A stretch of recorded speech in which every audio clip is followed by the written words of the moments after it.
This boy was the last student to take the admission test for the academy. He thought it was just a waste of time, since none of that looked like a real challenge for him. Ban had already fought those monsters many times before, and his special ability was to get stronger every time he defeated powerful enemies. He could even absorb different types of attributes. He was summoned to another dimension, where this school was created with the purpose of training the strongest warriors, so that one day they could complete the Tower of Babel. Ban Yuan still didn't really understand how the rules of this world worked, but he remembered reading a book as a child that told the story of that tower. He accepted the test and crushed everything with ease, as if it was nothing. As soon as he passed, he was teleported straight to the academy, with only a few minutes left before the ceremony began. People were shocked, because the deadline for new students had already passed, but soon they started laughing when they saw he was just a human. That's when Ban realized, in this academy, the students weren't humans. There were all kinds of different races, and to make things worse, he could see people's attributes, and they were insanely strong. A group of humans called out to him. They told him that lower races had to sit in the back. His spot was already reserved with the so-called inferiors. But Ban noticed something strange. These people who were supposed to be the weakest actually had monstrous attributes. That guy was dangerous. That girl was a monster. And the other one had stats even higher than anyone else around. Up until now, Ban thought he was the monster. But now he realized he would have to grow a lot more to reach their level. He introduced himself to a girl named Ruchel. She was so cute that he couldn't resist her beauty. Then he greeted another girl, but unlike Ruchel, she had sharp, intimidating eyes. The truth was, she was curious about the artifact hidden on the protagonist's arm. He revealed it was Ava, a conscious artifact. The girl's name was Doko Yeon, daughter of a Murin master. That made Yuan wonder if she used martial arts and controlled ki to cause explosions. Everyone laughed at his words. The girl blushed and admitted that he wasn't completely wrong. The blonde boy was named Slight, and it seemed that only he and Ruchel were actually humans there. But before they could talk more, a strong light interrupted them. The ceiling above opened, and a loud sound suddenly echoed. Everyone's bodies were crushed by an overwhelming tension. Ruchel, Slight, and Ban felt true terror. The pressure was insane. Yuan knew it was coming from the sky, but he couldn't understand what it was. This marked the beginning of the 25-57th ceremony for admission into the Union Academy. Congratulations to all. Later, the 4 special admission students are gathered in Professor Yumina's office. She asks if they found the principal's speech interesting, and an awkward silence fills the room. Breaking the ice, Yuan says it was amazing and asks, "That giant eye? Was that the principal?" The surprise on Yumina's face is genuine. Dako Yeon thinks to herself that the principal's presence was hidden by powerful magic. How did this newcomer manage to see him? Yumina confirms that yes, that was the principal, an entity who rarely shows himself. And then, she turns to Yuan and informs him that he'll have a private meeting with the principal later. Next, she addresses everyone, formally introducing herself as the professor assigned to their special class for the next 5 years. Her message is clear. Their success is her success, so they should do their best. She advises them to be careful of the envy and hostility from the regular students, who would see them as outsiders who don't deserve to be there. Stick together, she warns, because from today on, you are a team that will climb the tower side by side. To finish, she announces that the academy has prepared a welcome gift for them. A bright light fills the room, and in each of their hands, a necklace with a pendant appears. "Is this a student ID?" asks Slight. Yumina explains that the pendant is much more. It's an ID, a pass to the facilities, and a personal teleportation device. To demonstrate, Slight accidentally fiddles with the pendant, and in the blink of an eye, he, Dakoyan, and Ruchel disappear and reappear in the same spot, completely bewildered. Yumina smiles and adds that the pendant is the only way to enter the tower, so they should take good care of it. The 3 leave the room, confused as to why Yuan stayed behind. Dakoyan, ever observant, suspects the reason. It's probably because he was the only one who looked directly at the principal. The scene changes. Yuan is sitting, hunched over in an uncomfortably large chair, in a quiet and imposing room. He can only think that he did something wrong to deserve a private meeting. A powerful and calm voice echoes through the room, coming from a figure sitting in the shadows. "Ban Yuan," says the principal. "Face me. There's no reason to be afraid. After all, this is not my true form." In the imposing room, Yuan kept staring at the floor, intimidated by the principal's presence. The calm, ancient voice echoes again. "It's all right. You can look at me." Hesitantly, he finally raises his head, and the scene completely confuses him. There was no one in the principal's chair. Instead, sitting on the desk, was a simple rag doll. The voice was coming from it. Should I call you principal or chancellor? Yu Wan asks the doll. The answer comes straight to the point. You can call me master. The master then explains the reason for the meeting. He says he doesn't usually interfere with the students' development. If they're weak, let them stay that way. His only goal is to witness, with his own eyes, the one who will finally reach the top of the tower. Yu Wan processes the information in silence. For the master, it was a show, but for him, the tower was his family's legacy, something he was willing to risk his life for. What did it mean to everyone else? Why did so many gather there with the same goal? Breaking the silence, he looks at the doll and asks the fundamental question: what exactly is the tower? The rag doll is quiet for a moment and then reveals, the tower is a path to the divine, a kind of judgment. The answer echoes in Yu Wan's mind as he tries to understand if divine referred to gods or something completely different. Before he could think too deeply, the master continues, stating that he sees in Yu Wan the greatest potential he's found in centuries, and because of that, he would make an exception to his rule of non-interference. The doll points one of its fabric arms at Yu Wan, and at that moment, the ID pendant in his pocket starts to glow intensely. What's happening? The protagonist asks, scared. The master explains that he expanded his privileges, giving him unrestricted access to any dungeon outside the academy, so he could hone his skills before facing the tower. Outside the academy? Yu Wan questions,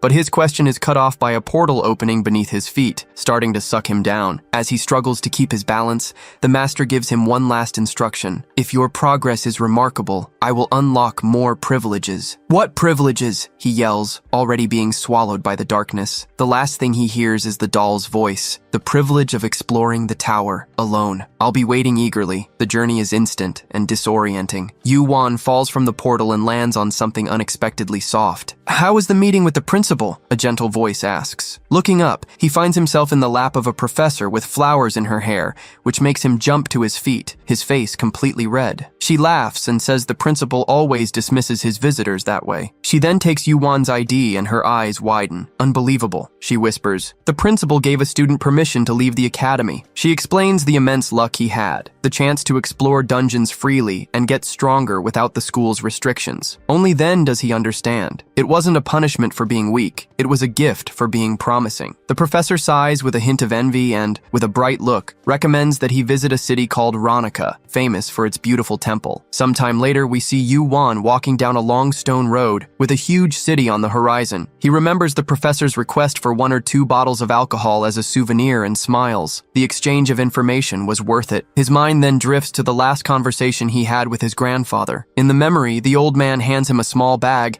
asking if he was prepared. Inside the bag, a pile of gold bars gleamed. It's the legacy of our ancestors, the grandfather said with a smile. Gold has value in all worlds. Before, carrying so much weight would have been dangerous, but with his inventory, it was the perfect preparation. He takes a few bars, feeling the weight of his heritage and responsibility in his hands. Finally, he arrives in the city. Ronica is a vibrant metropolis where ancient architecture blends with fantastic technology. Flying cars and motorcycles cross the skies, and Yu Wan watches them in awe. Distracted, he's stopped by 2 city guards. Their initial suspicion turns into immediate respect when they notice the academy's uniform on his shoulder. They salute and explain that the peace in the city is maintained thanks to the protection of the academy and the chancellor. Seeing that he was a newcomer, the guards offer to help with anything he needs. Anything? Yu Wan asks, a mischievous smile forming on his face. He then points to the sky, towards a flying motorcycle that was zipping by. I want one of those, he says, his eyes shining. How much is it? Far from the academy, Yu Wan was tearing through the skies around Ronica, speeding his new flying motorcycle across open fields and diving off cliffs to feel the wind in his face. The feeling was pure freedom. The purchase had been an impulse, but an impulse that was well worth it. When he asked the guards about the price, they said the basic model cost 250,000 ranas. Yu Wan, having no idea of the value, simply pulled out one of his gold bars and asked how much it was worth. The guard's reaction was pure shock. That single gold bar, as he would find out, was worth over 7 million ranis. As he flew, Eve, his faithful snake-shaped weapon, materialized on his shoulder. Excited, he asks what she thought of the trip. He had infused the motorcycle with the concepts of demon and ghost, turning it into a living artifact, a sister for Eve, which he named Lilith. The two seemed to get along, and together they explored this new world. Back at the academy, freedom gave way to a splitting headache. Yu Wan was slumped over the table, while Slight stared at him with a furious look. I'm disappointed. disappointed, the blonde said, placing a glass of water in front of him. The reason for his anger was that after the group's first meeting, Yu-won simply disappeared without a word. He apologizes, blaming the professor for insisting on drinking with him, but Slight isn't convinced. "What's that?" asks Doko-yeon, the white-haired girl, pointing to an emblem on Yu-won's shirt. He explains, a bit sheepishly, that he was appointed class president. Slight seems to agree with the decision, but Doko-yeon cuts him off immediately. "I'm the strongest. The position should be mine," she declares, staring directly at Yu-won. Slight gets angry at her arrogance. "You always act like you're the best," he retorts. The argument heats up when Doko-yeon reveals that she knows about Slight's plan to try to climb the tower alone. Caught off guard, the swordsman stutters, while Ruchel, the pink-haired girl, watches everything with curiosity. Tired of the fighting and his headache, Yu-won lays his head on the table. He analyzes his new team. Slight, a proud and ignorant lion, Doko-yeon, a strong street cat who easily makes enemies, and Ruchel, a docile puppy. Sighing, he raises his hand to get their attention. "The class president doesn't have to be the strongest," he argues. "If that were the case, they'd make all the decisions alone. The leader's real job is to unite the group." After a long debate, Doko-yeon finally gives in. She stands up and, looking Yu-won up and down, accepts the decision. "But know this," she says with a sharp look towards Slight, "to get what we want, sometimes we have to accept unnecessary things." As she walked away, Slight was trembling with anger, and Yu-won wondered how he would get those two proud individuals to work together. Taking advantage of the silence, Ruchel approaches with sparkling eyes. "Hey, Yu-won, where did that cute little white snake go?" Yu-won's first mission as leader started with a challenge. During the first practical class, in a training field with other classes, a stone-bodied student from Class 1 started to challenge the professor. The regular students, who already hated the special admission ones for their preferential treatment, got rowdy, all wanting a chance to fight them. Yu-won just put on a clueless face, but Slight was already expecting this, knowing the resentment the other classes held for them. In the middle of the chaos, the stone student, whose name was Erector, notices Professor Yumina's brooch on Yu-won's uniform, a symbol of his status. Enraged at seeing a weakling with such an honor, he shouts, demanding to be the first to fight. The professor, finding the rivalry interesting, looks directly at Yu-won. "All right," the professor announces to the crowd, "ban Yu-won. You will be Erector's opponent." Meanwhile, in her office, Professor Yumina was reading the reports from the joint class in disbelief. A practical combat between classes in the very first period? It was a disproportionate and arrogant decision, and she wondered who would have designed such a hostile curriculum. Back on the training field, the substitute professor was announcing the matchup, and Yu-won calmly raises his hand. With a charismatic smile, he tries to be respectful. "Professor, with all due respect, my skills aren't suited for combat." The professor adjusts his glasses with a sneer. "Nonsense. -3 points on your grade for flimsy excuses." It was clear the professor wanted to humiliate him. Thinking fast, Yu-won tries another approach. "I was accepted into special admission for unique skills, which don't involve direct fighting." The attempt to dodge only irritates the professor more, who yells that he won't tolerate disrespect. -5 points. Yu-won raises his hand one last time. "All right, I'll fight," he says to everyone's surprise. "But give me a week to prepare. I guarantee I'll be ready." The statement is met with a shocked silence, followed by whispers and contemptuous laughter from the stands. To them, it was the confession of a coward. A young woman with blue hair and a witch's hat watches him, skeptical, doubting he could do anything in just 7 days. The professor, however, sees a golden opportunity. With a venomous smile, he agrees. "Excellent. The fight between Ban Yu-won and Erector is set for 1 week from now, and to ensure everyone can enjoy it, it will be broadcast live on the Academy's website." It was exactly what he wanted, a public humiliation. Yu-won stares at his opponent, the stone giant Erector, and activates his eyes. The stats were brutal: 5 times more health and 10 times more physical strength than him, an overwhelming difference. Even so, in his mind, a plan was beginning to form. As he calculated, he noticed the worried looks from Slight and Ruchel. He needed to get stronger to keep up with these monsters. Suddenly, he sees Doko-yeon stretching on the side of the field. She turns to Class 1 and announces with a cold voice, "You wanted to see the skills of the special admission? Fine. I specialize in combat. Who's first?" Yu-won analyzes her and is stunned. Her stats were so absurd that his eyes could barely process them. She was a double S-rank powerhouse. The arrogance of Class 1 vanishes in an instant. The crowd that was once screaming for a fight was now in a terrified silence. Tired of waiting, Doko-yan points directly at a rector. With a predatory smile, she beckons him with a finger. You, the one who was barking the loudest, come, I'll crush you. The stone giant freezes. Sweat drips down his rocky face. His target was the seemingly weak newcomer, not this calamity in the form of a woman. Yu-wan realizes that if that fight happened, his opponent wouldn't recover in time for their showdown in a week. Despite having no sympathy for a rector, Yu-wan runs to his classmate. Don't fight him. He's my opponent next week. Dako-yan looks at him surprised. I'm just defending you, she says. He thanks her for her concern, but states with conviction, I need to prove my worth with my own hands. Please, understand. An intrigued smile appears on her lips. I thought you were just a guy with a few tricks. Maybe I was wrong. Satisfied with his response, she turns to the crowd one last time. Anyone else? She asks, but everyone avoids her gaze. You bark like rabid dogs, but when the cage gate opens, you run with your tails between your legs. While Yu-wan and the others breathed a sigh of relief, the humiliation inflamed the hatred of the regular students. From the stands, a new powerful and arrogant voice echoes across the field. Who are you calling a dog, girl? Everyone turns to a blonde man with imposing horns, who exuded an overwhelming aura of power. It's always the weak who travel in packs, he says with a disdainful smile. Growling to protect their little group, small dogs are a pathetic sight. Dako-yan's attention turns completely to him, and a new, much more dangerous confrontation was about to begin. The horned man smiled with a palpable arrogance, sure that no one there could challenge him. But Yu-wan saw something more. That man's power was in a completely different league, even among the prodigies. Who is he? Yu-wan asks. Slight answers with a tense voice. That's Ortama, regent of the Katuis dimension. He belongs to one of the 10 great families that rule the highest-ranking dimensions. As Ortama came down from the stands, even his own companions looked nervous. He approaches the substitute professor and demands that the fight be made official. The professor, with a malicious grin, pulls out a recording device. He's going to stream everything on the Academy's internet, Slight explains. Slight's surprise is twofold when Yu-wan not only understands what internet is, but also pulls a device from his inventory and accesses the Academy's channel. Ruchel and Slight huddle together, amazed to see the screen. On the live feed, the professor's smug face makes his goal clear, to publicly humiliate the special admission group. But Yu-wan looks at Dako-yan, who was already in the center of the arena, and knows things wouldn't go as the professor planned. The two combatants face each other,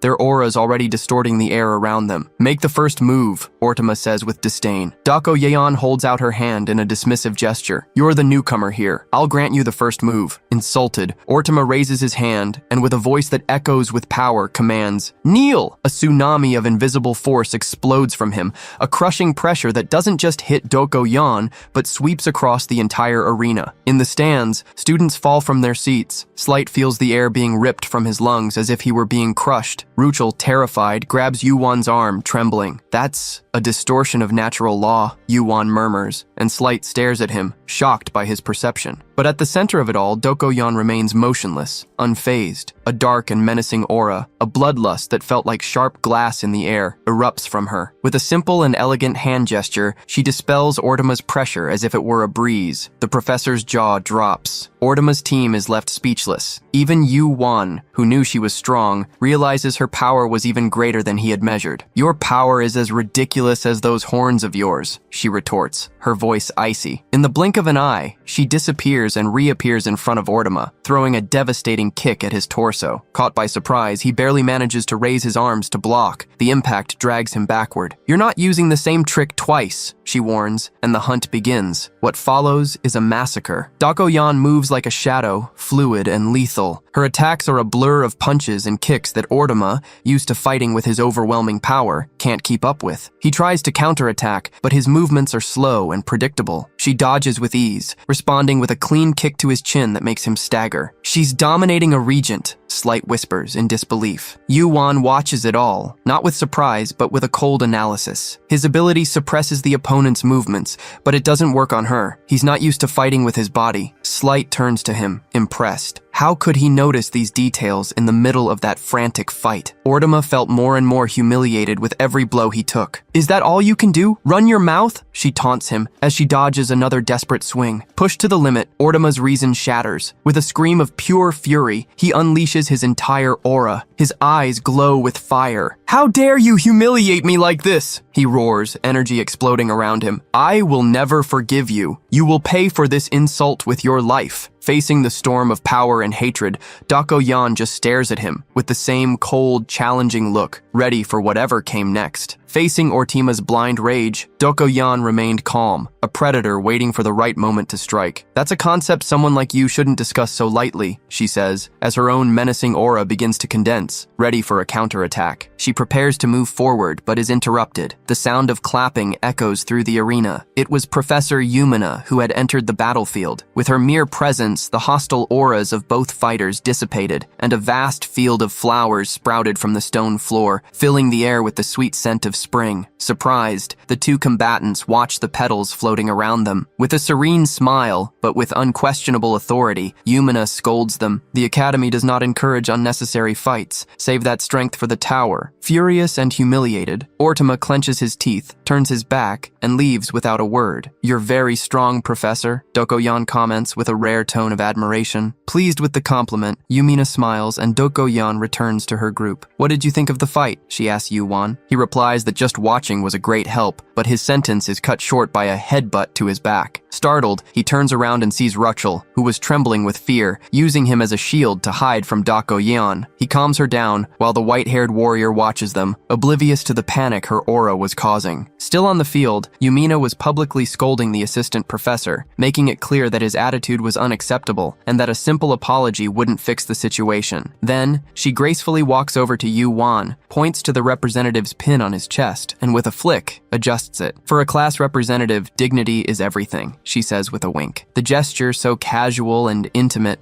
provokes a wave of envious and furious glares from all the guys around. Yu-won sighs. Instead of helping, the professor had just added more fuel to the fire. After the battle, the gossip spread like wildfire. The video the professor posted to humiliate them had the opposite effect. The recording showed Dako-yan's complete domination over Ortima, and the comments exploded. Soon, two figures became the center of attention. Dako-yan, now nicknamed the Silver Queen, and Yu-won, the master of bargaining, who cleverly negotiated time for his own fight. His interaction with Professor Yumina at the end of the video only fueled more theories, and the special admission students became the Academy's biggest celebrities. Reading the comments with his group, Yu-won laughs. Beside him, Slight was trying to decipher the internet slang, completely lost. "It's not strange that they're talking about us," says Dako-yan, before dropping a bombshell. But that guy Ortima wasn't the strongest in their class. She remembers the blue-haired girl with the witch's hat. There was at least one other person there more capable than him. Yu-won admits he didn't notice, as he was too focused on her fight. The conversation is interrupted when they realize Ruchel is sitting apart, still terrified of Dako-yan and unable to get close to her. Seeing that the situation was unsustainable, especially since they were roommates, Yu-won decides to act. He opens his inventory and pulls out a glass jar. "I think I know how to solve this," he says. It was a jar of special elixir jelly. As soon as he opens it, an incredibly sweet and inviting aroma spreads through the air. Ruchel's head snaps up instantly, her eyes fixed on the jar. Yu-won spreads the golden jelly on some bread and offers it to the group. Slight and Dako-yan take a bite and their eyes widen. "This is delicious," the blonde exclaims. Even Dako-yan's ice heart pose melts for a second. "It's amazing," she stammers. Smiling, Yu-won turns and calls to Ruchel,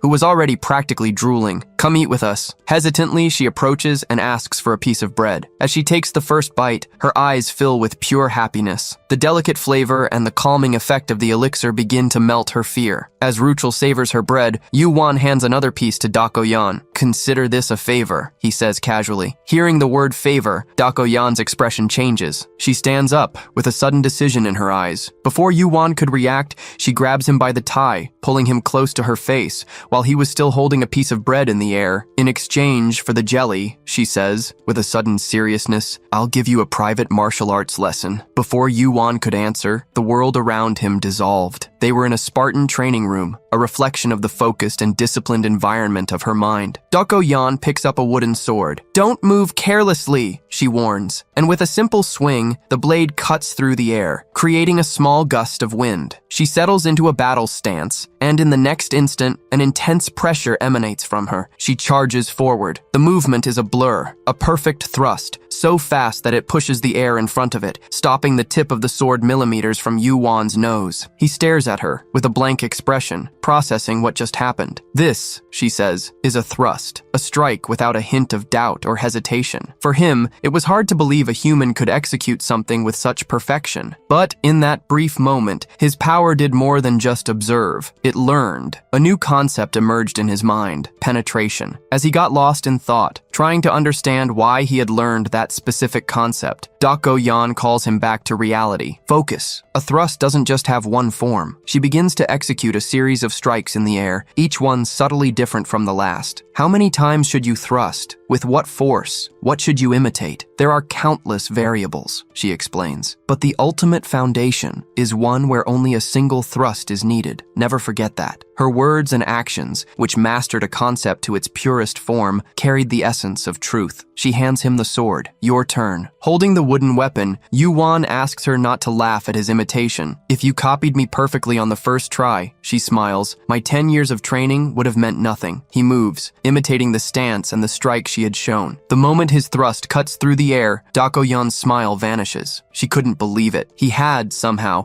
grasped the essence of the strike just by watching it once. But Yuan wasn't satisfied. He felt something was wrong. Until now, he had focused on mixing various concepts, but her lesson made him realize his mistake. He needed to strengthen and deepen one concept at a time. Taking off his shirt for more freedom of movement, he concentrates. He repeats the movement, thinking, why penetration? The answer comes like a lightning bolt, because the original user, Yan, believes with her entire soul that the true essence of a thrust is to penetrate the target. With this thought in mind, he puts all his focus, power, and conviction into a single attack. The result is completely different. The strike through the air is immensely more powerful, as if he and the sword had become the very embodiment of the concept of a thrust. Stop, she orders, seeing the effort drain him. He falls to his knees, panting, as a flood of system notifications fills his vision. Martial arts concept learned. Swordsman concept absorbed as a sub-concept. He looks at his stats and his jaw drops. His attributes had skyrocketed. The swordsman concept, which had barely moved before, had risen drastically. His combat skills had literally doubled. I never thought I could lose like this, she murmurs, impressed. He, embarrassed, scratches his head and says he was just imitating, and that he only learned quickly because she was a great teacher. The compliment catches her off guard, and she turns her face to hide the slight blush on her cheeks. Satisfied, Yuan thanks her and offers her an elixir as payment. Just one elixir doesn't make up for this lesson, she says, and he tenses up, not knowing what else he could offer. Seeing his concern, she smiles. Don't worry, she says with a playful glint in her eyes. I'll get my compensation over time. Be prepared. With the mood completely changed, she reminds him of the next class, and they teleport out. Yuan was still thinking about her enigmatic smile when the scene changes. In the academy hallways,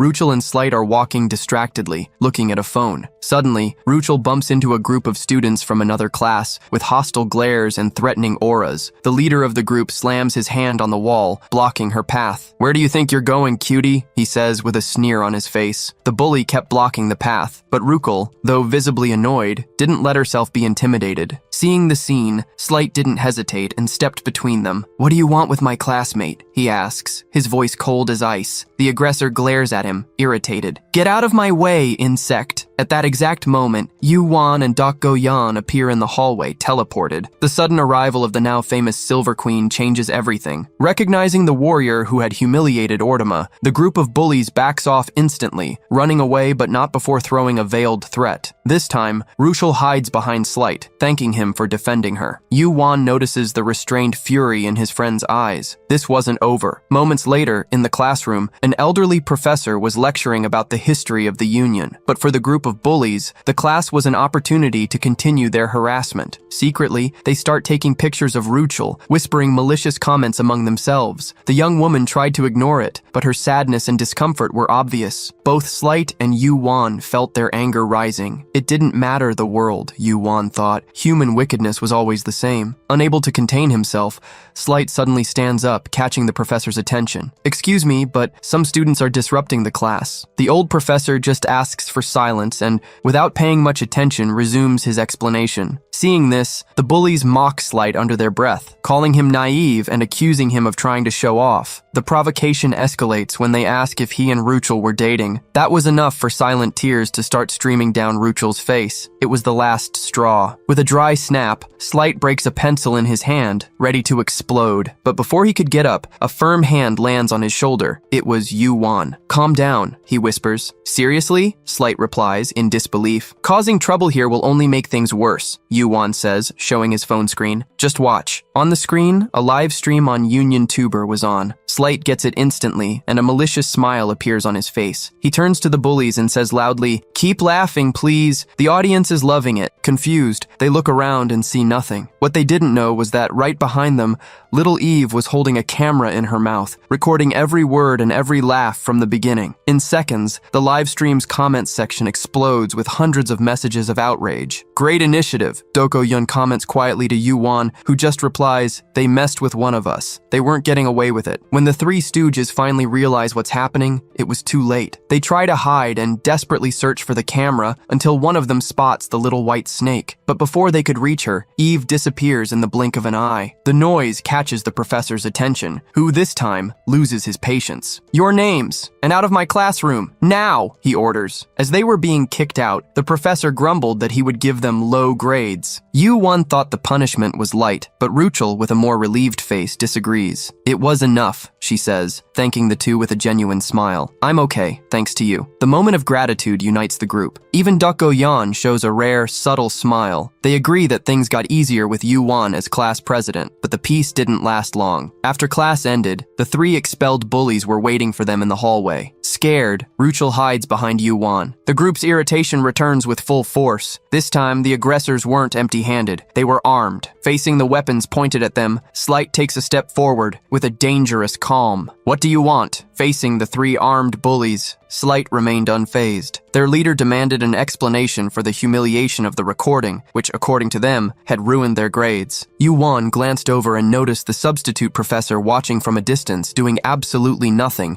even seeing that his students had drawn weapons. It was contempt for the lower dimensions in its purest form. The shouting started again, but Slight, with a frightening calm, just stared at them and said a single word: "Barbarians." The offense was the trigger. The leader lunged forward, his sword pointed. "What did you say, you inferior creature?" In response, Slight unsheathed his own sword. With a casual, almost careless movement, a fan of golden light cut through the air. The bully's sword split in two, the blade flying off. The shock was total. Yu-Won, analyzing the strike with his eyes, saw the golden energy that enveloped Slight's blade and learned a new concept. Meanwhile, the aggressor was trembling with fear. Slight advanced, placing his golden sword on the boy's neck, who fell to his knees, terrified. "If you had asked politely," Slight said, his voice cold, "I would have talked." His personality seemed to have completely changed, becoming cold and authoritarian. As the bully's friends cursed, Slight turned to the professor. "What's the punishment for students who attack classmates with real weapons?" The professor, caught off guard, looked away and said the academy encouraged fighting practice. "But I never agreed to a fight," Slight retorted. The professor tried to turn the tables, accusing him of drawing his sword first and lying about not having seen the previous insults. Slight's fury exploded, and the golden aura on his sword intensified. Before he could do anything, he felt a flick on his cheek. It was Doko Yeon. With a simple touch, she dispelled Slight's aura, bringing him back to reality. Stunned, he made his sword disappear, while the professor, seeing that he had lost control, left muttering. Doko then scolded Slight, and Yu-Won realized that the golden sword seemed to affect his friend's personality. Later, during a meal, Yu-Won reprimanded Slight for his impulsive attitude. Regretful, the blonde apologized, insisting he could control the sword. Doko interrupted the argument, reminding everyone of Professor Yumina's warning. If they continued to show off so much power, the hostility from other students would only get worse. She then turned to Yu-Won. "You're the representative. What's the plan?" Yu-Won thought for a moment. The problem was the academy's system, based on prejudice and birth status. He asked the group, "What does it take to win the favor of the masses?" "Power," they suggested. Yu-Won smiled. "Something else. Something we already have." He made a square with his fingers, imitating a camera. "Looks." The plan was simple and brilliant. Create a channel on UnionTuber to show their daily activities, build a positive public image, and change the perception people had of them. The first recording was a training fight between Doko Yan and a reluctant Slight. To force him to fight seriously, Doko attacked him for real, throwing him to the ground and taunting him until he finally fought back with everything he had. While filming the spectacular fight, Yu-Won explained to a worried Ruchel that showing Revealing their true skills was the best way to intimidate future aggressors. The channel was an explosive success. The fight video went viral, and other videos showing the group in casual moments, playing games, having tea with Professor Yumina, Ruchel making funny faces while trying new foods, won over the audience. They became the biggest celebrities in the academy. The next step, a live stream of their first climb up the tower. On the scheduled day, a crowd gathered to watch them. Yumina praised the initiative, and the group prepared. Yu-won, still in his school uniform,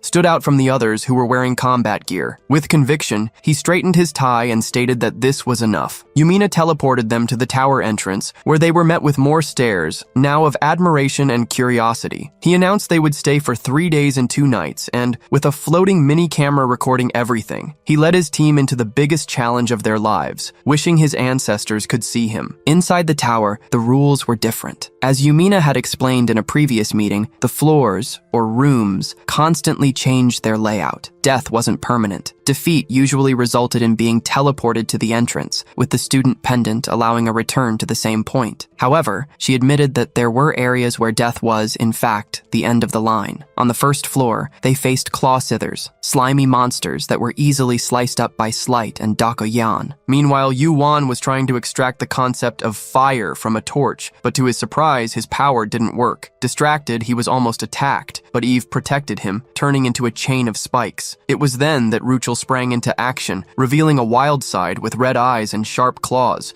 tearing the creatures apart with ferocity. Dakoyan sensed a more powerful energy gathering and alerted the group. Yu-won used his eyes and saw an obelisk forming a summoning circle. "Ruchel, destroy that now!" he ordered. With a devastating blow, she shattered the obelisk before the elite monster could appear, getting its core as a reward. At that moment, Slight noticed something. Ruchel's hair, once light pink, now had multicolored streaks. Yu-won explained that this was the manifestation of Ruchel's furnace heart concept, which burned emotions to generate power. Worried, the girl asked if she had been scary. Dakoyan, with her usual coldness, said that if she lost control, she would stop her herself, which only made Ruchel more uneasy. Yu-won intervened, promising to help her control her power, and the group was transported to the second floor. The new scene was a green field. Yu-won took the opportunity to analyze the core Ruchel had obtained, learning the concepts of acid and fusion. He fed Eve with the acid and infused the fusion into his own weapon. Monsters, in the form of evil spirits, began to appear. Dakoyan destroyed one with a blast of energy, and provokingly suggested that Yu-won take care of the entire floor by himself to speed up his growth. After a moment of hesitation, he accepted the challenge. Stretching his arms, he summoned Eve, who, upon passing through a magic circle, transformed into a massive firearm. With a command,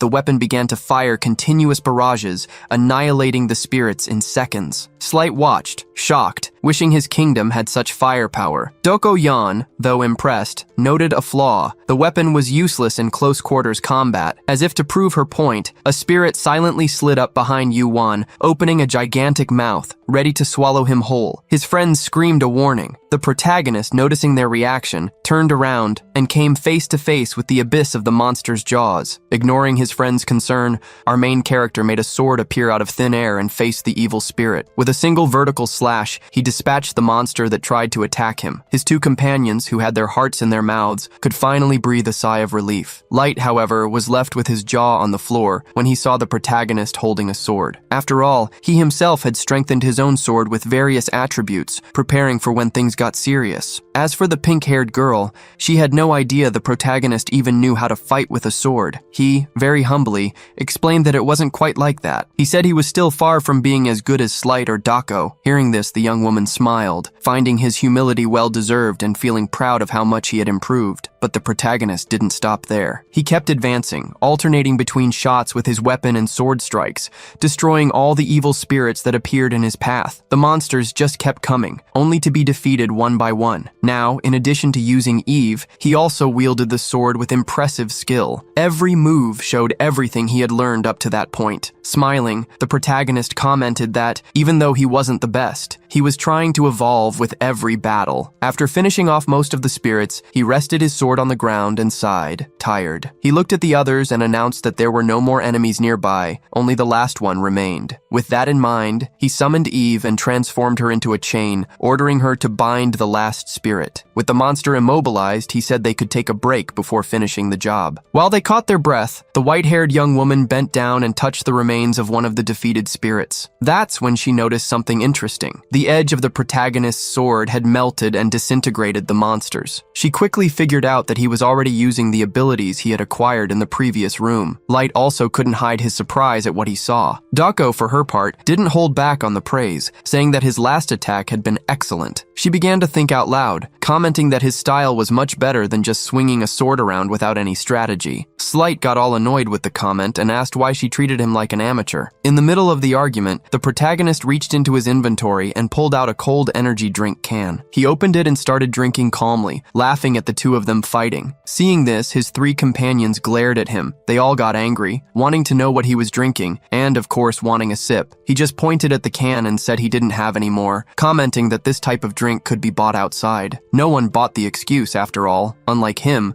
no one there could just go out and buy something. Upset, he put the can back in his inventory, grumbling that he would only use it again when he was very tired. This comment caught the attention of the white-haired girl, who decided to take the lead from that moment on. Realizing that everyone had rested, the protagonist hurried to destroy the last monster. At the same instant, a magic circle appeared under each of their feet. As they were being transported to the next room, the protagonist closed his eyes. He wanted to take a look at his own attributes. A window appeared in his mind, showing more than 10 different attributes. Seeing that, he got excited. With that score, he would already be at the average level of the academy. However, he realized that to be more efficient, he needed to focus on strengthening his swordsman skills. The difference in strength between him and a certain erector was about 200 points, and there was no way he could close that gap in a weekend. But since he was learning martial arts from his classmate, he thought he might have found a way. He knew it wasn't enough just to acquire skills, he had to evolve them. Thinking about how to improve, he considered asking his classmate to teach him a little more,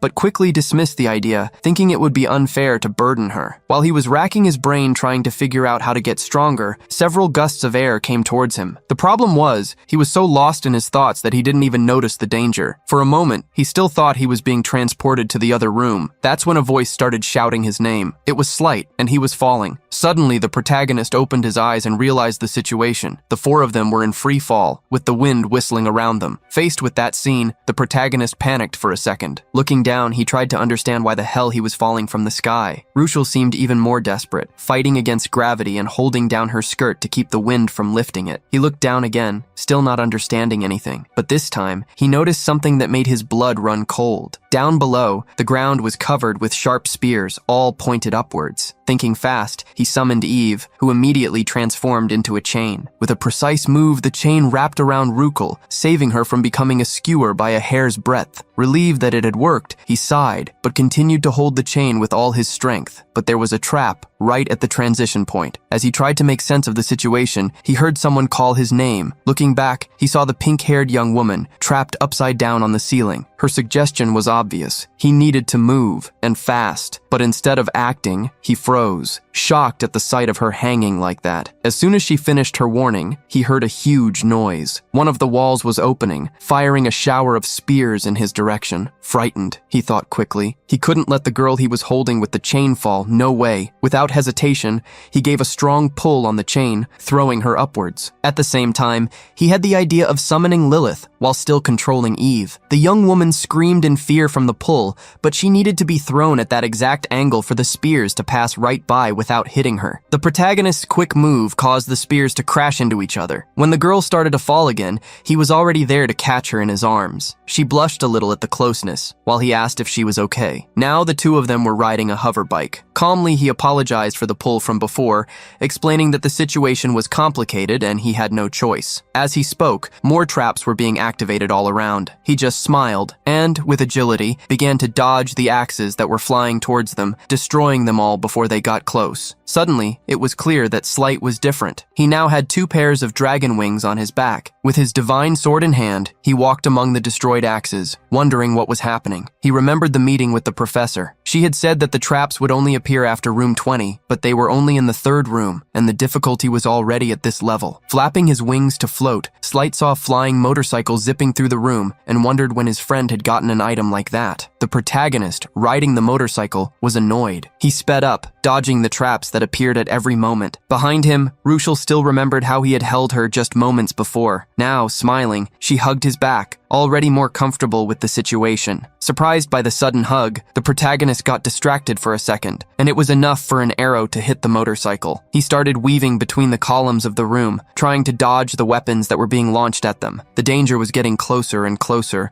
until a slash of light blocked some spears. The protagonist stopped the motorcycle, and looking to the side, saw Slight floating. He wanted to know why his friend was just standing there, watching. Looking closer at Slight's appearance, the protagonist was surprised and asked, "What are those wings?" But the blonde kid also had a question. Pointing to the motorcycle, he wanted to know where it had come from, saying it looked like an item from Yu Wan's world. The protagonist then asked about Dako, worried that she might have fallen into a trap. But the situation was quite different. She was moving with incredible agility along the tower's walls. The protagonist didn't know where she was, but he trusted that she wouldn't fall into such an easy trap. And he was right. The young woman was dodging the spears like a pro, always with quick and precise movements, keeping an eye on everything. Now, without worrying about her safety, Slight asked what they should do. He remembered the manual, which said they should. The protagonist asked Slight to run to the other side of the room, so he would have time to analyze the pattern of the traps. As Slight flew, the protagonist watched and noticed something. All the traps were chasing a single person, Slight. That's when it clicked. Maybe the traps were targeting whoever was moving. He remembered the situation with his classmate at the beginning and finally understood. They needed to avoid moving thoughtlessly in that room. The protagonist put his hands on his head,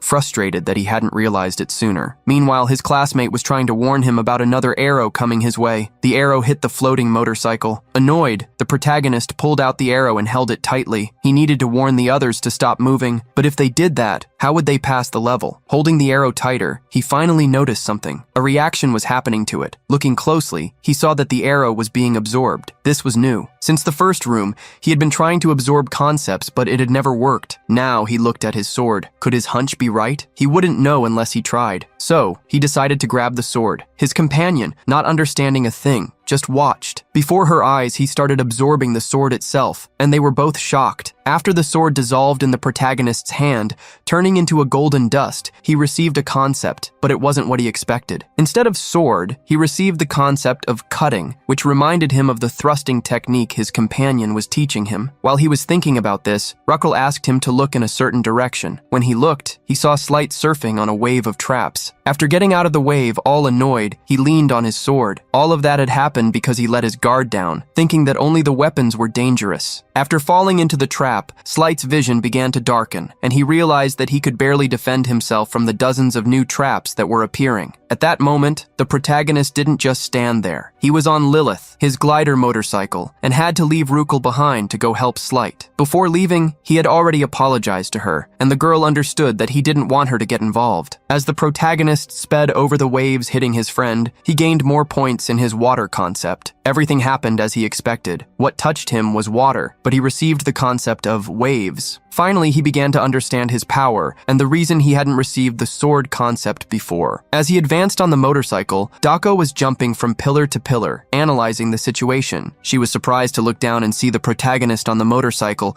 with waves of energy coming out of the sides. He was heading towards Slight because he had realized that the state of the substance at the moment it manifested determined the concept he acquired. Just like the trap that had aimed at his neck earlier gave him the concept of beheading. With that in mind, he advanced toward the activated arrows and spears, all of them falling on Slight. He shouted to Slight, telling him he would take care of the situation, and sped up on the motorcycle. It was at this moment that he hoped his all-seeing eye ability would deepen. The arrows were getting closer and closer to Slight, who was screaming for help. The protagonist closed his eyes, stretched out his hands toward the weapons, and activated his power. When he opened his eyes, a written word appeared on the tip of each blade, a concept he could understand. The intention of each weapon was revealed, and now they were all aimed at him. The little blonde guy was in disbelief at what had happened. He was saved. However, now the protagonist was the target of all those weapons. He grabbed one of them, but didn't want to take them one by one, afraid that the concepts would mix and lose their essence. So, he released a huge amount of energy, connecting the concept in his hand to all the other concepts of the weapons. When he finished the process, an intense golden glow appeared and surrounded him. The plan to infuse the concepts had been a success. On the other side of the room, the pink-haired girl watched everything. The remnants of the golden glow made the scene even more beautiful. Calmly, she stretched out her hands, letting the golden dust from the destroyed weapons land on them. With a light smile, it was obvious that she was satisfied with Yunwan's progress. He finally stopped the motorcycle, a few feet away from Slight, who ran toward him. The protagonist was happy to see that his friend was okay. Slight looked surprised at what he was carrying in his hands and asked what it was. The protagonist admitted he didn't know. He just said that it appeared when he gathered all the weapons. While the two of them were talking, a new trap was activated. They immediately went on alert, but to their relief, the two girls appeared. With incredible and synchronized movements, they deflected the swords with their blows, preventing anything bad from happening. Ruchel sighed in relief, while the white-haired girl took the opportunity to scold the two of them again. The protagonist was so impressed with the girl's performance that he didn't even care about the scolding. Slight, on the other hand, didn't like it at all. With the last trap controlled, the four spheres of light appeared again, and the room change began. While they were being transported, the protagonist just watched the duo fighting again. Slight questioned why she always wanted to act like a savior, arriving at the last minute just to show off. The protagonist found that inspiring. Even though they were always fighting, he knew that one would always save the other. In response, Dako just stated that she waited on purpose until the last minute to surprise everyone. They were transported to the fourth room. Now at least the protagonist could get a good look at the monsters before being attacked. They were giant spiders. Looking at the creature in front of him, he didn't really know what it was or what its power was. Slight explained that this was a unique monster, the tower spider, and that it could appear anywhere. With that, he drew his sword, ready to take the lead and protect his friend, since even after Yunwan's attacks, the spiders hadn't suffered a scratch. Dako, however, stepped in front of everyone, asking them to take a step back. Looking at the protagonist, she told him to watch her next moves closely. She concentrated energy in her hands, forming a cannon-like attack. With a powerful shot, she hit a large number of spiders at once. The energy explosion left the protagonist speechless. Her attack was much stronger than Eva's bullets. It was then that the young woman told everyone to leave the final attack to the protagonist. Looking at him, she gave a smile and bragged, saying that she was a phenomenal master. A little embarrassed, he smiled back, drew his sword, and asked Slight to cover his back. He moved forward to face the spiders, grateful for the chance to finish them off. However, Slight and Ruchel, who were watching, were very worried, and for good reason. When the protagonist hit his sword on the spider's shell, the blow had no effect, and just made his hands tremble. He tried again with more force, but the shell was too thick. After the failed attack, it was the spider's turn. Its eyes glowed, and it jumped toward him. Sensing the danger, he leaped backward, narrowly escaping, but he didn't give up and advanced again, this time remembering to use a thrust. At least now, he managed to hit the spider's head, but it still wasn't enough to defeat it. The couple got excited to see that he was making some progress. Even so, the protagonist knew that he couldn't continue with such weak attacks. He was frustrated just thinking that the tower spiders were too strong for him. Suddenly, he remembered something he should have thought of before, the concepts he had absorbed in the previous room. He still hadn't used any. Seeing that this was the perfect time, he infused the cutting concept into his sword. As soon as the weapon received the concept, it began to release small lightning bolts and,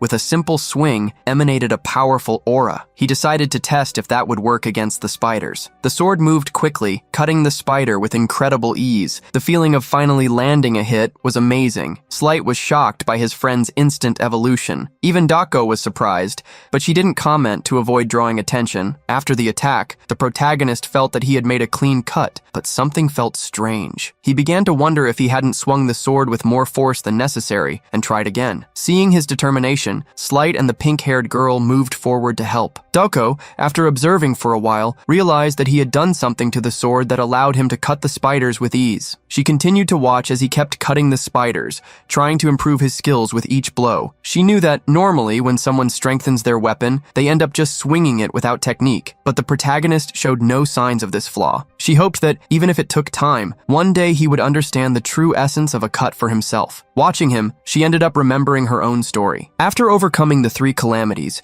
she was proudly called the greatest prodigy of the martial world. And now, she realized that she was watching someone as good as her, someone who made her own talents seem small. Unaware of all this, the protagonist just kept swinging his sword, focused on destroying the tower spiders. While fighting, even without knowing what his friend was thinking, the protagonist felt a shiver. Slight, seeing him look around, asked what was happening. At one point, his gaze crossed with Doko's, who, seeing him with drinks in his hand, ran after him. At that point, the four of them received an external message. It was the same message for everyone, a warning from the director to leave the tower immediately. The protagonist didn't understand why the rush. Meanwhile, Ruchel noticed that something was bothering Dako. The peace didn't last long. Ruchel screamed, warning that the enemy was coming. They all looked and were scared. Two giant portals opened, and hundreds of spiders began to come out of them. Now they understood why they had to leave. And it didn't stop there. More dimensional cracks began to appear. When they tried to use their student ID, they noticed they had no signal. With the notifications not working,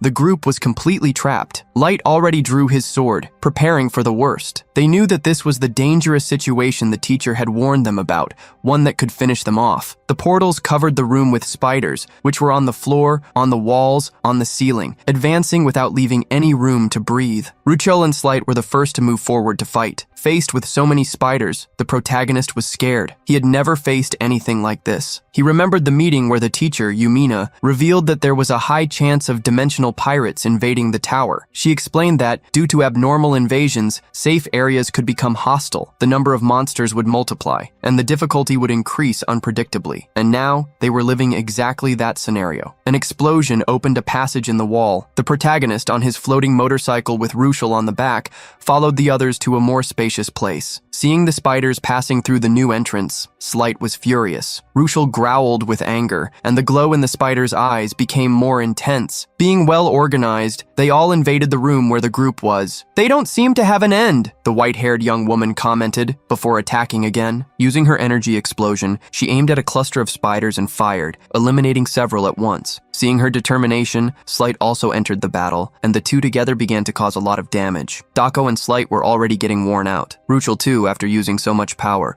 already had most of her hair darkened. She barely spoke, just growled, driven by the will to finish off all the spiders. The protagonist knew that if her hair became completely dark, things would get ugly. Dako, noticing his concern, stopped attacking and approached. She commented on Ruchel's situation and admitted that she herself couldn't last much longer without a break. Hearing that she was getting tired, the protagonist didn't think twice. He took an energy drink can from his inventory and handed it to her, saying that he would hold off the spiders while she drank. She took the drink, smiled, and asked if he really thought he could handle it alone. "You bet," he replied, taking a grenade out of nowhere, showing that he was prepared. He pulled the pin and got ready to throw it. "Check this out," he said. He threw the grenade, which flew over the spiders. A power surrounded the grenade, which exploded in the air, creating a wave of fire that swallowed most of the monsters. The explosion was so strong that the hot shockwave forced Slight to retreat and protect himself with his sword. While protecting himself, he saw the protagonist fly past on the motorcycle and asked what that power was. "I put a lot of effort into this weapon," he replied,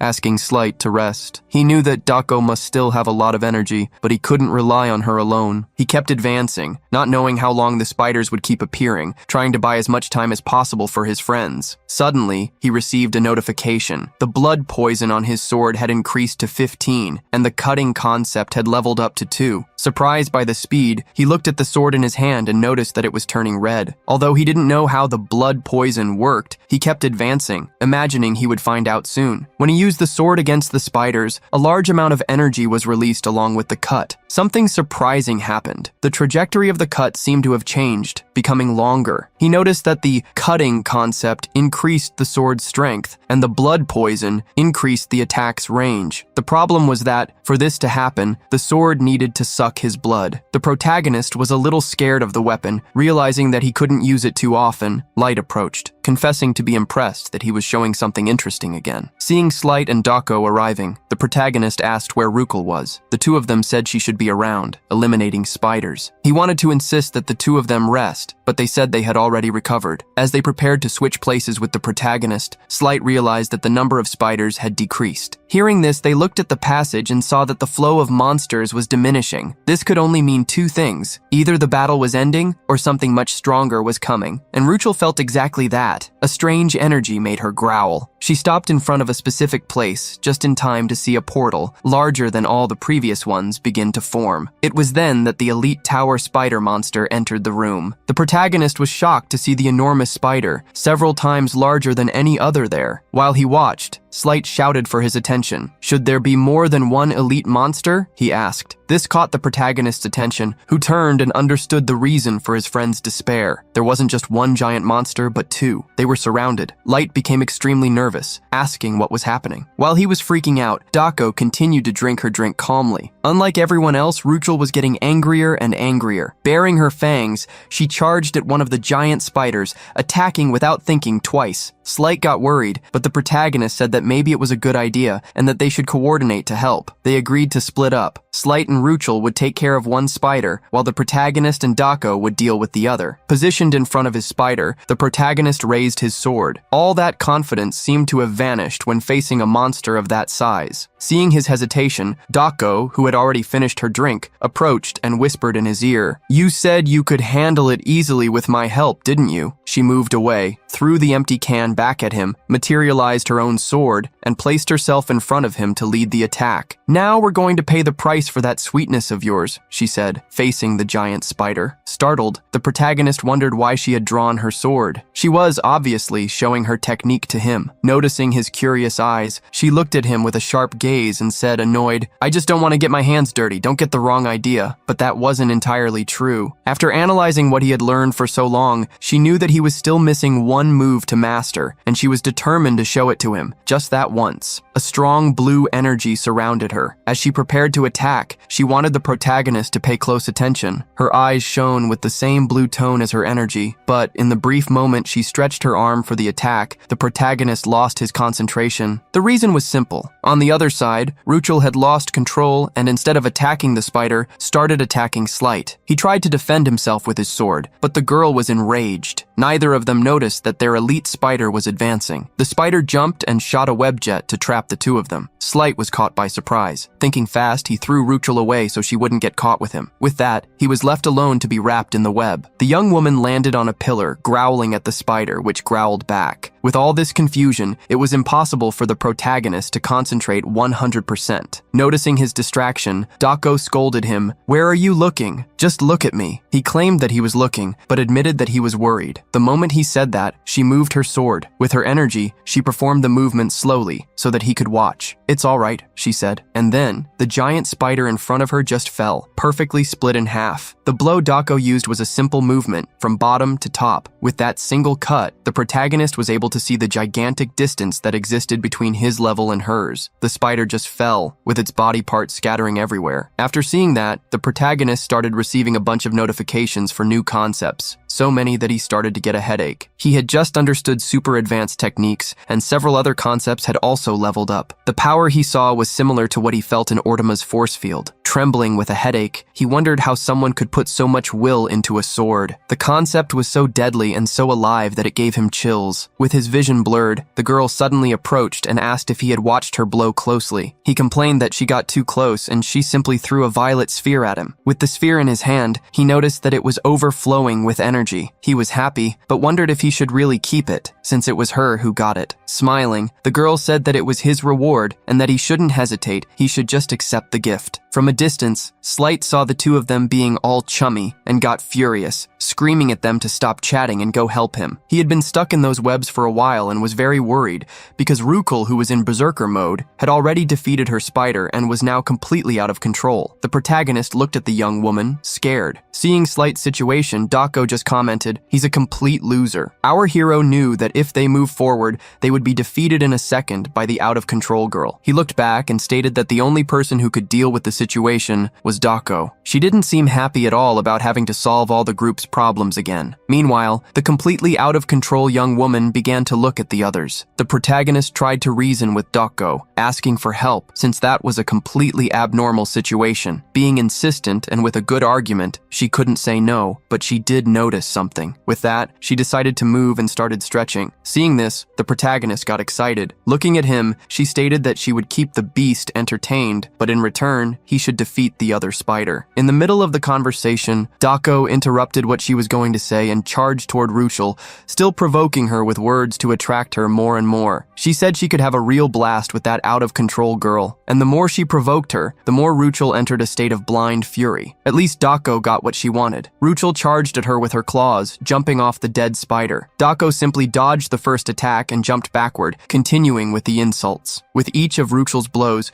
she performed a simple move to deflect it. After several attacks, the girl hadn't managed to hit a single white hair on Dako. Now in the spot she wanted, Dako grabbed Ruchel's wrist and threw her to the ground. With the impact, a little reason returned to the young woman's head, but it still wasn't enough. Seeing this, Dako let her go and made a few more provocations, telling her to stop blindly attacking someone stronger and telling her to get up. She claimed that she would entertain her enough to keep her conscious. While listening to the young woman growling, the protagonist watched the two of them fight. Seeing that he was distracted, Dako scolded him, and with that, he materialized his sword to fight the spider. Even in front of that giant monster, Dako believed that he would be able to win if he had watched her blow correctly. He asked her what she was basing all that confidence on. At that moment, one of the spider's giant claws hit the ground, very close to the protagonist. He barely managed to dodge. Slight, from a distance, saw his friend almost get hit. Although the spider was very debilitated, it still underestimated his strength. Seeing that he was being provoked even by a spider, he got so annoyed that he gritted his teeth. Knowing what to do, he invoked Eva. This time, not just one chain appeared, but several along with various magical symbols. The chains tied up a large part of the spider, which showed all its dissatisfaction. Slight was surprised to see that his friend had managed to trap the monster. Dako also looked back for an instant, diverting her gaze from her own fight. The protagonist advanced with his sword against the chained spider, but not all of its legs were trapped. The ones that were free tried to attack him, but he dodged several times. With Eva's help holding most of the legs, and with the cutting and blood poison concepts on the sword, he was ready. He got as close as he could and, with hatred in his eyes, attacked the giant spider. The blow hit the target, but it wasn't strong enough to defeat it. Watching everything, Slight was skeptical, wondering why the attack had failed. Without much effort to deflect Ruchel, Dako watched the protagonist with her sharp eyes. He retreated a few feet, wondering why his attack had been so weak. Looking at the sword, he finally realized the blood poison hadn't been activated correctly. At that moment, the spider, which was already trapped, began to break the chains to free itself. It made sense for one of the abilities to have failed. After the spider freed itself, it was ready to attack. Immediately, it struck a blow with its huge legs, an attack that could have ended his trajectory right there. As the giant spider broke the chains and attacked the protagonist,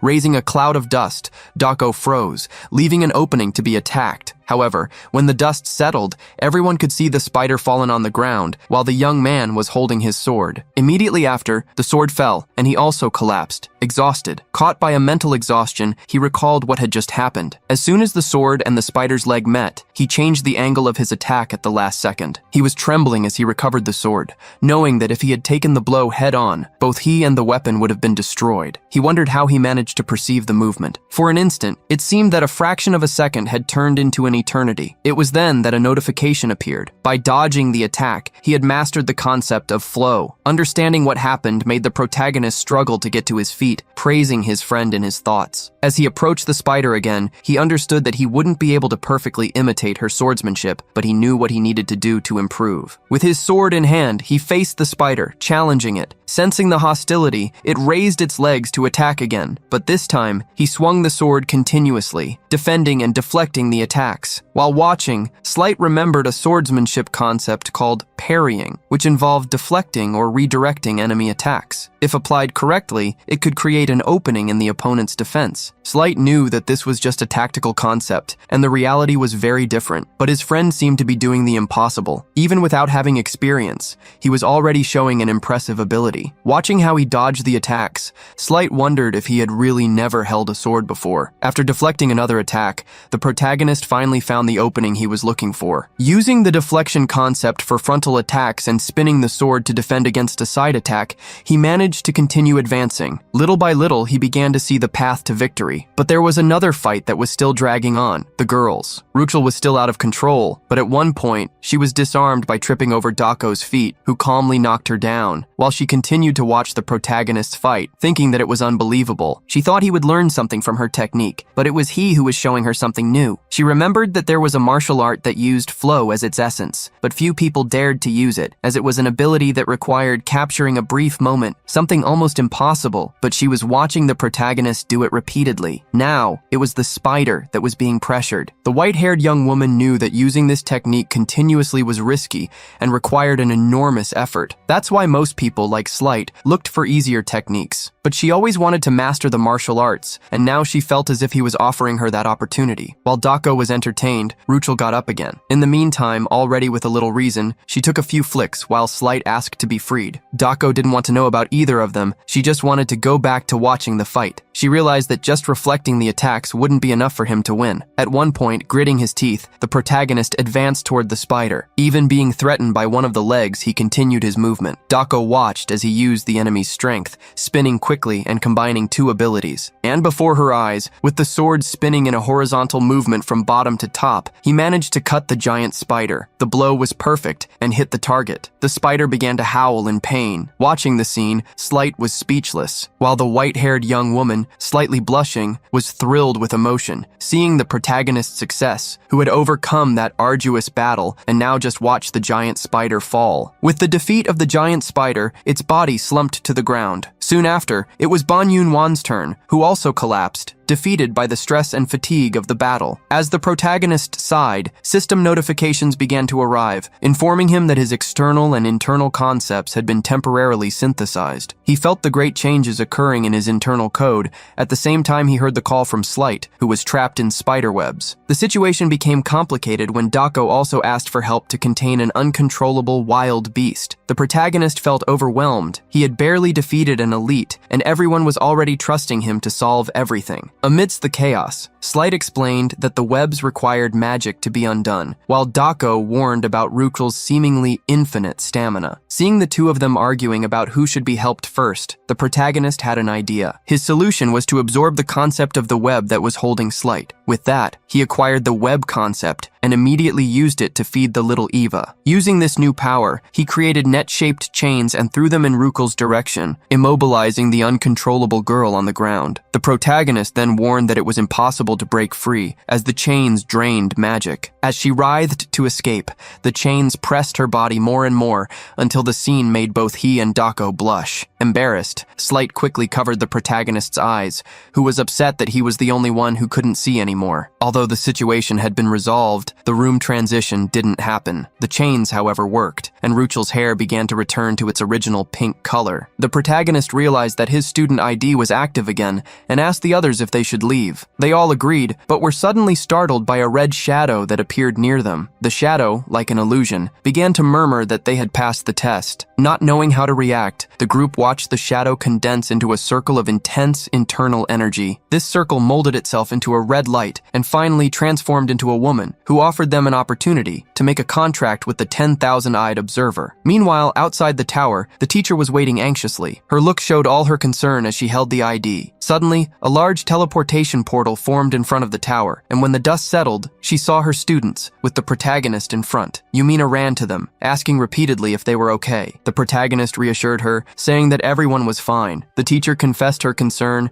explaining that they hadn't left even after the evacuation notice. Faced with her question, the protagonist asked to go somewhere more secluded before explaining. Speaking on behalf of the group, he said that they were caught in an irregularity after the transition to room 4, but admitted that it was difficult to put into words everything that had happened. Yumina then revealed what she knew. She said that the irregularity was caused by an external intruder who had finished off a student. She explained that these intruders are dimensional pirates who hunt new students to steal their IDs, which prevents resurrection and traps them in the tower forever. tower. Regarding the invaders' fate, she revealed that they managed to escape. The white-haired girl, Dako Yan, intervened, questioning if these events didn't seem like a test. She argued that if intruders could invade the essence of the academy, the tower, and nothing could be done, then the institution couldn't claim to be the best in the multiverse. The teacher, Yumina, disagreed, explaining the harsh reality. The academy protects the students, but inside the tower, they are on their own. If the tower chooses the invaders instead of the students, the academy cannot interfere. That was the will of the tower, and should be respected. Exalted, Dako repeated the teacher's words with disdain. Grabbing her ID, she stated that she didn't like that situation at all, and preferred to teleport than to continue the conversation. And so she did, disappearing in front of a helpless Yumina. Seeing what happened, the protagonist intervened. He asked the teacher to understand Dako's reaction, as something very bad had happened in there. Intrigued, Yumina asked him to tell her exactly what it was. He thought for a moment, looking for the best way to explain that before they returned, they had an encounter that made Slight and Ruchel visibly uncomfortable, and that he himself didn't know how to express in words. Ban Yun-won revealed to the teacher that they had met the constellation. It was known that the constellation was made up of transcendental patrons or observers who were attentive to various dimensions. When they found someone who interested them, they formed a contract with those people. They were transcendental beings who exerted influence in this dimension. They could offer powerful magic, as well as special abilities and powerful artifacts. However, they demanded a lot in return, but until then, no one refused. Everyone knew that, in a world where power is valuable, there was nothing sweeter than their tempting offers. The constellations would be attractive partners, which is why the teacher couldn't believe that the observers were in the same world as them. The protagonist revealed that the thousand-eyed observer had spoken. He also said that this observer had a strange voice and promised power in exchange for the fulfillment of his demands. The teacher, not really knowing the real story, found everything very incredible, with a radiant expression as she spoke. Even with the teacher so excited, the pink-haired girl, as well as Slight, were not excited at all. After the protagonist asked the teacher if that was really incredible, and she confirmed it. He asked a difficult and sudden question, but he wanted to know what the academy's position was on this. At first, the teacher was surprised by the student's question, but stated that the academy officially valued neutrality. When she said that, deep down, they encouraged the contracts,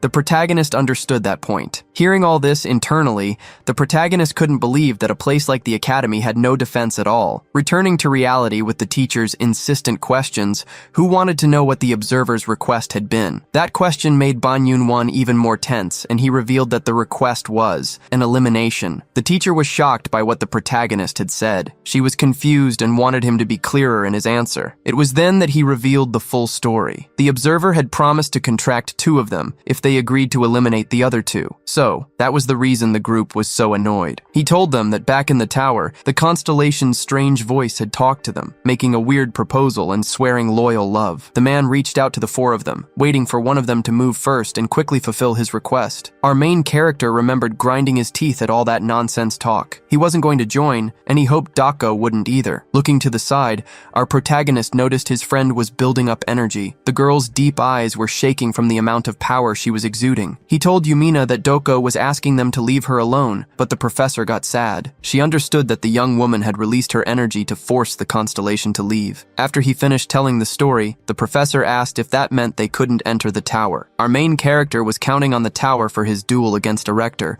and not being able to use it was super inconvenient. He thought he'd just have to train with the time he had left. He called the professor and said he was thinking of sending what happened in the tower as a report, along with the recording he had made. She said that was fine, but if possible, she'd like to hear more about it while they had a meal. But when he looked at the girl, he knew that wouldn't be possible, not after everything that had happened. The protagonist explained. Both of them were visibly exhausted, physically and mentally. She was devastated when she understood how her students felt. In the end, the professor praised the 3 of them for a job well done. Our main character was so grateful for her consideration. She promised to do everything she could so this situation wouldn't happen again, hoping none of them would think badly of the academy. With that, she told everyone to get some good rest. Slight said goodbye to the 2 of them as he and Ruchel left, using teleportation. Meanwhile, our main character asked them to give Dako his regards. He was about to leave too, but the professor asked him to wait for a moment. She said she had a question to ask and warned him she was going to be direct. Then, worried, she asked why the observer hadn't just promised contracts to 2 of the 4 of them, but instead had selected him and Doko Yeon. The professor's question shocked our protagonist, but in the end, he confirmed her question. Deep down, he knew the observer wasn't just trying to pit them against each other. He seemed to want to sift lift something from the sand, and the observer pointed to them, claiming they could definitely reach the top together, but only if they got rid of the dead weight. When they saw this, both the blue-eyed blondie and the pink-haired girl were devastated. That being,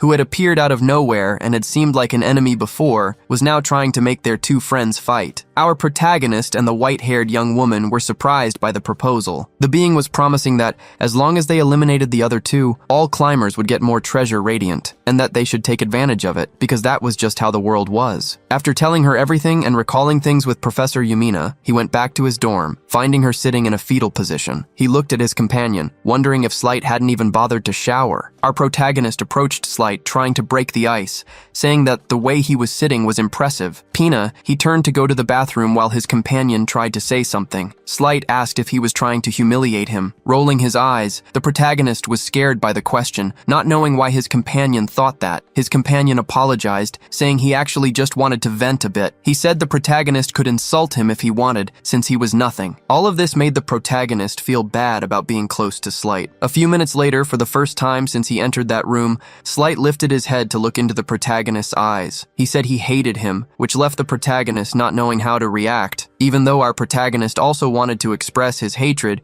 he had to settle for just thinking about it. So, he had to endure and wait, saying that he was naive, which could be useful. Despite everything, our protagonist decided to sit and listen to what his roommate had to say. It was then that he told Slight he could say anything he wanted. He wouldn't mind. However, Slight continued to sit there depressed, but decided to speak. He said he was important in his world too. He was one of the most talented, and from what the protagonist knew of Slight, he already expected him to be talented in his world. Slight's father had said he was exaggerating, as had his family and even his companions. They praised and commented on his talent, even giving him the sacred sword, entrusting him with unparalleled power. He said that thanks to everyone who trusted him, he was able to form a contract with the sacred sword. Bora asked why they were so worried about the protagonist, who still tried to tell Slight that he was talented. He didn't need to take the words of that ridiculous entity into consideration. While listening to what the protagonist was saying, Slight's eyes widened, since for him, the situation was different. So, Slight used the protagonist's words against him, claiming it was easy to ignore the entity since he had been chosen. Light, deeply offended, continued his complaints. To begin with, they were divine beings. They were transcendental beings, much stronger and more recognized than humans. He couldn't believe the protagonist, Doko, could refuse so easily. Upon hearing that, the protagonist was surprised by the question. He understood more or less what Slight was trying to imply, and then lowered his head, stating he had rejected it because that kind of proposal was pointless. He also explained that there were many ways to stand out. Light, however, claimed he was only saying that because he had overwhelming talent. And he, to be honest, said that if he were able to receive a choice from a divine being,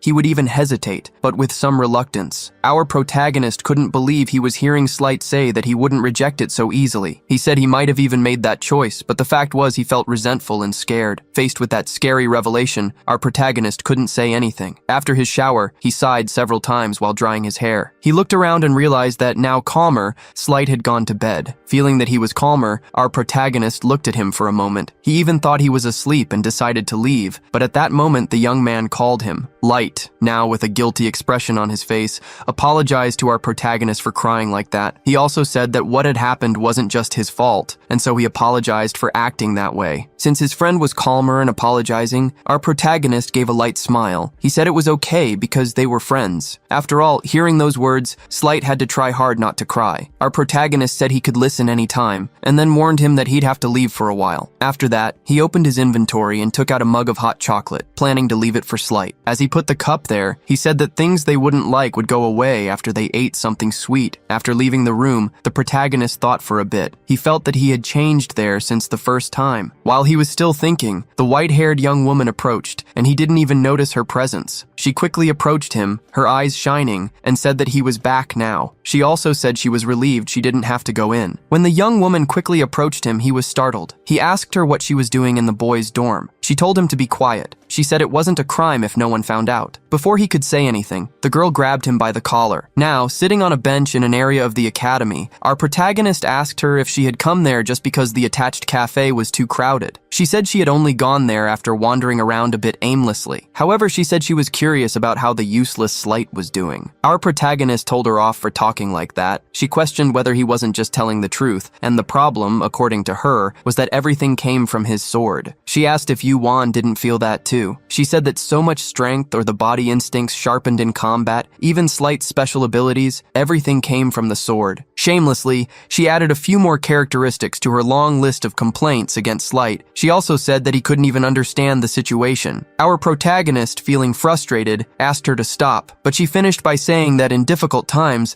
Slight even lost his courage and spirit. She wasn't content with just talking about Slight. She also pointed out Ruchel's flaws. With that, our protagonist sighed. He didn't know if she just wanted to provoke her friend or show that she was worried. In the end, he just looked at the sky and asked if she was okay. That question caught her by surprise. So, he had to be more detailed, saying that she had been acting weird ever since she met the divine being. She showed her irritation even with the professor, and he asked if she was okay. The young woman was startled, blushing. In a moment of shyness, she asked if he had discovered that with his abilities. He just tilted his head back. Returning to his normal position, he took out a little more hot chocolate for the two of them from his inventory. Handing her the hot chocolate, he revealed that he didn't need abilities, as she revealed everything through her expressions. Dako didn't know what to do about the protagonist's concern. She calmed down, simply taking the hot chocolate. Then she took the first sip of the drink, wondering if he was comforting her. After the first sip, she said the drink was sweeter than she thought, but our protagonist wanted to know what she expected from a chocolate sec drink. She then remembered the observer she had met in the tower and revealed her thoughts to him. She wondered if her two friends thought the same thing. So many ideas revealed by her startled him. The beings they met in the tower existed only to destroy in search of desires. She questioned the protagonist if he thought both the being and she had the same thought. Faced with that question, the protagonist was startled again. Knowing he wouldn't be able to answer, she answered for him. In essence, it was the same thing. She thought that if the two weren't of any help, she would have thought about discarding them. Her words scared the protagonist. She realized that if she had been more radical, she would have been led astray by the idea of choosing only the best. She could have easily neglected Slight and the incompetent pink-haired girl. Doko blamed herself for the uselessness of the other two. She thought she couldn't have thought such things. Our protagonist, not knowing what to say, took a sip of his drink, looking for some inspiration in it. After a while, and listening to the girl reaffirm that that was what she thought. For an instant, he decided to look at her and said that she was naive too. She blushed and turned her face towards him. She had vented her deepest thoughts. When she asked if he thought the other two had talent, it was clear that he believed so. Meanwhile, Slight, in his room, was looking at the cup while our protagonist was telling his friend about their qualities. Since he had a few tendencies to rely too much on a sacred sword, meanwhile, Slight, in his room, took the cup of hot chocolate, since Slight couldn't keep up with the circumstances. However, the protagonist thought the same was true for Ruchel, since she had an incredibly strong ability. The problem was that all that potential was being foiled by her various internal struggles. If both of them managed to overcome and correct their weaknesses and flaws, he knew they'd become great fighters. So, he tried to convince his colleague that their talents would surprise both of them. The white-haired young woman tried to follow the protagonist's thoughts, but she didn't have the same capacity. In silence, she showed, by clenching her sides, that she didn't have the same confidence in her friends that he had. The problem was that she didn't believe in the others, but she decided to believe in the protagonist. With that, he was initially surprised. This encouraged him to hear from her if the two friends trained,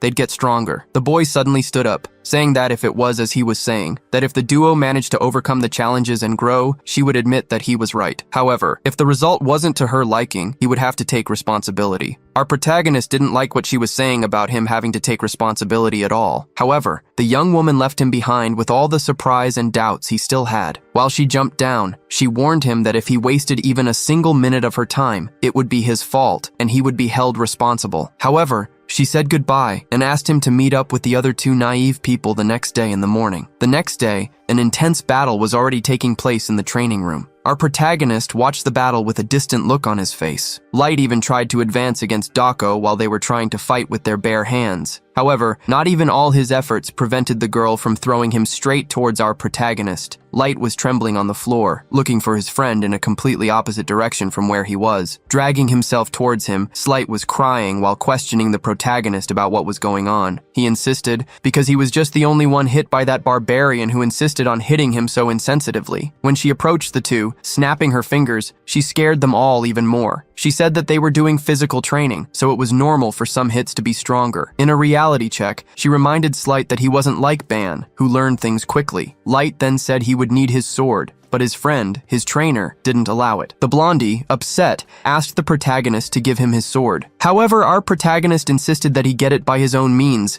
since he was being trained by his colleague Dako. Looking at Slight, he wanted him to believe in them, at least that time, that it was all for his growth. Reluctantly, seeing that our protagonist insisted a lot, Slight agreed, lowering his head. He stood up because he thought that might mean something. He was determined to trust and try, but the moment they were preparing to start again, the encouragement was just a foot approaching his face. It was his colleague Dako who decided to catch him off guard after having told him so many times not to do so. While our protagonist was surprised by how fast his friend got close to Slight, she continued to throw her hits to train Slight, who really needed all the reinforcement he could get. She thought he shouldn't just confirm with his eyes to feel the attacks that would come towards him. As long as he didn't understand what was happening, she would continue to attack him over and over again. She took the opportunity to hit him more times and, angry, told him to keep an eye on his posture. He needed to react fast, not just with his eyes, but he should feel where the attacks were coming from. While the young woman continued to throw provocations at Slight, our protagonist observed the fight with his all-reading eyes. He realized that, currently, Slight's stats were unilaterally dropping in real time. Normally, Slight was a monster who could easily deal with a Rector, but for some reason things had changed. Now that he had the need to avoid using his sword, his abilities seemed to not exist. Still observing the fight, he thought that if such a change had been caused because of the sword, then Slight's condition might be even worse than he had imagined. Meanwhile, the girl continued that intense fight. She wasn't just launching physical attacks, but psychological ones too. She needed him to understand quickly, always asking if the real Slight wasn't a person and simply a sword. Even if he denied it once or twice, he continued to be hit,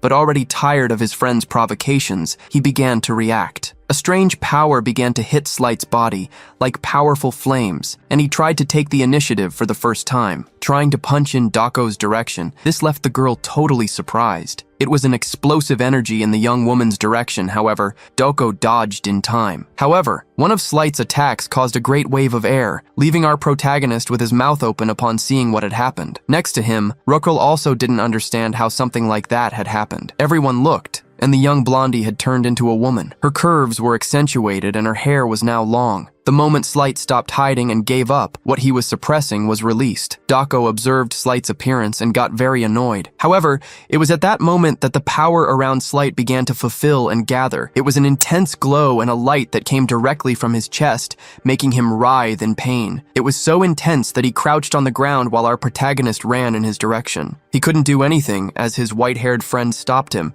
telling him not to worry because his friend was fine. She, watching the boy return to his original form, felt that he wasn't the real problem, but he wasn't easy to solve. Sitting on the ground, there he was, with a look of disbelief. Approaching and looking at Slight, Dako asked if he knew what his problem was, and at this point, the confirmation came that she and Ban were right. Slight thought he couldn't continue this way, but he asked her to continue fighting him. She gave him a strange look before accepting the request. She said that before that, the girl said she would need to apologize to Slight because she was wrong. Seeing the young woman apologize in front of him, he was embarrassed and even scratched his head, stating that she didn't need to apologize. Dako's next words truly came to hurt him, saying she thought he was naive and clueless, and not a complete naive, clueless person. At that moment, Ruchel pulled on Ban's shirt, stating that they should also train.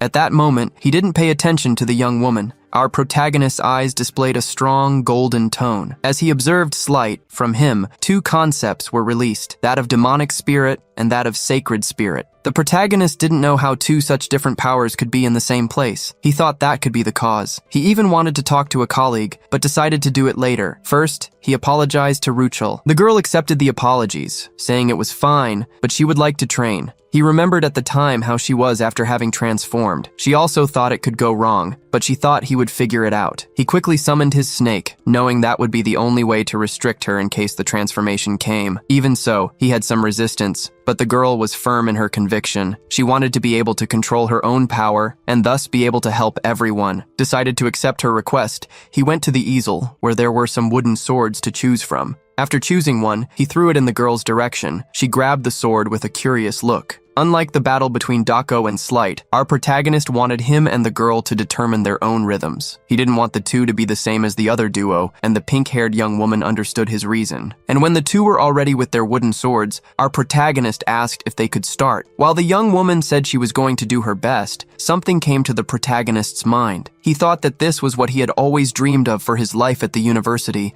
the peace of youth he had imagined. It wouldn't be a chaotic fight of strong blows without a goal. They were young men and women encouraging each other. Just thinking about that, our protagonist smiled with a slightly flushed face, realizing how lucky he was. The young woman, seeing that the boy was thinking, asked if they should start. As soon as the two decided to start, the cute pink-haired girl released all her powers, showing claws. 5 minutes after the beast showed her demonic side, the room was all dusty. Like a very scared protagonist who quickly called for his snake, Ava asked her to turn into a chain and hold her, the girl. The chains again wrapped around the young woman's body, draining her energy and leading to the exhaustion of her power. Shortly after, her power was dispersed and she regained her consciousness. You could see how relieved he was. He now seemed to be falling apart. She ran to him, worried, asking how many times that had happened. He said he had gone through that more than 10 times. The young woman was sad, regretting having left him so devastated in the way he was. But he didn't want her to feel bad about it.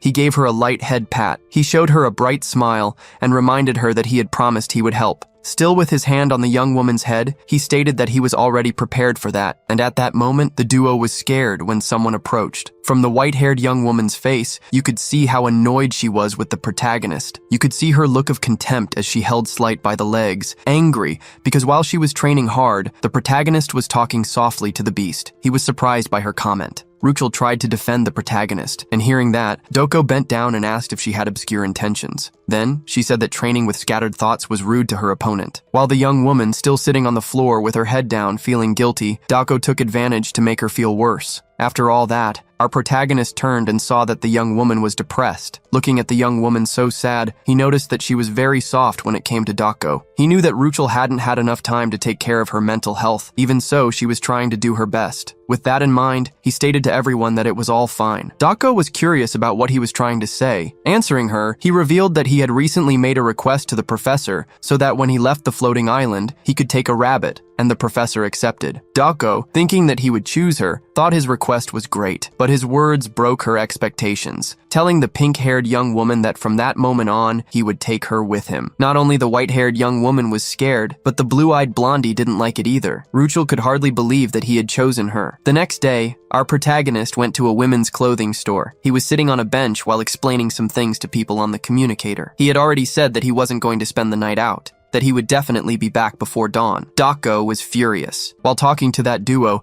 his eyes widened as he looked to the side. The pink-haired young woman appeared after changing into the clothes Ban had chosen, a white shirt along with a pink skirt. This gave the young woman a cute look, matching her hair. She then looked at the protagonist and asked him how she looked, because she thought she was showing too much of her appearance. He quickly put his hand to his mouth to cover his smile of joy at seeing her. After that, the two left the store and walked through the streets. She was amazed by everything she saw. The protagonist crossed the street, calling her to walk a little more, because there was more of a department store district. While she tried to follow the protagonist, she got lost in the middle of a crowd. When she managed to notice, several people had already appeared. She tried to hurry, because at that rate, she would end up losing him. When she thought she was lost, someone approached and held her arm. It was Ban, who pulled her out of the middle of the crowd. He apologized and said he had forgotten that it was her first time in a place like that. Ruchel blushed when she heard Ban holding her hand. He knew there were many crowds in the department store district. Quickly, he turned and hid, since his face was flushed. Therefore, he also didn't see that her face was flushed. The two walked in silence.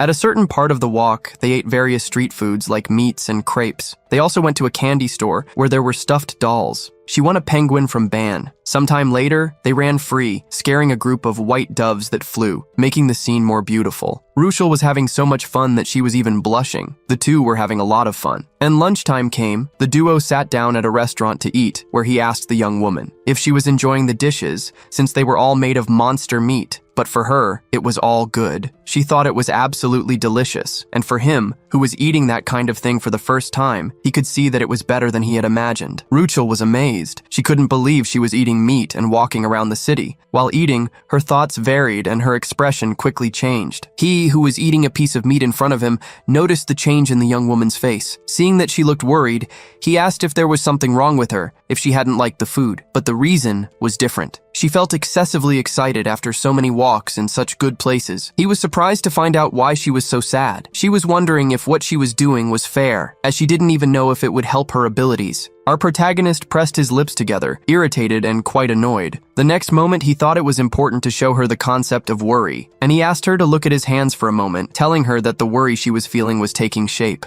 He said that until recently, his ability could feel the fury in her, but now, he said it was different. Just by spending some time together, he could capture those emotions. Ruchel agreed with the protagonist's words, thinking about the problems they had at that moment. He thought that, finally, she could see the symbol above his hand. At that moment, the protagonist closed the hand that held the worry, along with the other hand. Dispelling the concept of worry with a big smile, he showed her his empty hands, stating that the worries had gone away. The young woman was amazed by the glow dispersing, like tiny stars before her eyes. She wasn't just excited about the glow, but also about the words she heard when Ban promised to always solve her problems. She, hearing his request, agreed, because she found everything he said fascinating. It seemed like magic, as if it were becoming reality. Our protagonist's head went back to remembering their last battle, when she attacked him so aggressively. The young woman then changed the subject, speaking more shyly. She said she wanted to meet the best. Our protagonist was curious to know who Ruchel was talking about. Of course she was talking about Doko Yan. Ruchel smoothed her hands in a calming gesture. She said that Doko could be scary, but it seemed like she liked Ban a lot, and he quickly disagreed with that. It was more like she treated him as if he were her possession, like a sword. Ruchel started laughing when she heard the protagonist's comment. She found the fact that he was comparing himself to a weapon hilarious. He didn't understand why she was laughing, since he thought the analogy was strange. However, she said she felt relieved, surprising our protagonist. She gave him a beautiful, bright smile, while saying that she thought he was an omniscient wizard or something. Our protagonist didn't understand what she meant, or why she was getting so close while talking. She grabbed our protagonist's hand, calling him to leave, if he had already finished eating. Her smile was now much more beautiful than before, showing that her worry had really gone away. She said that, as a thank you for everything he had done for her that day, she would choose an outfit for him. The young woman walked ahead, all smiles, while he carried the purchases. Back at the academy, Professor Yumina was in a meeting in a dark room. With her, there was also the camera robot that Ban had given her. He seemed to be pressured, but she asked him to hold on a little longer because it would be over soon. Watching the recordings, one of the professors was furious that information about the tower was spreading. They were going to find out who had allowed them to climb the tower. He also didn't like inferior beings for their transgressions. A blue-haired professor asked if there was any way to prevent this information about the tower from spreading. Another professor said that there were no violations in the videos shown. Even so, there were still angry professors. At one point, someone asked everyone to be quiet. This person made a point of talking to Professor Yumina. He said that it was clearly an infraction and wanted to know if she had already thought about how she planned to take responsibility for it. Faced with that professor's arbitrariness, she just stared at him, holding her emotions firm, unlike the robot next to her. Some time ago, Yumina watched the recordings made by the protagonist. She slapped her own face, realizing that they had really gone that far. When Ban had said he wanted to climb the tower and record a video, there was no reason to oppose it. She even thought it wouldn't work, as she already knew that external machines and artifacts didn't work inside the tower. And yet, Ban ignored common sense, bringing results. She ended the footage shown by the little robot. Yumina was sure that Ban still didn't know what was going on. It wasn't the fact that he had brought the recording from the tower, but the fact that Ban had created a tool that worked inside the tower, something very difficult. The complications didn't stop there. He wanted to publish the video on his channel, because he knew that this theme would attract attention. That form of rebellion would make his group gain more favor from the academy students, and she got a little worried about that. The information about the tower, which they had worked hard to obtain, would be carelessly spread. She wanted to know if he wouldn't regret it. However, he stated that hard work was shared. Besides Tick, his filming robot, there was no other way to record videos. So, he would practically monopolize. He planned to edit and remove some subjects like the constellation, but before the video was published, he believed She used to be by his side and thought that his progress would be incredible, but it would have some repercussions. But he already knew that, and it was just as Yumina herself wanted, talking to him before. That incident would attract both big and small people. So, Ban stated that he wanted to stabilize his position and asked the professor if she didn't think she would feel safe taking care of them. She secretly smiled, not believing he was so admirable. Responding to the protagonist, she said that if he wanted to feel safe, he should avoid causing accidents. She had already created great expectations. She felt that the things Ban had created would generate something immense. So she remained silent, and the professor in the meeting asked what she was thinking about. About the things that Ban had done and accomplished, she decided that she would support him. So she asked the professor. Filming and publishing a video of the tower was just a personal matter, so it was not their problem to discuss that. She made it clear that she wasn't understanding what he was saying when he wanted to hold her responsible. Professor Alex Cantoni had been the one responsible for pressuring the professor, acting against her students. He started laughing, calling her a beautiful liar, raising his voice, trying to instigate the other professors, asking if he was the only one who felt as if her point sounded like an attempt to defend the student. At that moment, the blue-haired professor told Cantoni to be quiet. She, Talia Liriana from the Artifact Creation Department, asked Yumina to tell her who this student was, stating that he was just a common student. However, another professor couldn't accept it, being from the Aura Combat Studies Department. He stated that there was a limit to selfishness, and that the information about the tower was centered on the academy. At that moment, she confronted the professor, saying that his words were strange. The reason no one had filmed the tower until that moment was because it blocks. Professor Cantoni interrupted Yumina with a smile, hiding his own interests, wanting her to explain the principles of the ability. Yumina remained silent, listening to that question. On the other side of the table, Thalia also spoke up, claiming to have spent 200 years studying these subjects. She knew very well that artifacts created outside the tower didn't work inside it, especially filming equipment. It was common knowledge that no circuit could handle the waves demanded by the tower. The more she researched, the more she became convinced that external machines would never work inside. Hearing all those words, Professor Yumina completed the words, saying that her student had succeeded. This left Talia much more curious, saying that was what she wanted to know, who this boy was. She was annoyed because he came from a dimension that didn't even have mana, and that made it seem like only he was special. The moment she finished saying those words, she realized something. The artifact that had filmed that recording was now with Yumina. The blue-haired professor revealed a scholarly look, determined, putting on her gloves and asking to hand over the artifact. Yumina quickly hugged the little robot, refusing to hand it over. She said she had been asked to bring the artifact to the meeting, but that was a feat accomplished by her student, and she couldn't let anyone do that. Professors one after another went against her. Suddenly, someone raised their hand, asking everyone to stop. That was the professor in the corner of the table next to her. That professor was the Academy's vice president and head of the Constellations Department. Putting his finger to his mouth with a smile, he asked everyone to be quiet so that the heat of the discussion could pass, and everyone agreed. However, after a while, he himself broke the silence by calling Talia suddenly. The professor was extremely shy upon hearing the vice director praise, thanking her efforts for putting 200 years into the research, and recognizing that she was a person apt to judge. It seemed that the artifact made by the student was special, the professor stammered. After hearing the professor's confirmation, the vice director said that this should be a difficult fact for the professors to accept. When the professors questioned what he was saying, he made a point of explaining, summarizing the student in question had been recognized by the tower. After that revelation, the professors were stunned to hear such a statement, because the student had entered the tower for only one day. A professor tried to fight with him, saying that the statements were reckless, even though he was the vice director. But he didn't care about the uproar, shrugging his shoulders. He said they could believe it or not. He also said that there was one more reason for him to be special,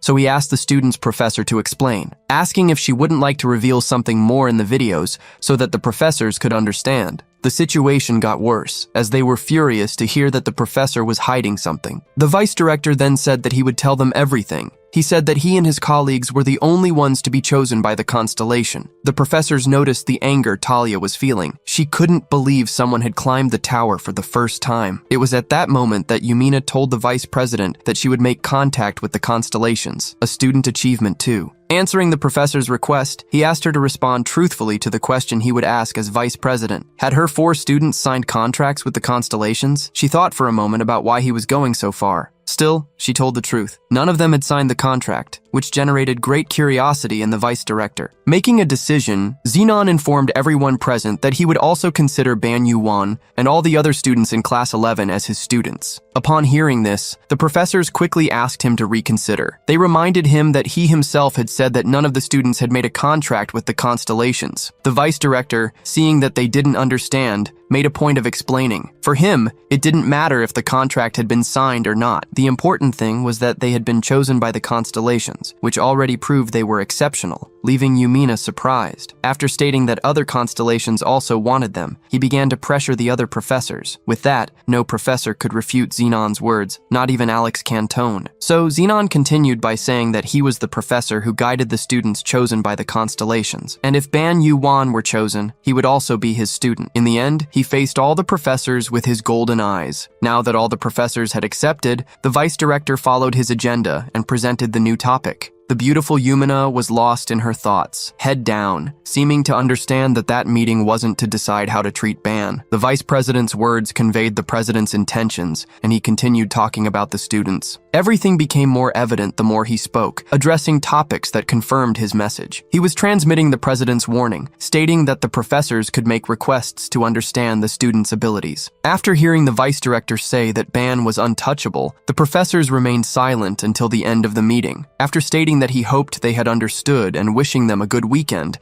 the vice director disappeared. Yumina sighed in relief, never imagining that her student would receive so many favors from the director. In that small moment of relief, one of the professors approached her, Alex Cantone. Inviting her to have some drinks at a bar, he said he wanted to toast to the student's success. With that man's invitation, Yumina turned green with disgust, but didn't respond, just teleported to another place. The professors, realizing the reaction, quickly tried to console Cantone. The next day, several people surrounded the protagonist in the cafeteria. Many people wanted to introduce themselves. Everyone wanted to be Ban's friend, even offering him an invitation to the student council. The protagonist was scared by so many people and so many requests for dates. On the other hand, Doko met with the other two colleagues and they wondered what was happening with all that commotion. Light explained the situation and asked if Doko remembered the channel. He revealed that the channel had gone viral. By now, it was hard to find anyone at the academy who hadn't seen their videos yet. Hearing the explanation and looking around, seeing several people watching the video created by Ban, Doko thought Ban's ideas and abilities were truly excellent. However, Rachel, observing the scene, thought about Doko's reaction and what was happening. At that moment, the protagonist placed his tray on the table, asking what was going on that morning. Tired, he couldn't help but put his head on the table due to everything that was happening. The protagonist also wanted to provoke Slight, saying that he had several fans and should be nicer to them. They were surprised by a loud voice that caught Ban's attention. Someone was saying that it was a joke to make a fuss with manipulated images. Some boys were bad-mouthing the protagonist's group. They looked in Ban's direction, saying that he should wait because the next day all his lies would be exposed. The antagonist then remembered that the next day would be the day of the scheduled duel with Erector. It would be the day he would face the stone boy, Erector. After listening to all the insults from those boys, he realized that they were the exact ones who would root against him in the duel. Light also agreed with the protagonist's assumption, while Ruchel offered him support. Wiping her mouth after eating, the white-haired young woman said that he should respond in the best way, especially for those who were watching and supporting the protagonist, and gave him a beautiful smile. The next day, the protagonist went up to the arena, and the assistant professor was there, informing him that the duel would be broadcast live. If the two agreed to the fight being recorded and broadcast live, they should sign the document that appeared in front of them. To their surprise, there were several precautionary terms for the duel. If someone became incapacitated or surrendered,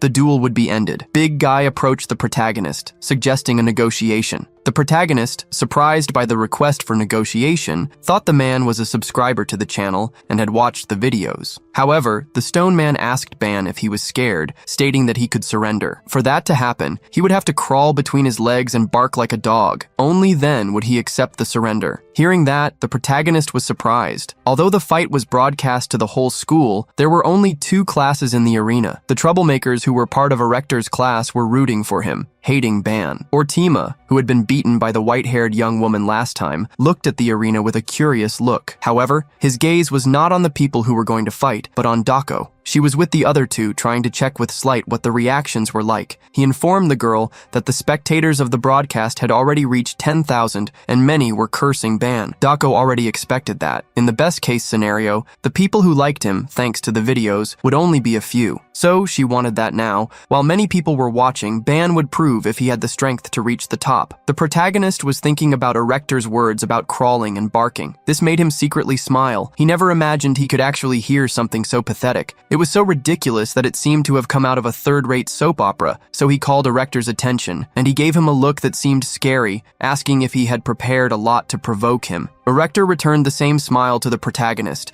asking how long he would be able to act so calm. The protagonist shrugged, stating that if he was acting calm, or Erector should find out by going against him. Saying that, the protagonist drew his sword and called Erector in a provocation. He was annoyed, grinding his teeth due to the provocation. Now he seemed to be boiling, asking the assistant professor to declare the start of the fight soon. Hearing him and granting his request, the assistant professor raised her hand up and said that now it was Ban against Erector. Already having permission, he almost instantly advanced against the protagonist, relying only on his superior size to win. Erector's steps made the whole arena tremble, throwing his big fist in the direction of the protagonist, who remained still. When the fists were almost reaching Ban, he just moved. His legs moved quickly, while his eyes were focused. The protagonist internally praised Erector for taking the initiative, but his sword moved, and he passed by the big guy. While wondering what Erector could do being so slow, Ban's blow hit the opponent's face as if crushing a sheet of paper. With that blow, Ban knocked Erector down, taking the advantage in the battle for a few seconds. He thought that, to face that stone, he knew it was more efficient to use the reverse method. The protagonist and the others met in the training room the day before his meeting with Ruchel. They all told the protagonist that, before using a technique, there were attempts and errors. Therefore, he learned that, when facing a new opponent with a new attack, he should be able to use the technique.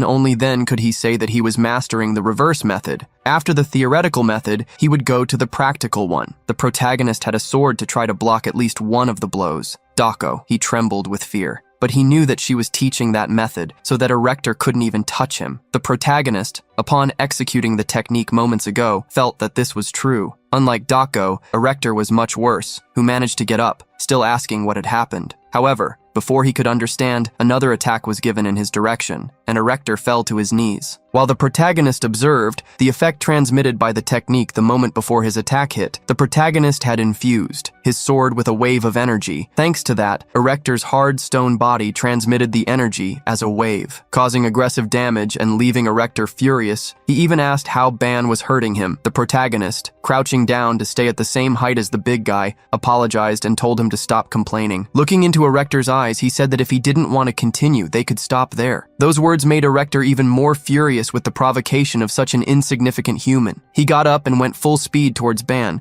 but the protagonist was very quick to dodge. Erector was furious. He couldn't believe that a mutt from a lower dimension was looking down on him. Erector shouted these words furiously. The more he shouted, the more it bothered the protagonist's ears. Who understood what was happening after those shouts? Several concepts emerged around Erector's arm. They were stretched upwards, becoming much larger. Erector's hand hit the arena floor, causing a loud bang. Even so, the protagonist internally mocked Erector, thinking he was too naive. He thought he should at least try a different method after failing the first time. He didn't want to know about any strategy. His eyes showed the fury he was holding. He tried to crush the protagonist with his big body. Luckily, Ban was quick to dodge his attacks. Erector continued to attack the same way, stretching his hand to try to hit the protagonist. However, the protagonist's sword cut quickly when it was fused with concepts. The big stone arm cracked, and now it was being cut by the protagonist's attack. Faced with several equal attacks, Ban had no alternative but to counterattack. In the same way as the first time, receiving great damage, Erector shouted in a mixture of pain and hatred. While the fight was happening, many people were watching and following the live broadcast. Among them, even the directors were keeping an eye on what was happening. Even being an irrelevant fight, he was watching. Just like the vice director, several people were watching and couldn't understand what was really happening. Light told the pink-haired young woman that everyone's reaction was expected. They didn't believe it even when they saw it with their own eyes. Now everyone had to accept that. Compared to when he appeared at the academy, the protagonist was times stronger, and that was undeniable. The students of Class 1, the same as Erectors,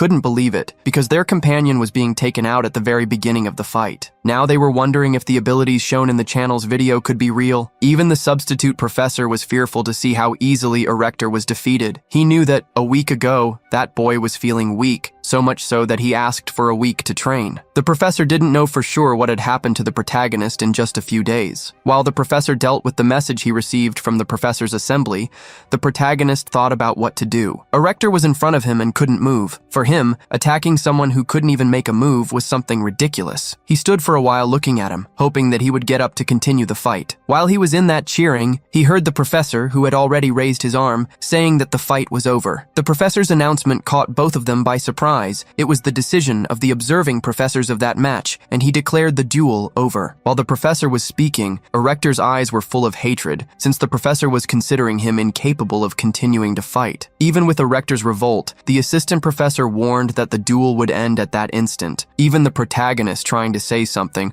the professor said that the objection of neither of them would be accepted. Ban still gritted his teeth when the assistant professor ordered him to leave the arena. Very upset, but having no other option, he left the arena grumbling. Drawing his sword, he was upset because he couldn't decide whether he would win or not. He was upset and frustrated, but at least he hadn't lost. The sadness in his friend's eyes was visible. As he was leaving the arena, sad, he heard Erector calling him an insect and asking him to wait a while. Even with the assistant professor saying that he was considered incapable, Erector didn't want to lose to someone like that insect. Looking Ban in the eyes, he wanted to end that humiliation once and for all, even going over the professor's word. With that in mind, he advanced on the protagonist first. That's when he made his arm all spiky, shouting at Ban about his intentions. The assistant professor was scared, shouting for Ban Yuan to dodge as soon as possible. He, however, smoothed his sword again, not willing to dodge. Even in front of Erector's furious eyes, he remained calm and still while the big guy shouted. He knew that the opponent had already been told to stop,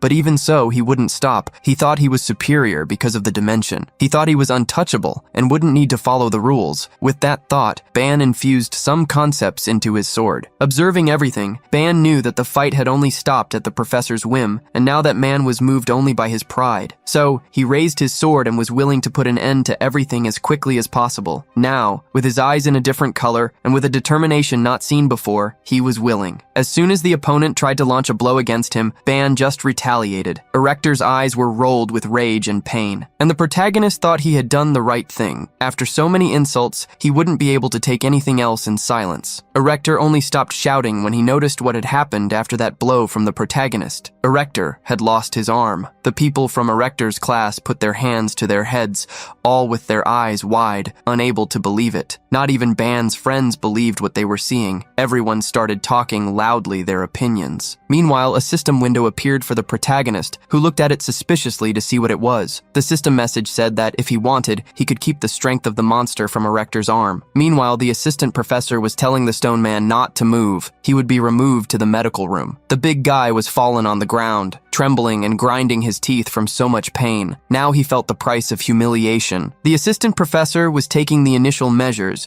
while the protagonist looked to the side. Now the protagonist was getting a sermon from the assistant professor, who had already said it was just to dodge. The protagonist tried to explain himself, apologizing since the incident happened so fast, it was difficult for him to associate. The professor was indignant, because the protagonist's excuse was silly. But while the professor was angry with the student, he received a notification that asked the professor to stop. The vice director would give him the answers he wanted. Then, the assistant professor showed the vice director's message to Ban. The message greeted him and warned him that the person speaking was the representative of the professors. He said that from that moment on, he would ask the questions and Ban should answer honestly. He wanted to know if he couldn't dodge. The professor's representative warned that their forces were so conflicting that even the professors decided to end the duel. Now, he demanded a response from him that could be accepted by everyone and insisted on knowing why he didn't dodge the attack. The protagonist just stared with a closed expression, without any response. The protagonist thought that, even having gained the ability, he had never reflected deeply on what the so-called spirit words were. Now, with the question that consumed him, he felt a terrible pressure beyond the screen and wondered who that person was. So he asked the other person on the other side how they had guessed, since he didn't dodge the opponent's attack and instead counterattacked. He believed that a student who disrespected the authority of the professors and acted as he pleased deserved to face the consequences. consequences. The person on the other side wanted to know if he was saying that the professors were authority. The protagonist agreed and continued by saying that besides, in an official part where the rules should be strictly followed, this was necessary to prevent other students from disregarding the rules and trying sneak attacks. While exchanging the messages, the group of professors could hear everything that was happening. He continued by saying that if he had responded peacefully in that situation,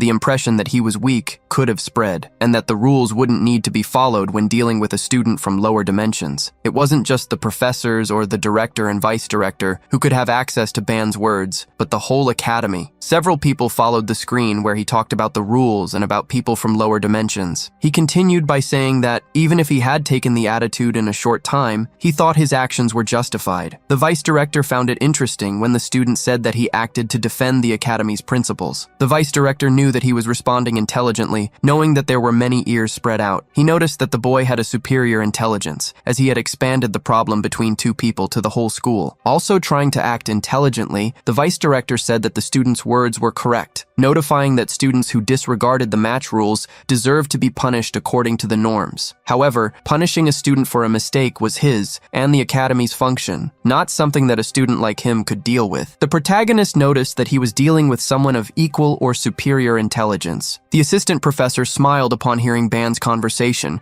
and the vice director thought that no matter the nonsense they said, his opponent was strong. With that, the student said that if the director was right, and if he had infringed on the authority of the professors, he apologized, and he concluded by saying that, in any case, he was willing to accept the punishment for what he had done. The vice director was satisfied to hear that. The director said it was all fine and that he wasn't asking to discuss punishment in the first place. Those words left the protagonist relieved, but the assistant professor was speechless. Zenon, thinking he had understood, believed that that young man had enough eloquence to win the favor of a constellation. He announced to everyone that he would accept Ban Yuan's self-defense as justified. Those words made Slight and Ruchel happy. The assistant professor even tried to argue with the vice director, who told him to stand still and stop that embarrassing behavior. In addition, the assistant professor also got a scolding for not having acted correctly with the students. He had not shown the necessary vigor during the match and said that the right arm was something easy to solve, ending the matter. A warning was given for the students who were watching the match to return to their places. While the warnings were given, Dako was relieved as everything ended without further incidents, and Slight agreed with her. The director also said that the student Ban had dedicated himself a lot and could leave at that moment. Showing education, he bowed to the assistant professor, who was dying of rage at that moment, and left. He was turning to leave when he seemed to notice something. The communicator still said, "See you later." However, when he turned and looked, there was no message on the screen. Ban felt that it was happening again. After the incident, he joined his friends, who were happy for him to be back. Light said that the swordsman blows he used at the end were incredible. The protagonist said that this must have been because of the tower. Dako praised, saying she liked to watch, since he had gotten stronger. She asked him what it felt like to gain a new power and if he thought it was useful. A little embarrassed, he put his hand to his head and said that all of that was because she had trained him very diligently. Dako made the protagonist awkward when she brought up the stone man's arm. She made him even more scared when she said she knew he had absorbed it. This made him remember when he was in the arena, and the message appeared. He didn't think that was possible. The system message showed several possibilities in which he could choose. For safety, he took just a little bit, and when it worked, he thought what was happening was unbelievable. He took a little of each and saw that all the traits were incredibly strong. Until that moment, he could not manipulate the concept of living people at will. He told his friends that he could now take specific parts by cutting them. His expression became sad when he said that he ended up absorbing the strength of the opponent's right arm. Dako asked him if it wasn't a good thing and why he was pretending not to be. He said that at first he was happy to be getting stronger, but then when he saw, he was not fighting with the monster from before. He shared with his friends that, after everything, he felt abnormal and uncomfortable. The white-haired young woman, screaming, told him to raise his head because there was no reason to say such nonsense. She reminded him that that person had gone on top with murderous intentions all the time. She told the protagonist that, in a kill or be killed situation, he should know what the choice would be. Those words from his friend brought a little comfort to the protagonist, hearing her saying that he shouldn't feel guilty for having made his choice. After he calmed down a bit, he said that he was overthinking things and apologized to his friends. Dako told told him that he couldn't just go around cutting the arm off those from the so-called special class. While the girls were fighting, he seemed to have received a message that left him very worried, even shouting. His shouts scared his friends, who didn't know what was happening in the face of his shouting. There was a mandatory additional cost, which was the course on the constellations of Babylon taught by Professor Zenon. He taught how to get support from the constellations effectively and how to negotiate contracts with them smartly. This knowledge and preparation were useful to avoid the constellation's wrath. Now, that course was being offered to Class 11. Everyone watched when the people from the lower dimension began to pass. It was commented that the bargaining boy was walking around with his head held high, and the protagonist felt uncomfortable with the looks. While the protagonist and his friends went up the stairs, they heard several comments from people who were for and against them. He, looking back, saw that all his friends were upset and apprehensive about the comments. Making a mysterious expression, he told his friends that the more people were cursed, the more they lived. While walking, he was pulled by the wrist by Ruchel, who seemed to want to say something to him. She was worried about what had happened the day before and feared that more people would start to dislike them. Upset, she said that everyone said what they wanted without even knowing what kind of person he was. Seeing the sadness in her eyes, the protagonist tried to calm her down, saying that it was all good. Putting his hand on her head, he asked her not to worry so much about these things, and he thanked her for all the affection she was showing him. However, those who were watching them were not liking that intimacy at all. Light and Dako thought it was unnecessary. They had already gone out together on the weekend, and now they were in perfect sync. Dako asked the pink-haired young woman if she had liked the clothes she received so much. Ruchel, who always kept quiet with the provocations, asked Dako if she was jealous, making the protagonist awkward. Dako got angry and mentioned to Ruchel, asking if she wasn't tired of getting beaten by her. Ruchel made it clear that she knew the young woman would continue to beat her one way or another. Standing at the door, they checked if that was the same classroom for the constellations of Babylon. Light was sure that there was a class last week, but he didn't know what would happen if people like them mixed with the others. He was afraid of what the senior students might think, but the protagonist asked them not to worry about that. Gathering courage, he held the doorknob to open and start participating in the course. He replied to Slight that everyone would think that talented juniors would join them, but upon opening the door, even the protagonist showed to be quite nervous about the amount of people. All the people looked back when the door opened, seeming to stare at each of them. Dako thought that, because they were older and more experienced, even she couldn't ignore their abilities. The pink-haired young woman was visibly intimidated, as was Slight. The protagonist also didn't feel comfortable with all those people around him. Zenon, as soon as he saw the students, said that they, from Class 11, were welcome to his lecture. The protagonist, when looking at the vice director, couldn't understand what his power was. Nothing about him was revealed. And when the man spoke, the protagonist noticed that that voice was the same as in the duel. Zenon began by saying that the origin of his classes was to understand the tower and the constellations. He told the people who joined the class that day that he would first talk about the tower. He began by saying that, at first glance, it seemed like a huge structure, without descriptive principles or ends. He said that the tower was no different from a living organism. The class, for the protagonist, seemed to be a bit boring. He explained that it might seem that they were claiming rewards for clearing the rooms. He said that this was not what happened. It wasn't because they found some rewards that the tower would gladly receive them. It did this to separate the most outstanding climbers among all, and for these it gave better and more exceptional treasures. There were also the transcendents, like the mediums. That was a basic condition for any intelligent being to be able to reason like a superior. It was a fragile system that could be turned upside down by a single irregular intruder through non-standard routes. All that professor's talk seemed like nonsense. The protagonist didn't believe in anything. Although he remained silent, he was always thinking about something. That was the moment when the Chancellor's mass email was sent. The protagonist remembered that this happened shortly after the intruder entered the tower. What if he assumed that the irregular phenomenon with the spider swarm in room 4 had been caused by the intruder? The problem was that the difficulty seemed strange in room 1 too, those things that were definitely elite monsters. It was strange if the tower had started in a strange way after they arrived in room 4 and the introduction began. With that, the strange things that happened in rooms 1, 2, and 3 could not be explained. Now, with the professor saying that the tower could be a living organism, things seemed to fit better. If you change the perspective, it could be that the tower didn't change the difficulty only because of the intruder. And yes, because everyone started climbing. This solution seemed easier. Now he didn't know if the insane difficulty was really the tower thinking for itself and putting difficulties. There was a moment when the protagonist's fight with his thoughts was so great that the friends next to him began to notice, as did the professor, who, although he didn't say anything at first, opened a smile, thinking that he was getting to his purpose. The protagonist was already sweating from so much thinking, but he still insisted, thinking that if the tower were a system, it would choose those people. As Professor Zenon was saying, with that, he looked to the sides and thought that there was no better place. He thought that his class had found difficulties and situations incomparable to the others. He thought that if so, the second phase would be even better, with more gold, more events, and magical items. He was reflecting on the concept of what happened in the tower room when someone asked if he had already found out. The professor, having caught the protagonist's attention, said that there was a barrier around and many students had not yet discovered it, and he congratulated Ban and Ruchel for finding an orb on the first day of class. With that, he told everyone present in that class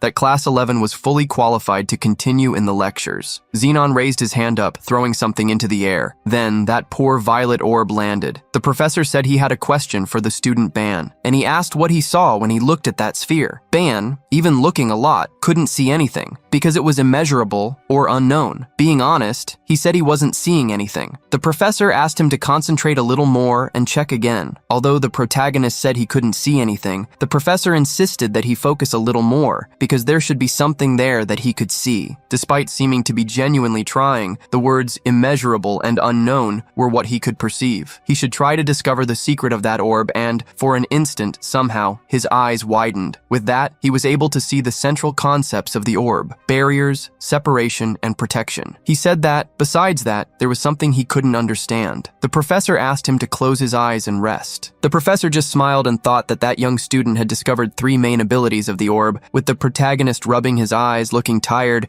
and Slight observing. Now he knew why the director was putting so much faith in him. Pointing to the orb, Violeta asked the protagonist if he had understood what it was. Being honest, Ban said he didn't understand at all, which made the professor say that he was very honest. Zenon said he wanted to highlight to everyone the importance of expanding thoughts and stimulating imagination. He also said that if they wanted to use the abilities in an advanced way, they should develop the power of thought. The driving force is behind this. Now, the protagonist didn't know what all that had to do with the orb. He wanted to know if someone with high cognitive capacity or imagination could control the orb. He agreed that yes, and said that if one day someone had the ability to understand, analyzing, and developing themselves, they would be able to expand that capacity. Smiling, and with the strange voice, the professor said that when that person managed to do that, the orb would turn them into a pseudo-god. Those words from the professor were exaggerated and scary, and the students were staring. But, for the protagonist, everything continued to be very tedious. The professor insisted, saying that at the moment it might be difficult to understand. He said that as the lecture advanced, everyone would gradually come to understand. Finishing the lecture, he said that their task was to try to imagine the possible applications of everything that was said. From the beginning to the end of that lecture, the protagonist found everything very complicated. He had a doubt. If God was God, what would a pseudo-god be? He didn't know if it was something similar to a god or a false good. His thoughts were interrupted when Slight called Ban to leave, while Ban was asking someone from his class to explain the lecture again because he hadn't understood. Meanwhile, Slight said he thought the protagonist would summarize very well, but he had his eyes wide open ahead, seeing Ortima. After the scare passed, he managed to ask Ortima what he was doing there. The bad-faced young man said that he was the one who asked the questions. He wanted to know where she was, and Slight could hardly believe that he was talking about their colleague. Suddenly, Dako arrives, asking why everyone was grouped together. Smiling, she said in an ironic tone that she thought something serious had happened. The protagonist, awkward and not wanting things to get worse, didn't know what to say. Ortima approached the white-haired young woman and confirmed if her name was Dako. He said he had business to deal with her. She continued to ironize, and she asked if he was making another duel request, saying that if he wanted to hurt her, she wouldn't prevent it. He clung to her, saying that dueling inside the academy seemed like something difficult. While she was talking, the young man put one of his knees on the ground and told her that it was not a duel request. He took out a beautiful bouquet of flowers and offered it to the furious young woman in front of him. Leaving everyone scared, Ortima asked the young woman out on a date, while he was blushing with shame. The people behind, with their eyes wide, never imagined that that scene was possible. Just like them, the cold-hearted young woman also didn't show her expressions. Nobody could believe that the proud and arrogant Ortima had fallen fallen for a woman who beat him to a pulp. Our main character wondered what kind of taste someone had to have for that to even be possible. Remembering that Ban himself had been beaten by Doko many times, Slight asked if he wasn't answering his own question. Being called a masochist in such a not-so-subtle way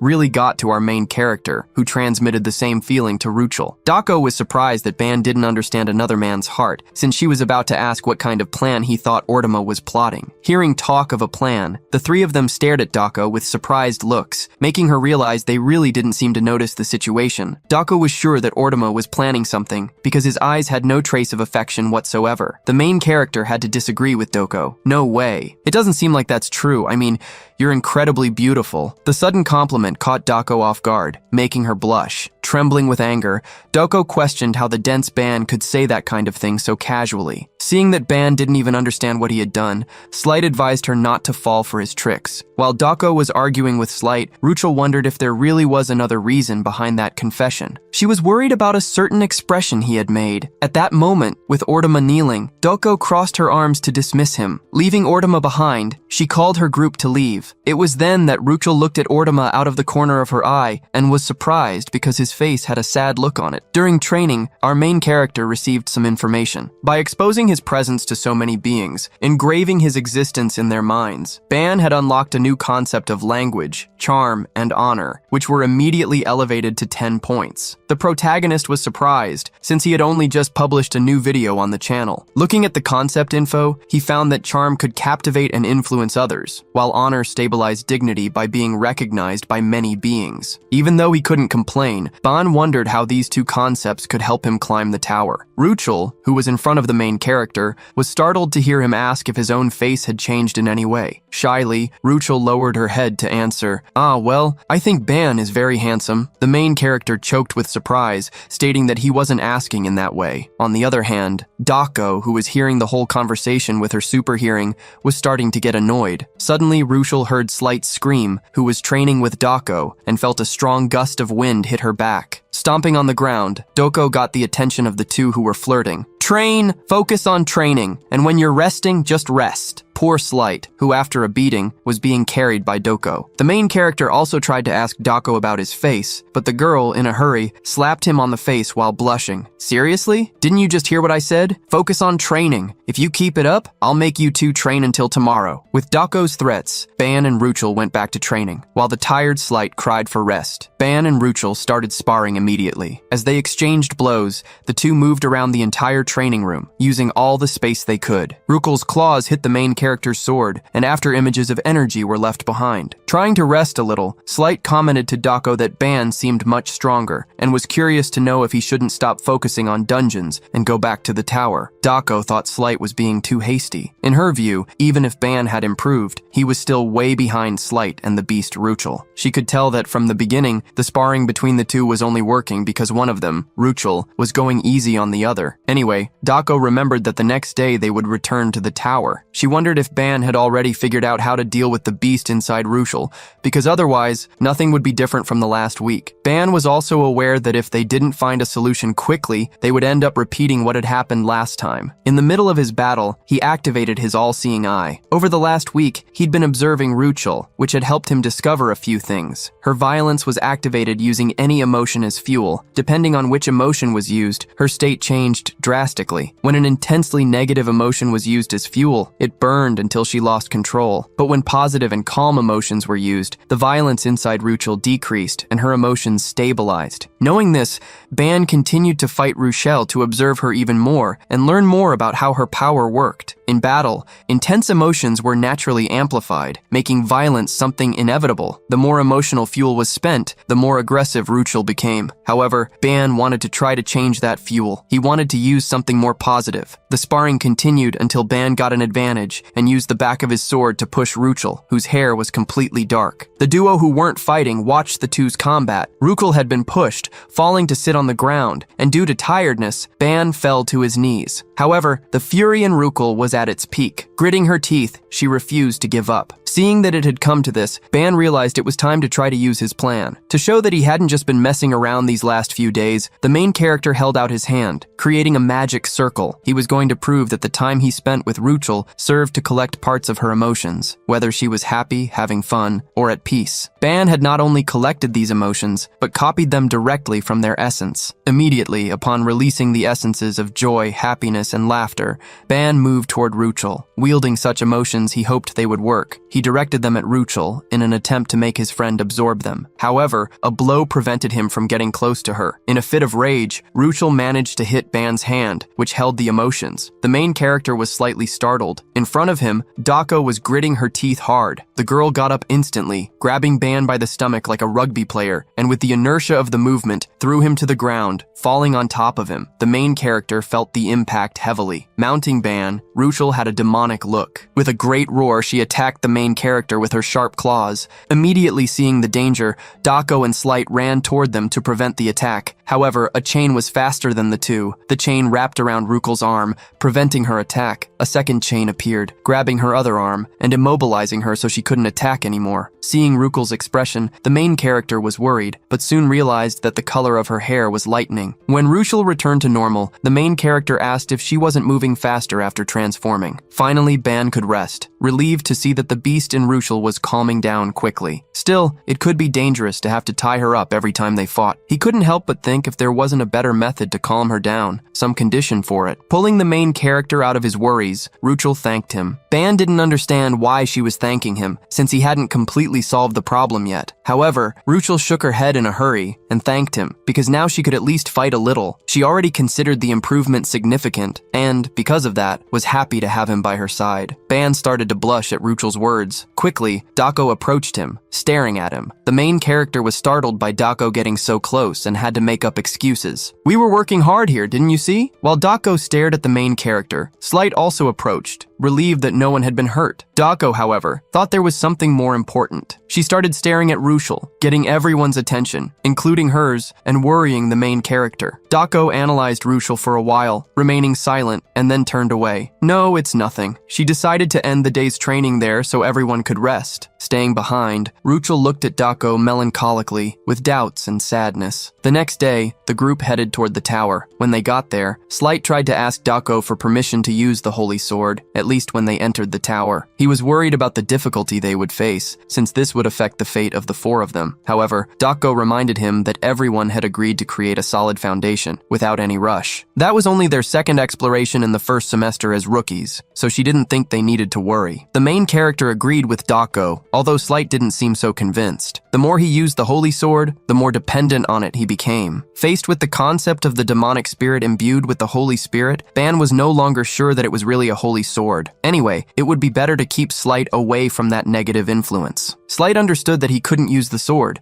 but asked her not to blame him if he collapsed in the tower. However, faced with the request, he met a demonic Dako. Just like her, Ban also showed his cruel side. "We're not gonna blame you, but don't forget, millions of subscribers are watching the video." While Slight cried, the main character accessed his internal codes. His stats appeared, as did the points of his skills and learned essences. With everything making sense, he also got his Snake Eve and the recorder Tyke ready. He would count on the two of them on this journey. Before they went in, Ruchel approached the main character. "I'll do my best in there, and I'll listen to everything you say." The main character thanked Ruchel for her dedication, asking her to believe in him, since he was also getting stronger in combat. With a bright smile, Ruchel was ready to count on Ban. Jealous, Dako looked down on Ruchel. "I just hope you last at least until Saturday night. If anyone gets eliminated, I'll punish them severely." While Slight tried to insist that they give him the sword, Dako called the main character aside. The main character was curious to know what she wanted. Dako wanted to clear some things up with him before they went in. Dako's words started harsh. "Today is the first evaluation. To be honest, I'm quite disappointed in you two. You haven't forgotten the promise you made to me, right?" In one of the first times she smiled, Dako had promised that he would take responsibility if things went wrong. Ban tried to be positive. "Of course I haven't forgotten. Besides, both of us have already started to change. You don't have to wait for the results because they're going to happen exactly as I said." Dako got ready to change the subject and talk about Ruchel, who showed up hiding behind one of the pillars. Before Dako started talking, she snapped her fingers. As soon as the sound echoed, Ruchel felt a strong pain in her ears. Hearing her scream, the main character turned around startled. Seeing Ruchel trying to listen to the conversation, Doko got annoyed and continued to snap her fingers. "Trying to listen to our conversation, aren't you? You're getting more and more daring in front of Ban and Ban." The main character was surprised because Doko's finger snaps seemed to be at a frequency he couldn't hear, probably something only perceptible to Ruchel. Getting back to the point, Doko asked the main character if he knew the meaning of submission. The main character replied that it meant being dominated, but that wasn't the correct answer for Doko. From the perspective of someone who is being dominated, it can be uncomfortable, but some people find stability in front of strong leadership. In that sense, that beast seems to genuinely like someone who can completely dominate and control her. Since Ban didn't seem to understand what she was saying, Doko tried to explain better. In other words, when that beast becomes uncontrolled, trying to communicate without emotion is useless. Even with this new explanation, Ban's mind was full of doubts, which annoyed the girl. Gritting her teeth, she told him to stop trying to understand and just memorize her words. Sighing, the main character agreed to keep that in mind and saw Doko turn her back to join Slight, who was already waiting for them to enter the tower. With the main character in the lead, the group approached the entrance. Putting his hand on the door, Ban asked if everyone was ready. Light was the first to nod, followed by Ruchel and Doko. With excitement, the main character started recording. "First years from the special admission, class 11, the second exploration starts now." And so, he opened the doors of the tower, releasing a powerful light that enveloped them. Immediately, they were transported to a place where the floor seemed to be melting, attacking the labyrinthitis crisis of anyone who had it. Looking at the northern lights in the sky and the various square walls, Ban wondered where they were. After being caught by so many strange situations, Doko thought they would start on the first floor, but realized that wasn't the case. If you could get a view from above, you'd notice they were inside a gigantic labyrinth. While Slight investigated the place, the main character looked at his pendant, checking that they were on the 5th floor. Slight was relieved that they were on a normal floor, which made Doko question if he had become complacent. While the two were arguing once again, the main character noticed something. Ruchel was staring fixedly at one direction of the labyrinth. From there, she was sure she smelled a monster. Hearing that instead of finding the way, she had found a creature, Ban felt a certain nervousness, but what happened the next moment shocked him. In the direction Ruchel was looking, something started to appear, as if computer data were being transported. Immediately, Slight grabbed his sword, asking Ban what that was. The main character knew that was something different from what they had found on the first floor. It emitted an unpleasant crackling noise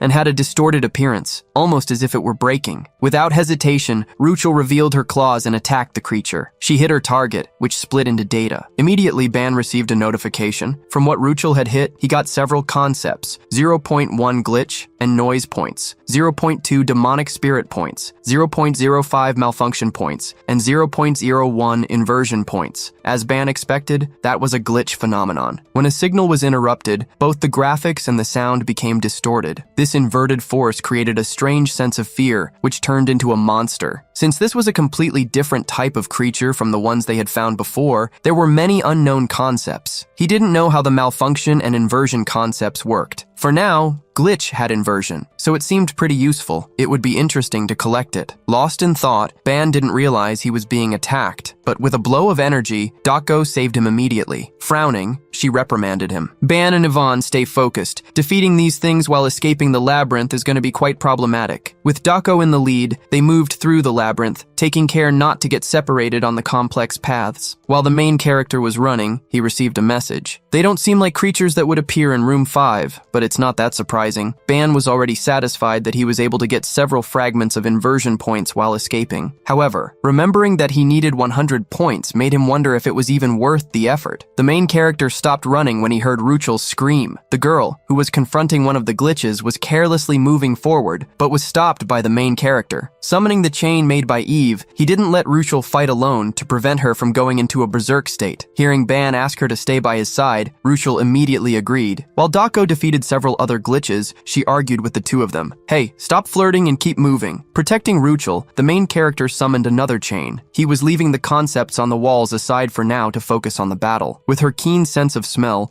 Ruchel was able to warn the main character when monsters were about to appear. Using the chains, the main character managed to collect inversion points by defeating the glitches. After running for several minutes, they still hadn't found an end to the labyrinth. Doko then revealed that she had memorized the entire path they had taken while running, and both she and Ban felt that, although the place seemed different, they had been there before. She concluded that it wasn't a normal labyrinth, but one that modified itself in real time. Faced with this situation, Dako assumed that the only option was to destroy it completely. Seeing her take a battle stance, the main character noticed something with his eye ability. He was so focused on collecting inversion that he had ignored an important detail. Dako wanted to destroy everything to reveal anything that was hidden, but the main character interrupted her, passing her by. Placing his hands on the walls of the labyrinth, he explained his reasoning. Logically, a path that's constantly changing doesn't make sense. That means there must be some trick hidden inside the walls. The main character felt the entire wall until he found a spot that sank when pressed like a hidden button. Ban received half a point of illusion for discovering the secret button, a concept that couldn't be owned by humans. With the wall in front of him disappearing, the main character smiled, celebrating that he was right. His gamble had paid off, and a path in front of him was revealed. Rukul was curious to know how Ban had done that. With slight thinking, it was incredible that he had discovered the labyrinth's secret. The main character scratched his nose, trying to hide his pride. In fact, he had noticed it a little earlier, but ended up not saying anything because he had forgotten while collecting concepts. To hide this fact, the main character made up an excuse. "I don't like to waste time. I just noticed a part of the wall that looked weird after we'd been walking for hours." Dako found Ban suspicious but didn't say anything. She was more surprised by the fact that he had found a flaw in the magic that even her own power hadn't detected. Watching the main character take the lead to guide the way, Dako told herself that, as she already expected, Ban wasn't just a common talent. The quartet continued to move through the labyrinth while defeating the glitches. This time, they found a giant elite glitch, even though they were only on their second exploration. For Slight, this only confirmed that their experience was different from the explorations of the other groups. Ruchel thought the same. Even after defeating the elite monster and gaining many concept points, the main character stood still, staring into the void, which worried Ruchel. She thought he might be injured, but Ban soon reassured her. The truth was that he was worried. He was 1,000th of a mana point away from reaching 200, but that number refused to go up. Even after absorbing more than enough concepts in the last 3 hours, his mana didn't reach 200 points, a problem that the concepts of life and body had never faced. Noticing his state, Dako approached and whispered in his ear, "What's going on? What's wrong with you? You don't look hurt." The main character was startled by Dako's sudden approach, something he had already asked her to avoid. However, it wasn't just Dako who was worried, but everyone else too. The main character revealed the problem he was facing with his mana growth, which confused Dako. Suddenly, Doko giggled, as if she were happy. Hearing Ban ask why she was happy, Doko asked if he had hit a wall. Faced with Doko's words, the main character was shocked. She remembered that he was expanding his energy quickly, as if he were sucking everything around him, which made his growth rate gigantic. It would be like continuously watering a plant without giving its roots time to grow, causing him to hit a growth limit. Hearing Dako's explanation, the main character asked what he should do. Dako didn't think it was a good method to defeat monsters negligently, as he was doing. Thinking of a more efficient method, she looked around. Her gaze was directed at Rukul, who was in doubt about why the girl was staring at her. Dako huffed, annoyed.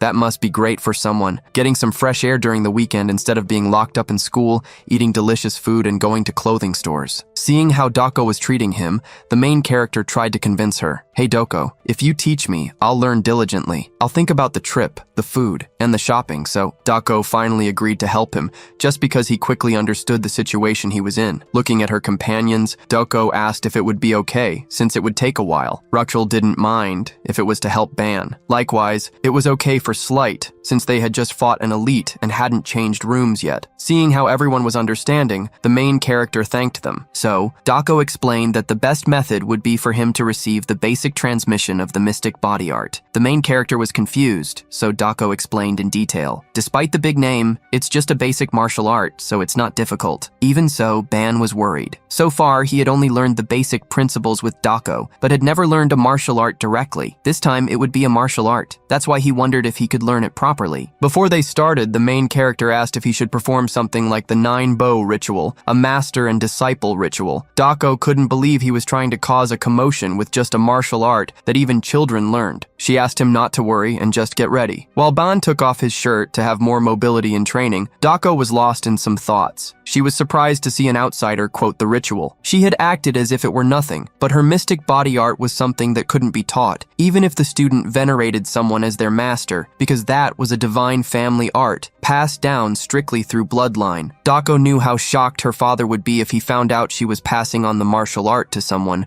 especially to someone she had met recently, someone from another world. While Dako was lost in thought, the main character called her. Having taken off his shirt and revealed his buff body, Ban asked if he really needed to take all that off. Dako couldn't believe she was teaching this shameless guy a secret technique of her family. She couldn't do that unless he became her husband. Oblivious to Dako's thoughts, the main character tried to hide his body, embarrassed. Slight, who was looking at the main character's body with wide eyes, tried to ask Ruchel not to look. He thought that for him, as a man, it was okay to look, but not for her. Seeing the two gossiping, Dako shouted at them to be quiet. Starting the training, Dako instructed Ban to sit down and calm his mind. So, the main character did it. Going behind the main character, Dako extended her hand. From the moment she had met him until now, she had a strange feeling that kept growing. The feeling that she wanted to nurture this man with her own hands. Ban was different from any other man Dako had ever known. She didn't even need to mention Ban's exceptional talent for martial arts, but what surprised her most was the potential he had to possess the abilities. She believed that if he, who possessed great qualities and abilities, grew systematically, he could become something unimaginable. She wondered how fast and how far he could go. At the same time, she wanted to see his talent,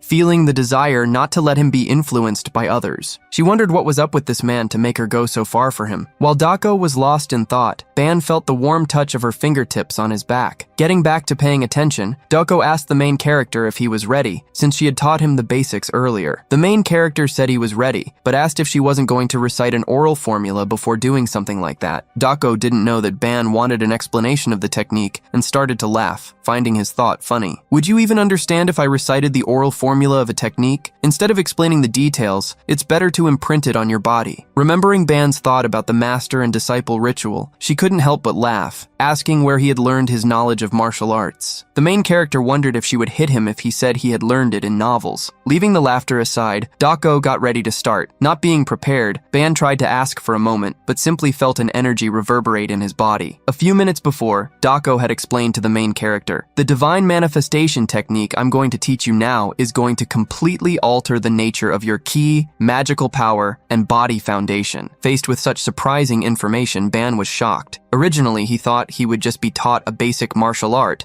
so he planned to learn it calmly, but now he realized it wouldn't be that easy. Dako, however, reassured him. "Don't worry, when you train your Kai, it's natural for its nature to change. The magical power altered by the divine manifestation stimulates the body, and the continuously stimulated body consumes magical power to create a pure ki. As long as both body and magical power are trained, the paths will grow naturally." Ban still had difficulty understanding, even after the detailed explanation, so he tried to simplify. Magical power is filtered and converted into a pure Kai. While Dako passed the technique to his back, Ban felt his body burn. From the moment she touched him, the feeling of becoming a fireball ran through his body. He felt that the magical power in his veins was being devoured crazily. It was as if a path that didn't exist before was being forcibly created. While the main character gritted his teeth, afraid his body would catch fire, Dako placed her hand on his shoulder. "Ban, calm down." She taught him what he should do. "Follow the paths engraved inside your body and move the divine Kai constantly. Move the flames. This is the beginning of the divine manifestation." Ban closed his eyes to hear Dako's last support. "If you succeed in this training, the next path will be found by you, eventually." When he closed his eyes, Ban saw the blue flames inside his body moving constantly. In a lotus position, Ban made the flames flow freely under his direction, running through every vessel and concentrating on his heart. After some time, Ban sighed. He was starting to feel a little more comfortable. With the technique taught by Dako, he discovered that using raw magical power wasn't always the best way. When Ban opened his eyes, a notification appeared in front of him. He was surprised to read it. "You have discovered the new concept of martial arts, divine manifestation. The depth of the divine manifestation has reached 20 points. Due to the training in divine manifestation, some of the negative concepts inside your body have been eliminated. A positive excess of life was created. This potential excess will promote the growth of other concepts. Receiving the confirmation that he had acquired the ability was sensational. More than that, Ban also had the attribute depth of his soul increased to 440 points. In addition, the resistance attribute in his body increased, as Dako had said would happen after his body was filled with divine Kai. The more Ban trained that blue flame, the more he felt the power of the concepts increasing. Next to the main character, since she had already finished passing the technique, Doko investigated. And so, are you satisfied? Ban couldn't help but give a thumbs up for the divine manifestation technique. It's amazing! Now you can think about what gift you want to get. Ban almost regretted it when he heard Dako's maniacal laugh. I'm looking forward to it. However, Dako wanted something at that moment. Throwing Ban's shirt back to him, she told him to wipe the sweat and get dressed, unless he wanted to climb the tower alone. Ban hid behind a wall while wiping himself off. While getting ready, he felt something strange. He felt that if he focused a little more on the training,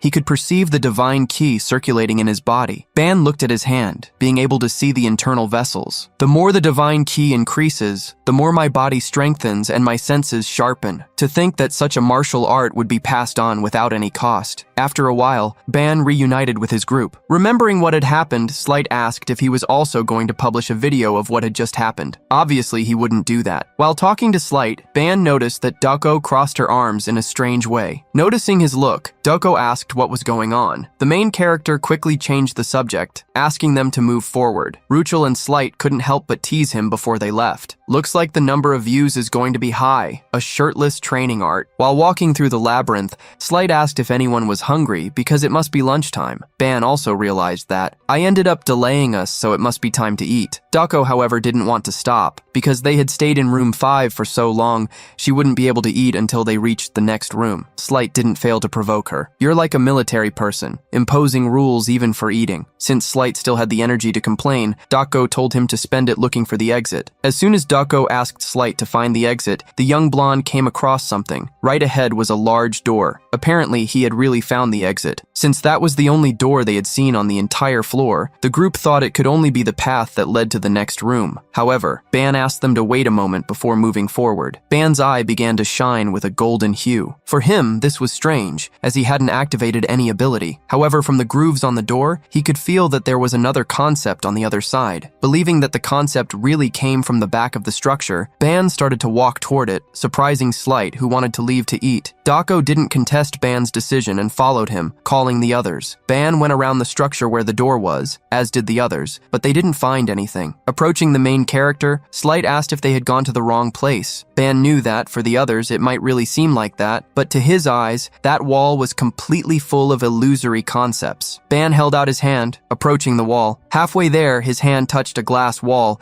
which began to crack with his touch. The crack spread quickly, extending across the entire invisible wall. It was then that the wall completely fragmented, surprising everyone. Slight was shocked. What was that? What happened? The girls realized that Ban had found a new path. In front of them, through the wall that had been broken, they could see a spiral staircase, a shortcut to the upper floors. At that moment, Ban received a notification. You have absorbed 50 illusions. The absurd amount surprised him, as it showed how well that path was hidden. Although it was hard to believe he had found the place, Ban smiled forcedly. That was incredible. Showing the shortcut to the group, Ban asked what they should do. Slight couldn't believe Ban was still asking that question. Next to him, Dako had already made the obvious decision. As if they understood each other, the quartet ran into the shortcut area. While climbing the stairs, Ban fed his little snake Eve with the 50 illusions so she could grow and become stronger. During the climb, Ban shared a thought. It seems that the floor change is happening around here since there's no exchange mechanism. Dako completed Ban's theory. Maybe the stairs themselves are the mechanism. She argued with Slight. Make sure you walk straight. Going up sideways, Slight asked what would happen if a monster jumped on them. Dako didn't understand why he was worried about that, since they could simply fight. Using the identification stone, Ruchel found that they were already on the 8th floor. Ban couldn't believe they had jumped 3 floors at once, but Dako complimented him. You found a great shortcut, didn't you? Ban couldn't help but reveal after the compliment. Actually, I didn't know so much about the shortcut either. Light, who read the manual, remembered that it said finding a shortcut was great luck. What made Slight afraid was that the more floors they skipped, the more difficult the next one would be. He didn't understand why no one was worried. Dako, for example, thought more about the reward than the difficulty of the next floor. In tears, Slight complained and pleaded, Ban! Don't find any shortcuts next time! The main character couldn't help but laugh as he agreed. Slight's complaints really stood out. Ban didn't understand why Slight was so scared, since he didn't behave like that on the previous expedition. Holding the spear in his hands, Slight complained sadly, "If the difficulty increases more, it'll be dangerous. The holy sword, if only I could use it." Slight seemed mentally lost, mostly because he was extremely dependent on his sword. Seeing how much he complained, Dako asked if she should break the sword. This only made him even more nervous. While the two were arguing as always, Ruchel found something from where she was. Looking up, she saw the end of the stairs, leading to an exit. As the student identification stone indicated they were on the 8th floor, Ban believed the exit led to the 9th. Since he was ahead, Ruchel asked him to be careful. "I feel a hostility coming from there just like that time." Hearing Ruchel mention the feeling of when the irregularity appeared, Dako and Slight stopped arguing. Dako then did something unexpected. "It doesn't hurt to be careful. Light, as soon as we enter that floor, draw your sword." Slight was surprised to receive Dako's permission. He immediately drew his sword, changing to a confident and excited attitude. "Guys, leave everything to me! Ha ha ha ha ha!" The instant change in attitude honestly annoyed Dako a little, although she couldn't do anything about it. As soon as they passed through the luminous gate, they arrived on a floor with stone walls and columns. Ban looked around and didn't see any monsters, just a high ceiling. This made Slight imagine that they were in a rest area. Ban doubted that, since there was no mention of this area in the guides. They then began to explore the place where someone armed was hidden. Suddenly, this person fired. Their weapon launched an energy explosion that created a magic circle. Hearing the noise, Ban was surprised. Suddenly, a gigantic sphere was fired in Dako's direction. When she noticed, the sphere was already glued to her. A strong explosion happened with the impact, launching debris and dust everywhere. Ban and the others had to protect themselves from the dust curtain, worried about Dako. However, when she appeared,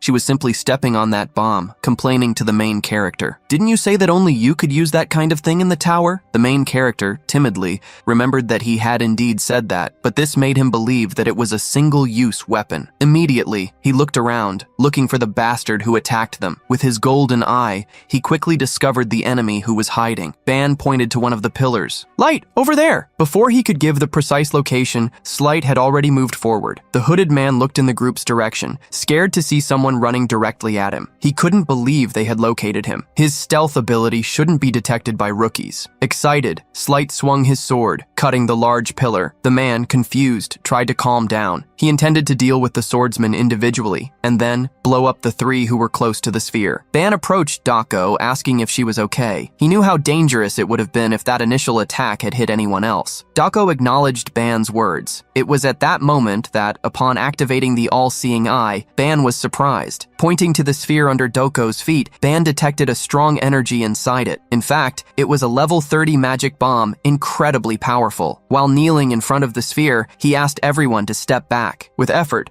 Ban managed to turn off the bomb's energy. He sighed, not believing that someone had used an artifact of that level, but was sure that this person would pay for it. He knew this because Slight was attacking the enemy intensely, with blows that flashed as they burst against the opponent's weapon. Needing to defend himself all the time, the invader gritted his teeth, seeing that the young man he was fighting was really good, but he expected something else to happen. The invader had already moved far enough away not to be caught by the sphere's explosion. He looked in the direction of the group around it, but was surprised to see a boy throwing something in his direction. He didn't care because the detonation would happen in 3 seconds. Saying goodbye to the group, the invader pressed the detonator. It was then that he noticed a sphere coming in his direction. With his jaw dropped, he wondered why the sphere was there. Slight also noticed the sphere and moved quickly. Desperate, the man screamed, waiting for the explosion. The sphere didn't hit him, but instead hit a pillar behind him, ricocheting. He, who was paying attention to the sphere, was surprised not to see it explode. It was then that he was startled. The boy's sword was approaching. Slight calmly warned, "I don't know why you're shocked, but you shouldn't look away during a fight." With a quick, unblocked blow, Slight won the battle. That man hadn't been completely defeated. Holding the wound on his shoulder, he commented, "That's weird." Light was the one who thought the situation was weird. "You're a human, aren't you? So why are you attacking us? How did you get here?" At that moment, Ban approached to retrieve the sphere. "Since I saw through your stealth, didn't you think I'd notice the bomb hidden in the sphere?" He revealed the man's mistake. "You were too confident in your tricks. That's why you're in this situation, betrayed by a defective product. Are you perhaps stupid?" The man, unable to retaliate, gritted his teeth, asking who those young people were. He became extremely furious. How do rookies who are still exploring the lower floors of the tower have so much power? While he was screaming his complaints, he was startled by an attack that hit the pillar next to him. Dako had caused the scare, launching an energy through her fingers. She had a sinister look, which could cause fear in the depths of anyone's soul who looked at her. Before we talk calmly, I'll need to make sure your arms and legs don't move, so you don't try anything stupid. However, another person thought more aggressively, Ruchel. No, we need to end him. We can't leave him alive. Ruchel's speech got everyone's attention. Her hair began to acquire a dark tone, while she gritted her teeth, getting more and more furious. If we don't do this, everyone will! Fury took over Ruchel, who moved forward explosively. Ban tried to act to stop her, but her claws quickly approached the man. But before she hit him, chains tied her body. The chains created by Ban with Eve made sure she was contained. At that moment, a somber voice reverberated along with a suffocating pressure. A failure. Idiot. Looking around, Ban wondered what that pressure was. Slight, however, had a suspicion. Dako knew exactly who was behind it. The constellation. That voice began to torment the defeated man. Observing the situation,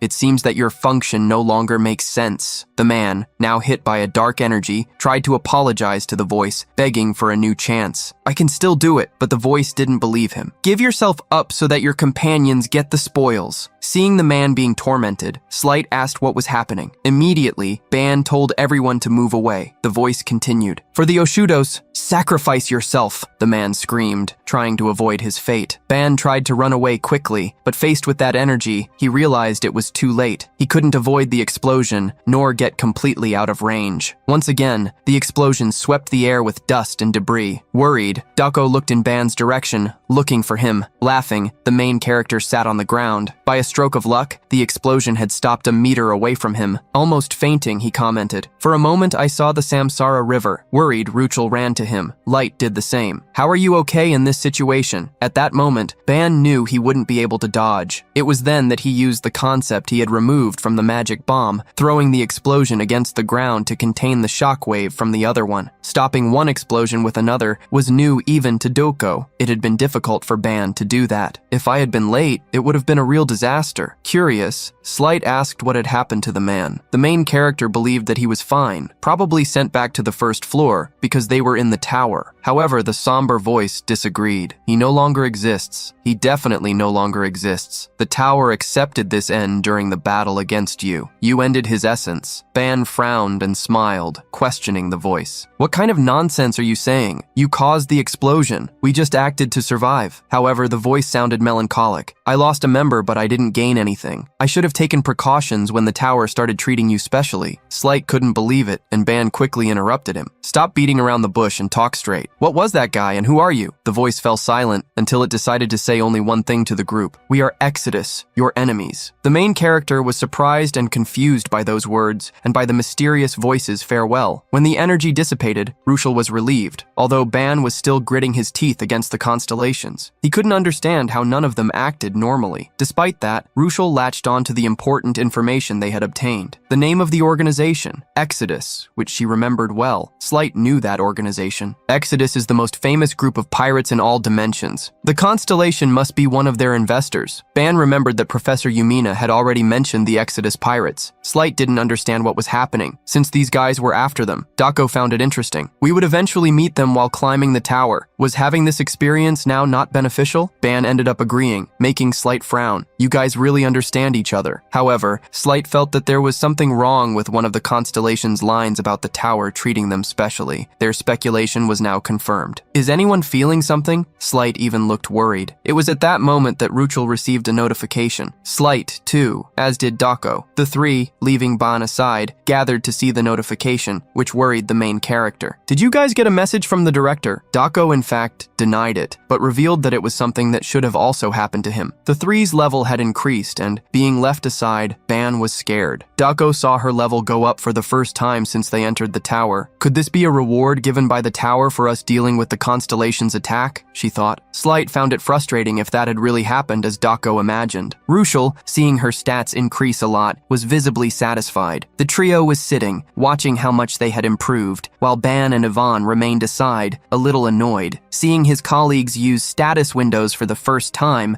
the main character realized that they just hadn't evolved yet because their average was already too high. Going back to thinking about himself, he wondered if the tower was ignoring him since he hadn't received any notification or reward. To be sure, he activated the all-seeing eye ability. He then realized he was wrong. In the middle of the crater, left by the explosion, he saw a concept hovering between the smoke and dust. A strange concept was floating exactly at the point where that enemy had disappeared. The main character approached the concept with a gamble in mind. Believing that that was his reward, he touched the concept. Immediately, upon touching the spiritual item, a strong glow of energy spread. Words and more words ran up Ban's arm, transmitting him large amounts of stats. Ban was surprised to see himself gaining 79 life points, something insane. In addition, among the concepts, there were some he had never seen before. The first was the concept of metamorphosis, something that normally couldn't be applied to humans. The other was star scar, a trace of the brightness of a pure star that remained even after all individuals had been swept away. The main character imagined that the first represented a superior force of transformation, while the second was related to constellations. While Ban tried to understand how he could use these concepts, Ivan appeared, hissing his tongue at him. When Ban asked Eve if she wanted the metamorphosis concept, the little snake wiggled effusively with a happy look. Sighing, the main character recovered the concept. Okay, it's not like I'm gonna use this anyway. Come on,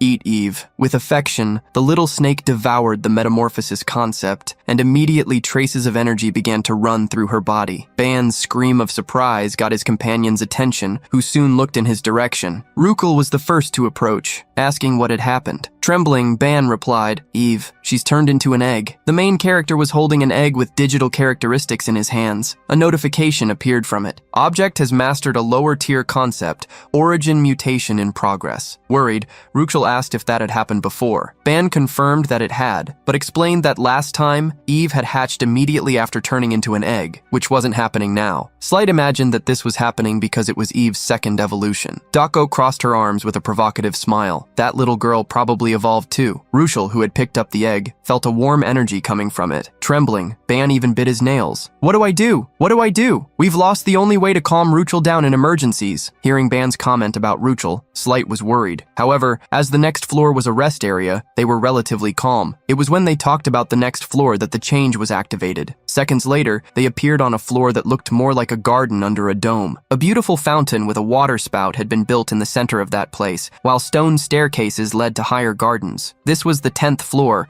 about which they had only heard stories. It was said that sometimes there would be no food or drink if the climbers were unlucky, but that place was completely different. Walking through the place, Ban commented, Actually, it seems like we got pretty lucky. Slight went to some trees and collected some fruits called Eden fruits. Fruits that could recover fatigue and increase each individual's potential. You absolutely have to eat them during the rest zones. Hearing his colleague's advice, the main character took one of the fruits and took a bite. As soon as he ate it, he was amazed by the sweet and citrus flavor it had. Next to him, Dako had also tried a fruit, and she herself almost melted with that flavor. Ban couldn't help but compliment. It's delicious. I've never tasted anything so amazing. Dako followed his line of reasoning. This is the sweetest flavor I've ever tasted. I can feel a slight increase in my internal energy. Sitting on a bench, Ruchel ate some grapes peacefully. Her hair had even lightened because of it. Provocatively, Dako asked if they should eat all the fruits on the floor before moving on, or even pack some. But Slight reminded her that they weren't allowed, and that the fruits would disappear when they left the floor. As Dako got frustrated with the rules, Ban tried to investigate if there was a way to take those fruits with him. It was then that notifications appeared. You've eaten a fruit of Eden and the unique fruit, the fruit of knowledge. From now on, the all-seeing eye can distinguish sins. The protagonist was confused. Looking at the fruit in his hand, he wondered if it was really called the fruit of knowledge. So this fig-like fruit is called that? Despite having gained a new power, he tried to imagine what exactly distinguishing sins meant. At that moment, Ruchel got everyone's attention, saying she had found a mysterious box. Dako crossed her arms, explaining right after, This is a reward for achievements. Even on the lower floors, there must be something interesting inside, right? After all, we haven't gone through common experiences so far. Everyone finally remembered what they had faced in the last few days. They had faced constellations twice, besides several elite monsters and a trap zone. Ban, recalling those difficulties,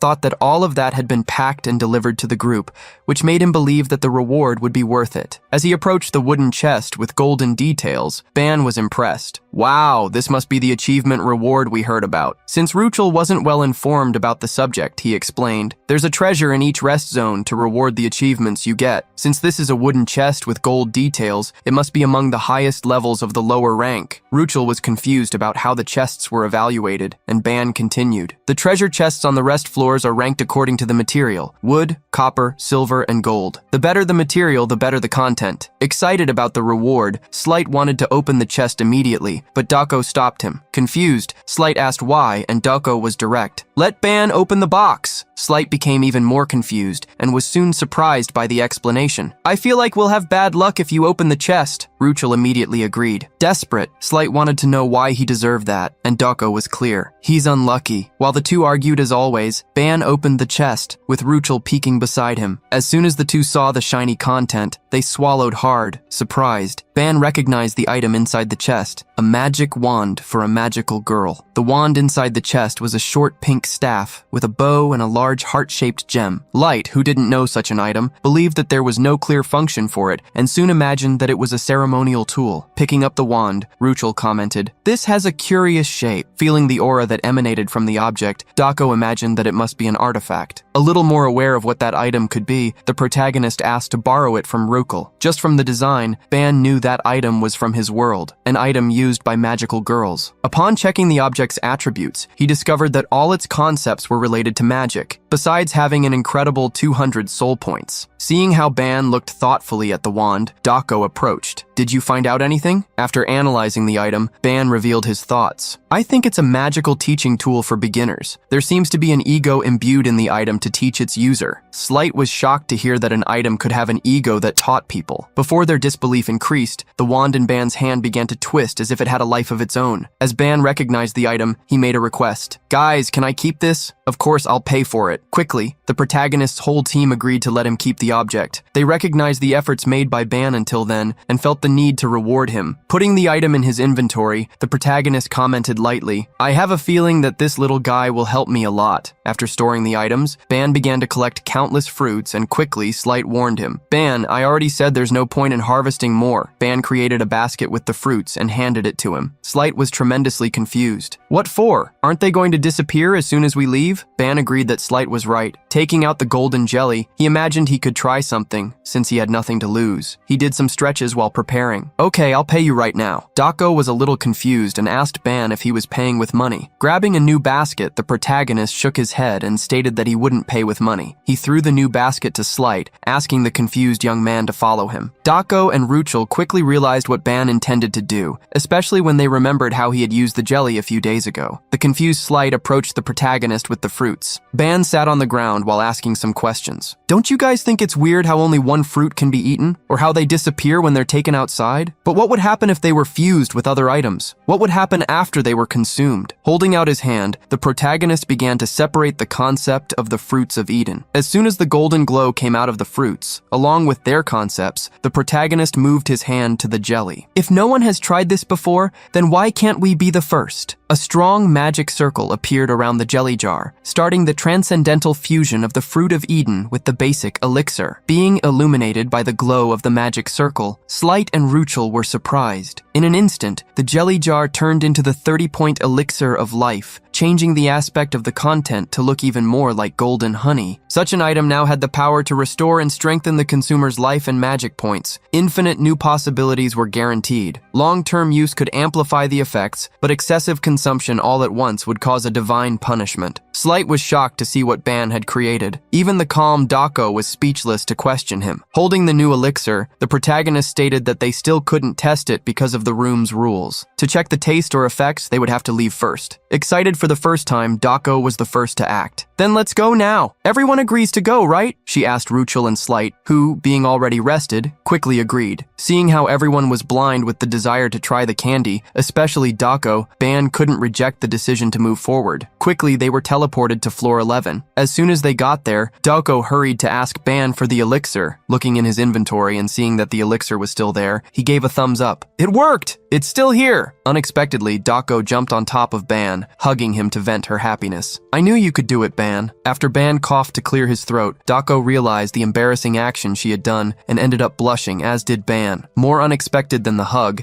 she threw him away with an attack. You're too close! Slight tried to defend Ban, reminding her that it was Dako who had hugged him, but she quickly told him to be quiet. While Ruchel was grinding her teeth with jealousy, the protagonist got up, scratching his sore head. I was even more surprised than you. Suddenly, Ban heard a hiss coming from a nearby place. When he realized, 3 shelled crabs had appeared. The monsters of floor 11 were there. Their bodies and shells were full of moss, and their numbers were as great as those of the tower spiders. Quickening his pace, Ban ran toward his group. Guys, they're here! Furious, the crabs ran after him. As soon as Ban got his friend's attention, 2 attacks passed over his shoulders, destroying the monsters that were chasing him. Furious, Dako had eliminated them. I was already sad that I couldn't eat the elixir because I was full, but you guys served to help me with digestion. Ban was scared to see that his teammate already wanted to eat again. Before he could say anything, Dako made a challenge. Let's move forward against the monsters until our digestion is complete. Knowing how long they would spend fighting, Ban blamed himself for not having done something else in place of the elixir. 10 hours later, the group had already reached floor 14. Furious, Dako hammered the wall with her hand while complaining. Damn it, why am I not getting hungry? Dako had dragged the whole group to floor 14, even though they were extremely tired from facing monsters for several hours straight. Ban ended up sighing just like her. He didn't expect his satiety to last half a day, even after so much effort. Light felt the same. To try to get hungry, we went through 3 floors. We must be the only team that has tried something like this. But I'm still full, although I can't take another step. Seeing how the 2 boys complained, Dako crossed her arms. She thought for a moment before asking, maybe we'll get hungry when we reach floor 15. The boys almost cried when they heard the suggestion. Ban begged her to stop, while Slight tried to remind Dako that it was already approaching midnight. The protagonist advised that they should stop there, even if they still had stamina for more. Dako, upon hearing the suggestion, questioned why they should do that. In response, Ban pointed to a direction. Enraged, Ruchel scratched the walls with her claws. For having fought for hours, the girl was about to enter berserk mode. Dako, when looking at Ruchel, understood that she could lose control at any moment. That was exactly why Ban didn't want to proceed. Since they no longer needed to have dinner, Ban instructed everyone to clean up and rest. The next day, they could move forward toward floor 15. Without anyone expecting it, Ban created a portable bathroom with a basket of shampoos and soaps. He asked everyone to use the bathroom first, which led Dako to ask what he would do. Showing excitement, he replied, I'll clean up later. I want to focus a little more on the manifestation technique. Crossing her arms with a hidden smile, Dako was proud. I'm glad I taught you. The level of mastery completely changes the manifestation technique, so keep up the effort. Immediately, Dako grabbed Ruchel by the neck, pulling her to the bathroom. I'll take the beast to bathe. That way we won't get in your way. The protagonist, seeing that Slight had stayed by his side, tried to send him to the bath, but that only made the boy nervous. What are you saying? I'm a guy too. You want me to bathe with them? What kind of nonsense is that, Ban? Ban was surprised by the reaction. He couldn't believe that Slight still hadn't realized that his true identity as a boy had already been exposed. Shrugging, Ban suggested another option. Then, you can just take off your clothes and bathe outside. Such a comment only made Slight even more embarrassed. As Slight reacted so effusively, Ban decided to provoke him a little. We're both men, so what's the problem? Why all the fuss? Slight stammered, trying to find an answer. Even if we're men, I can't do that in front of others. Rolling his eyes, Ban asked what they should do. Practically in tears, Slight asked him to turn his back. While taking off his armor, Slight argued with Ban. If you try to peek, I'm going to get mad. While watching him take off his armor, Ban ended up noticing a necklace on his neck, but he didn't care much. After everyone did what they needed to, they slept and waited for the next day. When they woke up and started having breakfast, Slight was already agitated while talking to Dako. Pick up the spear again? How did we get to this? Dako calmly reminded Slight of how well he had fought without using his sword, from floor 7 to the rest zone. In the meantime, he would be getting more and more used to fighting. Ban also agreed with Dako, encouraging Slight to use the spear. The only one who didn't encourage Slight was Ruchel, who ate her instant noodles with her mouth watering. With a downcast look, Slight stated he couldn't use the spear anymore. Room 7 didn't have strong strong monsters, so nothing happened. But we don't know what will appear next. Elite monsters can appear at any moment. Fighting without the holy sword is too much. Something can definitely happen. Hearing Slight's words, Doko became thoughtful. Realizing that his words made sense, she agreed to let him use the holy sword. Receiving Doko's permission, Slight became extremely excited. In a second, he drew the sword and hugged it as if it were his precious. Holy sword! I'll never leave you again! Worried, Ban approached Dako to ask if it was okay to allow Slight to use the sword. Dako didn't think she had another choice. He's already at his mental limit. We'll need to satisfy him for now. While the two were talking, the beast in front of them roared. Holding her fork, Ruchel gritted her teeth with hunger, even after having eaten so well. Dako didn't understand why she was like that, but Ban had a hunch. Maybe she's on alert because we're both too close? Shrugging, Dako moved away while complaining. First obsession and now jealousy. I'm starting to worry about the future of this group. Sweating cold, the protagonist asked Dako if she thought they could continue, but she returned the question to him. A few hours later, the group arrived on floor 15. There, they found an army of orcs equipped with spears. Raising their arms, the orcs roared their war cry and advanced toward the group. Surrounded, the students wielded their weapons, preparing for battle. The first to act was Slight, who with the holy sword regained his confidence. With a swing of the blade, he broke the handle of countless spears.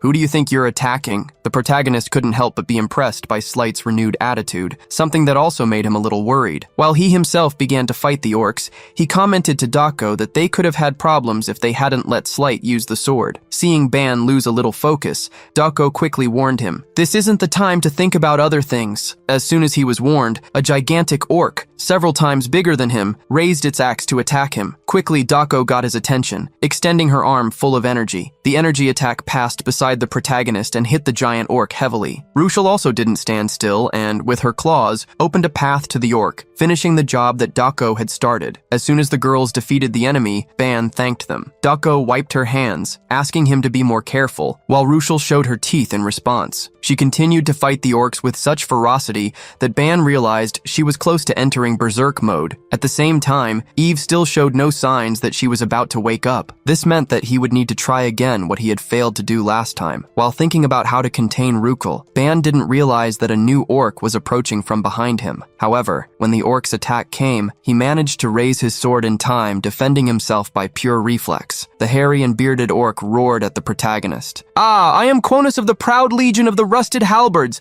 I will turn you into pate." Before Quonus could continue his speech, Slight attacked him sneakily, just like Kinos had done against Ban, to shut the orc's blabbering. Even so, the orc resisted the blow and remained standing, forcing its body to continue. Now, so close to Ban, he smiled. "You seem to be the weakest here." Smiling through the dust raised by the attack, the protagonist showed no fear. "And how do you know?" Before the orc could answer, Ban saw it get eliminated. Light had attacked again, and with a sharp look, he huffed. "You talk too much for a mere tower monster." After Slight's attack, what the monster had above its shoulders rolled on the stone floor. With a cold look, he stared at those who were on the other side of the room. To Ban Uwan's surprise, Slight advanced alone, while he shouted against other orcs. "Only small fish are left." With the holy sword, confidence came back into Slight's attacks, who gave the same fate to the other monsters. After dealing with the remaining group, he swung his sword, resting, while he sighed internally and commented to himself, "I didn't think I'd find the same orcs I saw in my homeland here." But with the radiant sword, he was confident that such a savage race would not resist him. In the middle of Slight's thoughts, Dako shouted, "Emergency!" When Slight looked back, he saw Dako irritably complaining. "What are you doing? Defeating everyone without saying anything!" Clicking her tongue, Wan told everyone that the elimination of the last orc would trigger the floor change soon. Doko continued and questioned, "Didn't we agree to regroup before the room transitions? Did you forget about that?" Unexpectedly, Slight huffed in response and scared both Dako and Ban with what he said. "What are you worried about? As long as I have my holy sword, we'll be able to clear the next rounds easily." Slight was confident enough to state that they didn't need to waste time on such a low level. With a mocking look, Slight questioned Dako, "Or are you upset because you couldn't do anything?" Okay,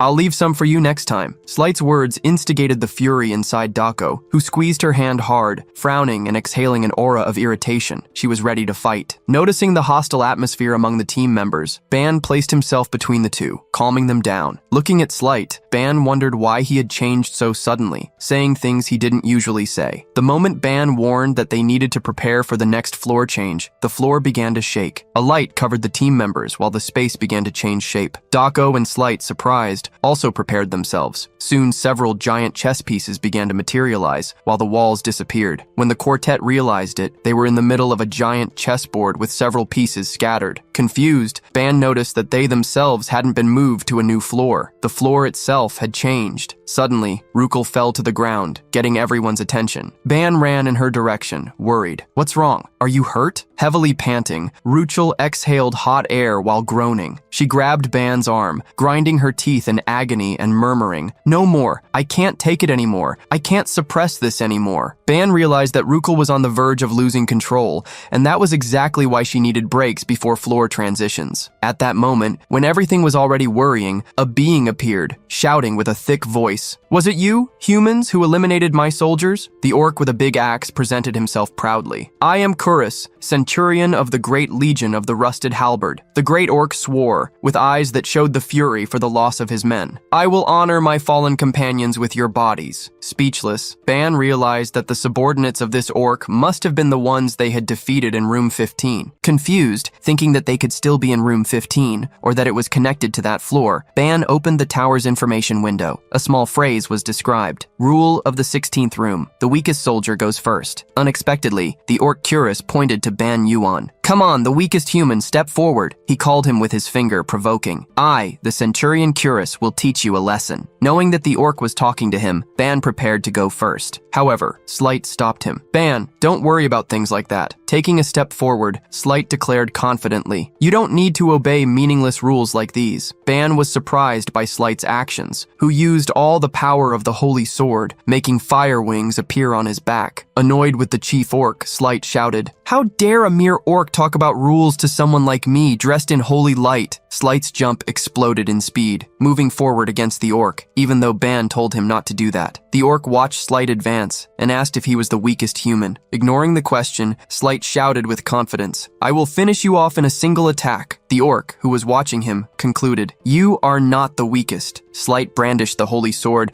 attacking the orc and hitting it on the shoulder. However, against the expressionless orc, the sword didn't even cause a scratch. A warning notification appeared. "Rule violated, penalty applied, a decline in an ability. All stats will decrease." Slight's sword reverberated on the great orc's shoulder. In the young warrior's eyes, surprise was evident as the blade didn't advance, and an irritated smile formed on the orc's face. Before Slight could react, the orc launched an attack, ripping him in half. Light didn't even cough, and his look only revealed the great surprise he felt before being eliminated. Ban, speechless, saw the notification appear while Slight disappeared. Player Slight has been eliminated. Trick Room. Unlike normal rooms, it was governed by special rules and orders. Such rooms were more difficult than common ones, but if the rules were followed, it would be possible to conquer them, receiving great rewards. However, any step that violated the mandatory rules would result in severe penalties. In front of Ban and Dako, these penalties were revealed with Slight's elimination. Ban felt that they were now in trouble. The difficulty of the Tower of Babel always matched the maximum strength of the teams. When the difficulty value was set, even if the group lost members, it remained the same as calculated for the initial amount. Therefore,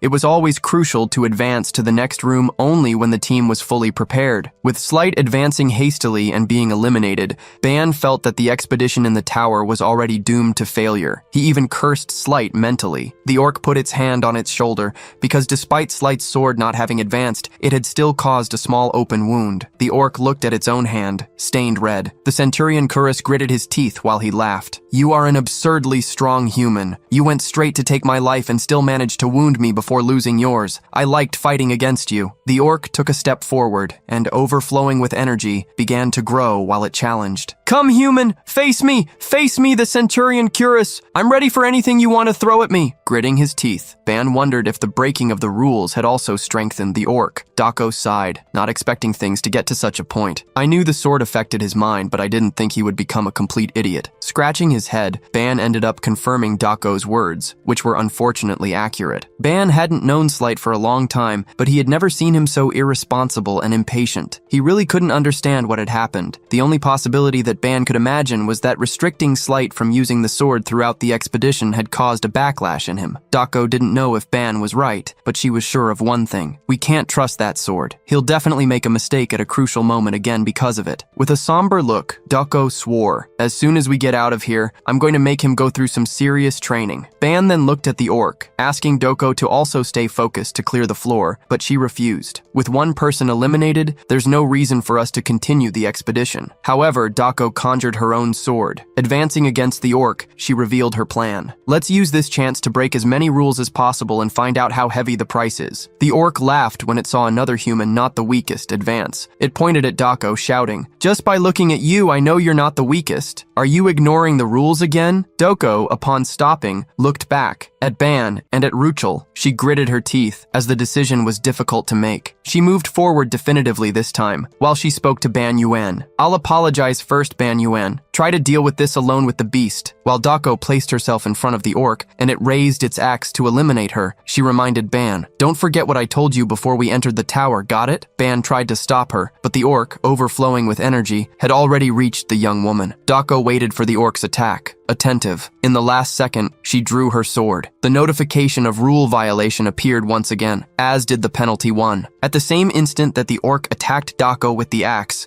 she, receiving the blow, counterattacked in the same way. Ban, speechless, faced the result of that confrontation. Dako began to disappear, while the notification that she had been eliminated appeared. Even having defeated the second human, the orc screamed in pain, because along with the axe, its hand flew away, a result of Dako's attack. Gritting its teeth, the orc shouted, "That scrawny human! How dare you take my arm?" It fell to its knees in front of Ban, realizing the boy's presence. The protagonist, while wielding his sword, commented, "You probably got a good strength increase because of the penalties, but of course, you're not in a condition to fight now." With a cold look, Ban declared as he raised the blade, "For the two who were sacrificed earlier, I will make sure to eliminate you and move on." Gritting its teeth, the orc asked weakly, "Is the weakest finally taking a step forward?" However, lightly smiling, it concluded, "No, I don't think so." Ban was shocked, because he felt the chaotic aura carried by Ruchel, who jumped over him, attacking the orc. Ruchel opened her claws, holding out her hand while roaring fiercely. Ban looked back, seeing Ruchel's advance, speechless to witness that she had gone completely crazy. Quickly, Ban let go of his sword to be able to stop Ruchel. The protagonist held her by the wrists, preventing her advance. Ruchel gritted her teeth in the middle of growls, trying to get past Ban, who was stopping her. "Stop, Ruchel. If you break the rules too, we won't know what kind of buff this guy will get." Ban was talking about the orc, the same one that Ruchel furiously wanted to attack. The protagonist didn't see his words reach his friend, and that only left him with one alternative. Raising one of his hands quickly, he created a magic circle. His intention, to plant positive emotions in Ruchel's mental path. Despite having been blocked last time, Ban tried once again to push various emotions into the beast's heart. Confident that he would succeed, he made his magic circle shine incandescently. As soon as the circle disappeared, Ban checked if Ruchel had woken up from her madness. Unexpectedly, she fell to her knees, panting heavily. Ruchel put her hand on her throat, as if she felt a tremendous shortness of breath, screaming in pain. Ban, faced with that, didn't know what to do. Worried, he didn't understand why her condition was getting worse. While Ban tried to save Ruchel, the orc he had ignored smiled maliciously. It gathered all the strength it had left, enduring the pain, and with the hand it still had, it grabbed the lost axe. Ban tried to lift Ruchel, who had stopped screaming, asking if she could now speak normally. However, Ruchel continued to growl. Her fury and madness had not diminished. Unexpectedly, Ban felt Ruchel grab his shoulder. Before he could do anything, she threw him to the side, saving him from the great orc's axe. Upon falling to the ground, Ban gritted his teeth, realizing that the orc centurion had attacked. The next thing he noticed was the notification that appeared. Attack failed. The rules are gone. Ruchel moved quickly, getting in front of Ban to protect him from the huffing orc. Damn it! I wanted to eliminate both of them at once. How frustrating! The orc, upon looking at the human woman who had appeared in front of it, was surprised and murmured, "This woman, don't tell me that! Even acting by pure instinct, she still protects him." The orc's gaze shifted to Ban, commenting unexpectedly, "Hey, human man, you're really lucky. You have the best possible partner." Before it finished, sharp claws silenced it. Ruchel didn't allow the orc to finish its words and destroyed its upper part. While she protected him, Ban put his hand on the right side of his body, feeling pain. If Ruchel hadn't acted as a shield, the orc's attack would have ripped Ban in half. Knowing that both of them would be in danger if that continued, Ban grabbed a healing potion and called out, We need to heal our wounds before the floor change starts. However, somberly, Ruchel didn't answer. A fierce and crazed look dominated her. Turning around swiftly, she attacked Ban unexpectedly. The protagonist fell to the ground, scared. In front of him, Ruchel put her hands on the ground, releasing an extremely evil and scary aura, showing that her berserk state had never been neutralized. Ban could see that the furnace inside her was burning feelings even more intensely. While trying to understand what was happening, a glow appeared around him. The room change started, and soon the duo found themselves back in a scenario like the one before. They weren't alone. Heavy footsteps caught their attention. In room 17, they found masked goblins, a tribe with countless members armed with clubs and axes. Upon seeing such monsters, Ruchel's loss of control increased, as did her fury. Worried, Ban frowned and held out his hand hastily to try to stop her, but before that, she charged fiercely. Upon seeing the beast woman attack, the goblins raised their weapons and advanced against her. Growling like a wild beast, Ruchel extended the claws that sprouted from her fingers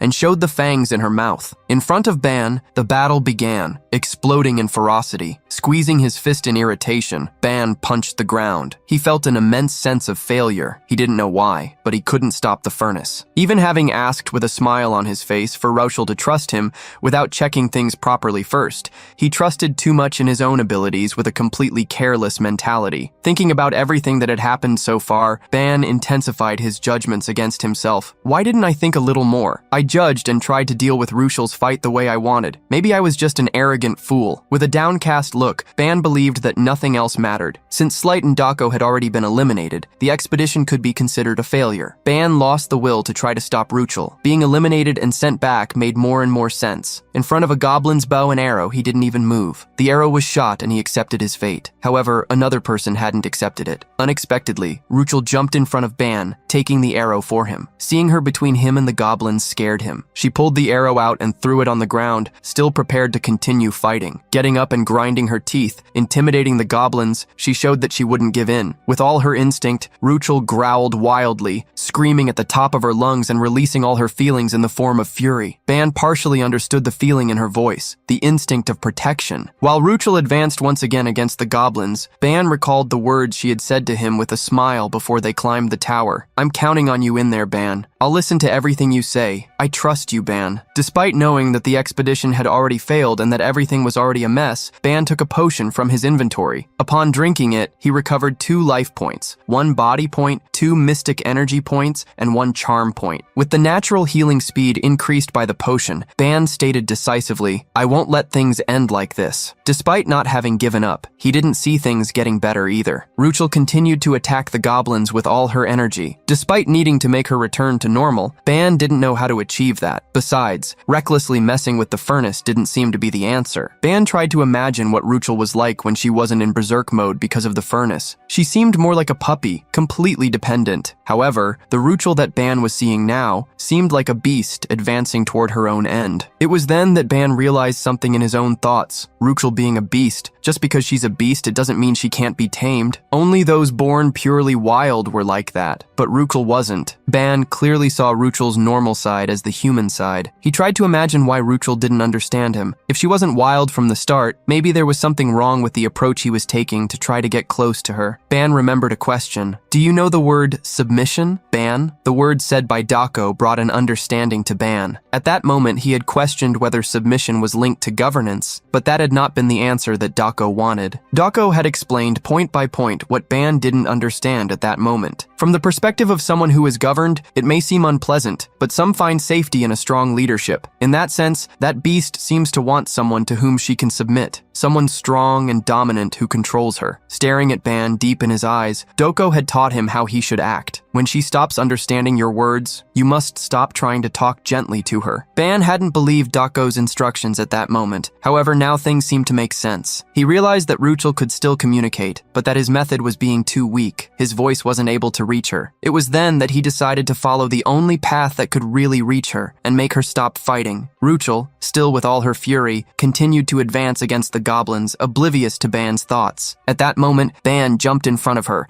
blocking an attack by placing his sword in front of his own body. He brandished the sword, making Ruchel recoil while he shouted, "Ruchel, that's enough!" The last goblin was confused to be saved by the human, who was trying to warn him, "Ruchel, this is the last goblin. If you defeat it, we'll be sent to the 18th floor. If that that happens, we'll be eliminated quickly. So let's stop here. Let's heal ourselves and get ready first. Ruchel, although gritting her teeth, didn't advance immediately. Upon seeing the humans stopped, the last goblin attacked with its axe. However, Ban broke its movement, as well as its teeth, with a kick. Annoyed, Ban snarled at the goblin. I'm dealing with a serious matter. Shut up for a second. Fleeing to a corner, the goblin cried like a rookie. When he looked at Ruchel again, the protagonist noticed her movement. Ruchel had gotten up and attacked again. Seeing that she refused to listen, only one alternative was left for Ban. Taking out a rope and wrapping it like a whip, he snarled with eyes that overflowed with irritation. Since that's the way it is, I have no choice but to use this. Ban threw the rope up, making it spin. Ruchel was attracted by the rope, which Ban pulled fiercely in her direction. The rope ripped through the air like a whip. As soon as it hit the ground, creating waves of energy loaded with Ban's power,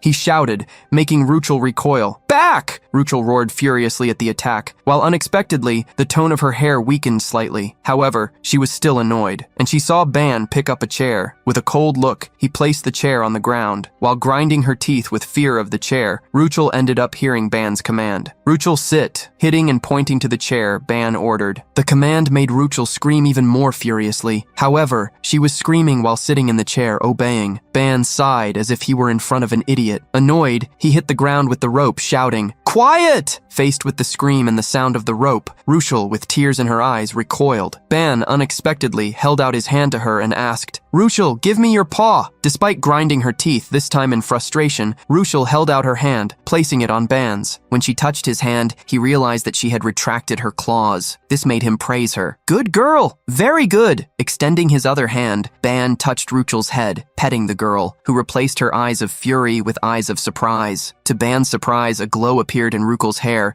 making her return to normal quickly. Feeling Ban's head pat, Ruchel, now conscious, blushed completely while lowering her head. Upon seeing her speak once again, Ban, surprised, was relieved. Ah, Ruchel, you're back. You finally came back to your senses. In the middle of his sentence, Ruchel got up quickly. Unexpectedly, she hugged Ban, whispering a vow. You are the first, and you will be the only one in the world, my master. Ban felt a strong shock hit his body. The protagonist fell, with Ruchel falling into his lap, and wondered what had just happened. Immediately, a notification window appeared for him. The concept of submission has taken root. Ruchel has become a being governed, solely and exclusively by Ban. Upon reading that, Ban felt that everything seemed insane. Sometime later, Ruchel woke up again, now lying with her head on a pillow, while a shirt covered her. Ruchel got up hastily when she remembered what had happened, only to hear Ban's voice beside her, tying up the goblin. Oh, you woke up, Ruchel. Tears of worry ran down Ruchel's face, who quickly approached Ban to check if he was hurt anywhere. To reassure her, Ban showed her how the elixir had worked. He explained that he made her drink the potion while she was unconscious to heal her wounds. The goblin, ignored, heard the beast that had decimated his species state that she didn't feel pain anywhere. However, despite not feeling pain, Ruchel felt bad. You saved me again, Ban. I ended up being a bother to you again. Ban put his hand on Ruchel's head once again, petting her, while he asked her not to worry. Looking at her in a welcoming way, he remembered. I promised I would do everything I could. I'm sorry for being late. I didn't understand the messages you were sending me properly. If I had noticed a little earlier, we would have solved the problem more quickly. Ruchel removed Ban's hand from her head and held it. While guiding his hand to her own cheek,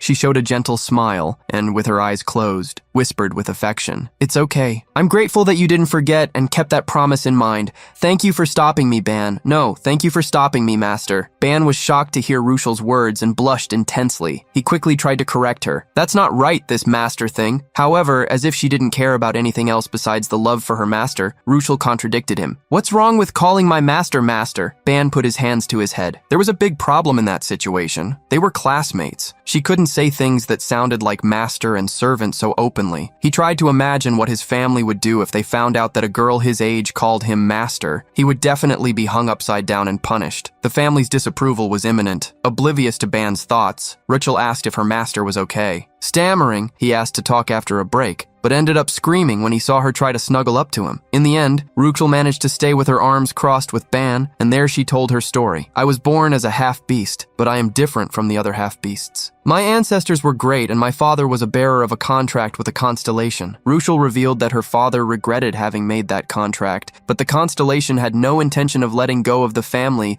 that carried the blood of the great beasts in their veins, passing a kind of curse through it. She said that the curse made her body burn emotions to gain power, but also caused her to be governed by those same emotions. Since childhood, whenever her feral instincts awakened, the curse burned emotions as fuel, spreading fury throughout her being. As she inherited the clan's heritage, few people could stop her, and as people were constantly getting hurt because of her, Ruchel lived suppressing her instincts and hiding her feelings. The more she did that, the more isolated she became. Ban understood Ruchel's feelings as well as the reason she always seemed so passive. If any emotion served as fuel, she would enter berserk mode. Curious, Ban asked. Is that why you entered the Union? To find the constellation that trapped your family in this? Ruchel denied, stating that neither her father nor she wanted to get involved with constellations again. Blushing slightly while lowering her head, Ruchel revealed that there was a much more efficient method to suppress the burning of emotions, something she was looking for. Curious, Ban approached the girl who, hiding, revealed. The method is to form a bond of subordination between master and servant, obeying the master's command. This is an instinct engraved in the soul of the beastmen. They become completely submissive to the chosen master, and the master's command takes precedence over everything else. Telling all the details, Ruchel revealed the reason why Ban managed to control the berserk mode,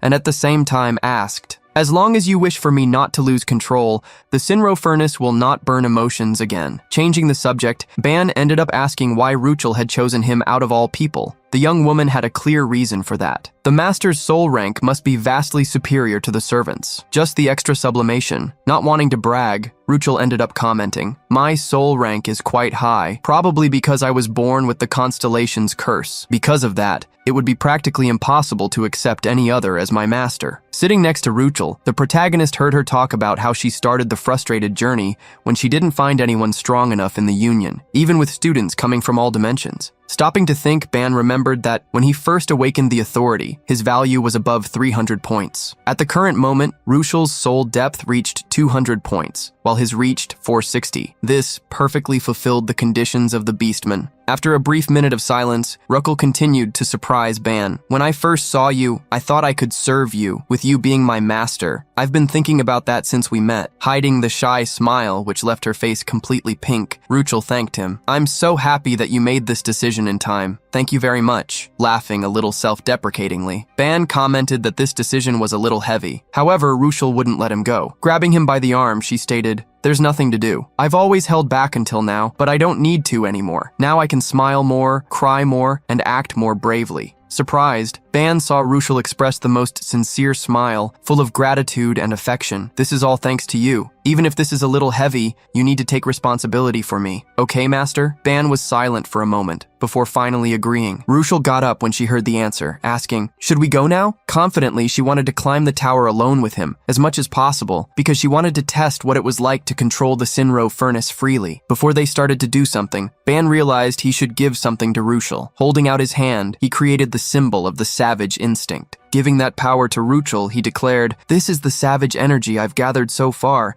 including the orcs we defeated a little while ago. It's not much, but I want you to have it." With her eyes shining from the light, Ruchel was impressed with the amount of energy she was receiving. Still surprised, she asked if Ban was really giving that to her. Smiling, the protagonist nodded. He took Ruchel's hand, passing the power of the savage instinct while thanking her. "If you're okay with it, I'll gladly give it to you." So, a great incandescent glow lit up the room when the savage instinct was delivered to Ruchel. Soon, a small light connection was formed, going from the tip of Ban's finger to her finger. Looking at the mark on her finger, Ruchel was even more surprised. She smiled happily, holding her own hand, and shouted with confidence, "Let's hurry up and fight. I'm not scared anymore." After Ruchel regained consciousness, the duo advanced using all their energy, but in the end, they didn't get very far and lost in the 19th room. The biggest reason why Ruchel was frustrated wasn't for being eliminated, but for not being able to spend more time alone with Ban. When the two of them left the tower, Professor Yumina welcomed them, congratulating them on their hard work. Confused,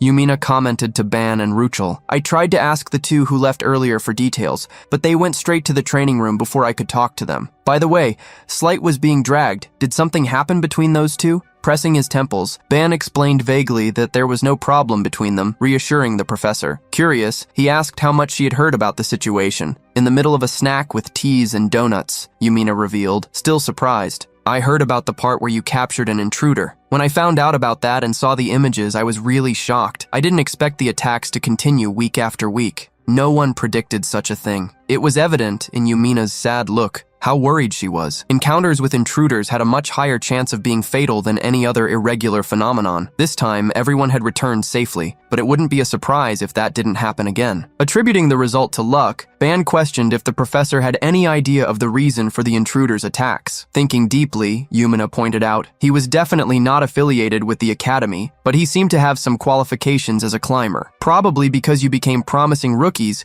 they wanted to eliminate you before it was too late. Ban was surprised by the way the professor called them. Precisely, Yumina revealed that people linked to a constellation naturally attracted the attention of other constellations, especially in their case, which was unique. Refusing a contract with a constellation showed strong will, besides great potential. Leaving Ban speechless, Yumina concluded, many constellations want you, or at least are watching closely. Remembering the recording Ban had made, Yumina asked to confirm if the one who had attacked them was part of the Exodus. The Exodus was a notorious group of dimensional pirates, and the largest to invade the tower, as it was supported by constellations. According to Yumina, the constellations that supported the Exodus were extremely radical and known for being violent. The new information left Ban surprised and worried. Yumina was warning that they shouldn't make contracts with the Exodus, as this would only put them in the way of the monstrous potential he had shown. Sighing, Yumina felt relieved that Ban and the others had escaped, since the Exodus had gone so far to get rid of them. Initially, she had hoped that Class 11 wouldn't be noticed, at least until the end of the first semester. While the professor returned to silence, Ban tried to remember the methods used by the invaders. They had resorted to simple tricks, but which, if they hadn't been noticed, could have caused tremendous suffering. Ban knew that they had only survived the invader because of everyone's high stats. A group of common rookies probably would have been swept away in their place. This situation really annoyed Ban, who wondered somberly, how many people did the Exodus eliminate like this? And there are even constellations supporting them? They tried to interfere with us since the last expedition. Is it the constellations' fault that Rushel suffered so much this time, and now they're acting again? The unexpected fury took over Ban's expression, who swore not to forgive, whether the Exodus or the constellations, and to get rid of both. Yumina, who had been silent, frowned, worried about Ban. That's a really scary expression. Realizing that he had gone too far with his feelings, Ban apologized hastily. However, Yumina felt the same way. Downcast, Yumina expressed her concern about the situation. All of you were caught in this situation. As a supervisor, I should help you grow without interference, but it's frustrating not to be of much help.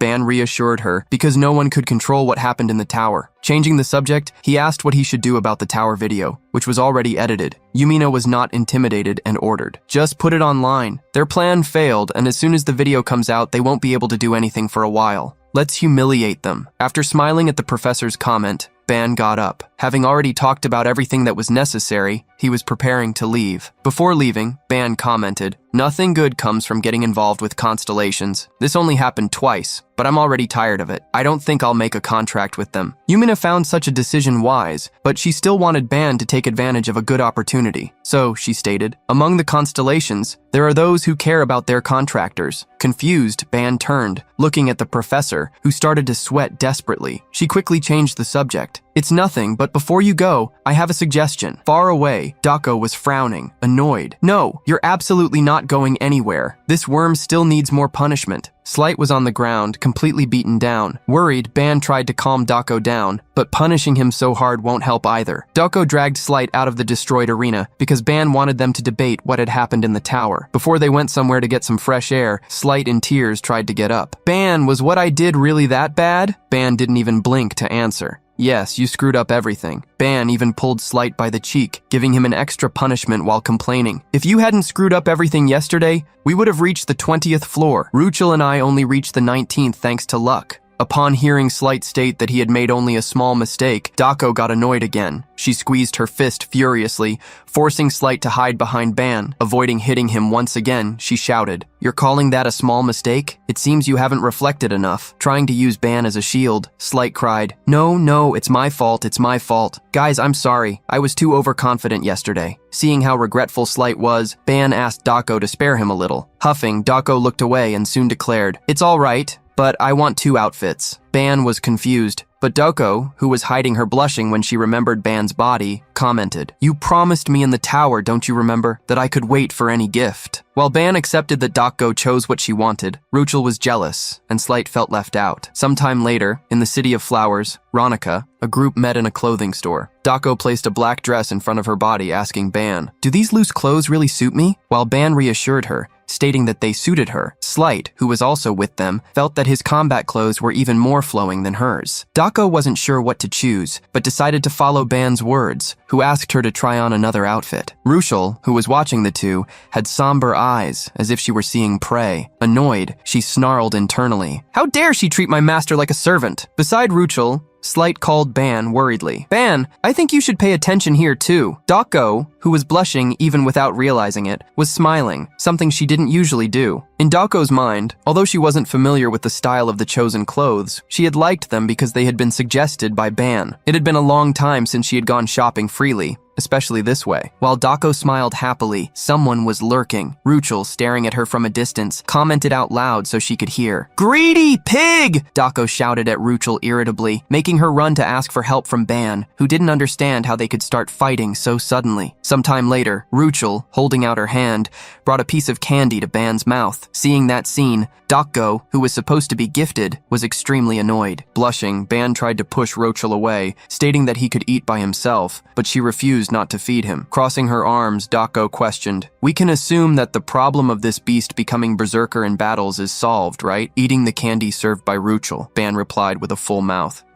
Yes, that's right." Smiling and grabbing Ban's arm lovingly, Ruchel rubbed against him, commenting happily, "Yes, Ban took care of that perfectly." Despite the situation between the two, Doko called the result a victory, since Ruchel would be under control. Upon discovering that Ruchel's problem had been solved, Slight realized that he was now the only problematic one on the team. At the outdoor cafe, Ban asked Doko how hard she had forced Slight to train for him to call himself problematic openly. Doko corrected Ban's comment. "He's not a problem, he's a ticking time bomb." "Seriously," Doko called everyone's attention to her opinion. Slight's sword was a serious problem. Looking at the swordsman, she questioned, "Do you have anything to say about what happened yesterday?" However, even Slight knew that his actions had not been natural. Leaning back on the table, he sighed dejectedly. "I'll try to fight without the holy sword, if possible." Seeing him put that condition to not fight with the sword, Doko got annoyed, worrying even Ban. Upon seeing Slight lie down on the table, hiding his face, Ban wondered why he wasn't open to not using the sword. He thought about how long Slight would hide his own problems from the group. In the end, Ban could only sigh and enjoy his iced coffee, because he wouldn't be able to force Slight to reveal everything. However, in the middle of the cold sips, Ban received a thought transmission from Doko. "How long are you going to just stand there watching?" Surprised, he looked at her, who, intimidating, reminded him, "You share the same room, don't you? What's the point of having a handsome face if you don't use it? Flirt with him, just like you did with the beast." Ban almost choked on the coffee, coughing in a hurry at Doko's words. Oblivious to the mental transmission Ban had received, Ruchel asked in a hurry if he was okay. While Ruchel tried to take care of Ban, Doko continued to send him thought transmissions. "If you keep walking on tiptoes near him, he'll keep being stubborn and hiding things, won't he? You managed to charm the beast, so why not Slight?" Ban finally looked at Doko again and replied, "I just wanted to get along with Ruchel. It's not what you're thinking. Besides, Slight is a guy. What do you expect me to do?" Doko looked away annoyed, avoiding facing him while she put him against the wall, reminding him that it was he who wanted to support those two. "I'm doing my part, but you also need to do yours, instead of just sitting there doing nothing." Almost rolling his eyes,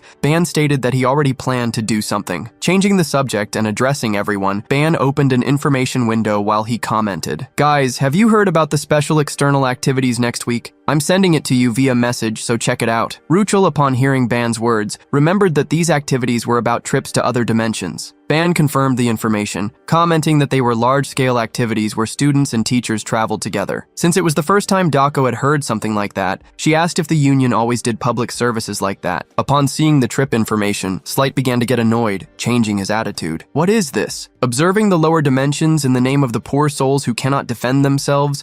The goal of this special activity is to stop the wave of monsters? Why do you talk about the lower dimensions as if they couldn't exist without the care of a higher dimension?" Ban agreed with Slight, and Doko, beside him, commented, "If he wants to become a leader of all dimensions, I think this level of perspective is essential. You don't need to distort your thoughts so much." Slight, sighing, hid his irritation, frustrated because all these activities were just a preliminary education for those who wanted to become divinities. Ban remained silent. He had been feeling something for some time. Seeing how strongly Slight held resentments against higher dimensions, he was able to imagine that something must have happened on the planet where Slight lived. Leaving the subject of Slight's story aside, Ban stated that he needed to tell them something else. Ban shocked the three at the table with his words. "Starting this week, I'll be participating in Professor Yumina's magical combat classes. That's why I'll be training for now." The trio at the table screamed in unison. "Why are you only telling us this now?" A few days later in the training room, Ban found himself sitting on the floor. With the magic wand in his hands, Ban asked her, "You can speak freely now. I'm all ears." Seeing the wand in silence, Ban smiled somberly, intimidating her. "Hey,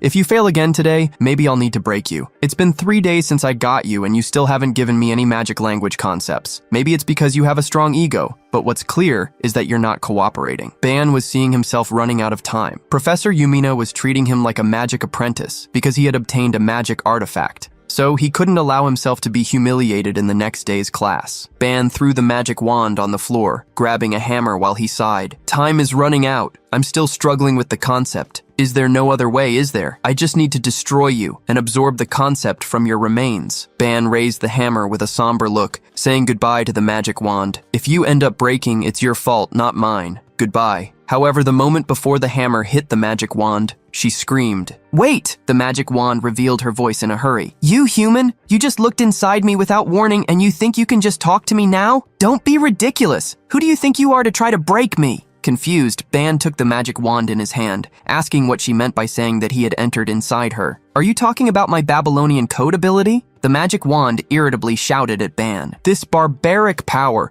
Why would I recognize someone who uses such a brutal authority? Magic is the way of those who follow the noble, elegant, and absolute laws of the cosmos, and yet you ripped me apart without even asking permission. Someone like you could never become a wizard." Forcing him to cover his ears due to the magic wand's screams, Ban told her to be quiet. Holding the wand upside down, Ban stared at her with wide eyes, telling her to stop making a fuss and quickly hand over the concept she had. Wondering how she had ended up with such a brute, the magic wand gave in. She swung in a hurry, throwing out of herself a small sphere of light with words around it. Upon collecting that concept, Ban received a notification, absorbing 1,100 units of magical languages. The depth of the all-seeing eye, all-hearing ear, and all-speaking tongue has reached 165. The wand, with her head down, commented that she always imagined she would create a wizard who would shake the world, but now she was being usurped, falling into a pathetic life. Reminding the wand that she wasn't even human, Ban questioned what life she was talking about. New notifications appeared. The complete transformation into kanji of the magical language is now possible. Besides that, an elemental notification appeared. Fire, water, wind, earth,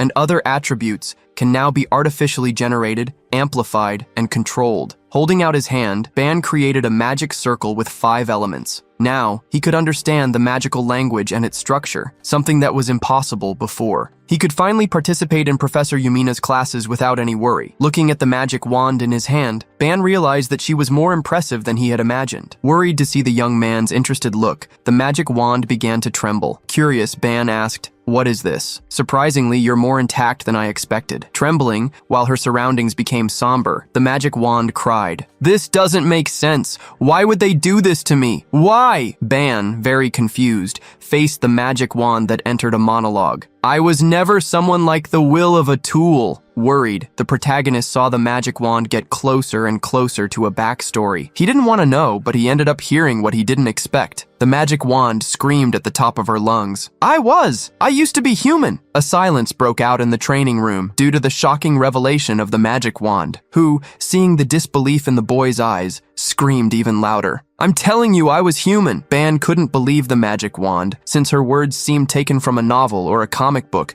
due to the huge cliché. However, bravely, the magic wand stated that she wasn't making it up, and that she had really been a living being, a human of flesh and bone. While eyes appeared in the heart-shaped crystal of the magic wand, she shouted, "Those people, those I trusted, betrayed me and locked me inside this wand. They implanted false memories in me to even reduce me to a pathetic being." Confused, Ban questioned why her memories were coming back right at that moment. The magic wand, held by Ban, revealed that when he absorbed her powers, apparently the core of the spell that sealed her memories and powers had been broken. Still not fully believing, Ban asked if her memories and power had really been fully restored. However, the magic wand replied that she was not at her full power yet, as she had been sealed for a long time. Rolling his eyes, as if he didn't believe it, Ban didn't care much. Internally, he wondered, still skeptical, is she an object that needs to be sealed for ages? Well, from the moment we found her, this wand's stats were already impressive. The wand found in the room 10 zone had 200 soul points. Thinking about that stat, Ban realized that the magic wand was at the same level as Ruchel, who was born with a really high level among her race. While Ban was surprised by other things, an aura of revolt arose around the magic wand in his hand, without him noticing. The magic wand was inflamed in somber flames while she shouted, "I will have my revenge. I swear, no matter what, I will regain all my power. I will track them all down." Ban tried to calm the magic wand until he heard what she was saying. He let go of the wand, which rose in full energy. While the wand made her oath, she began to change shape in front of Ban. Reformed in the air, the magic wand transformed, and with a glow of power became an imposing magic staff, like a spear holding a sun. The complete transformation shocked Ban,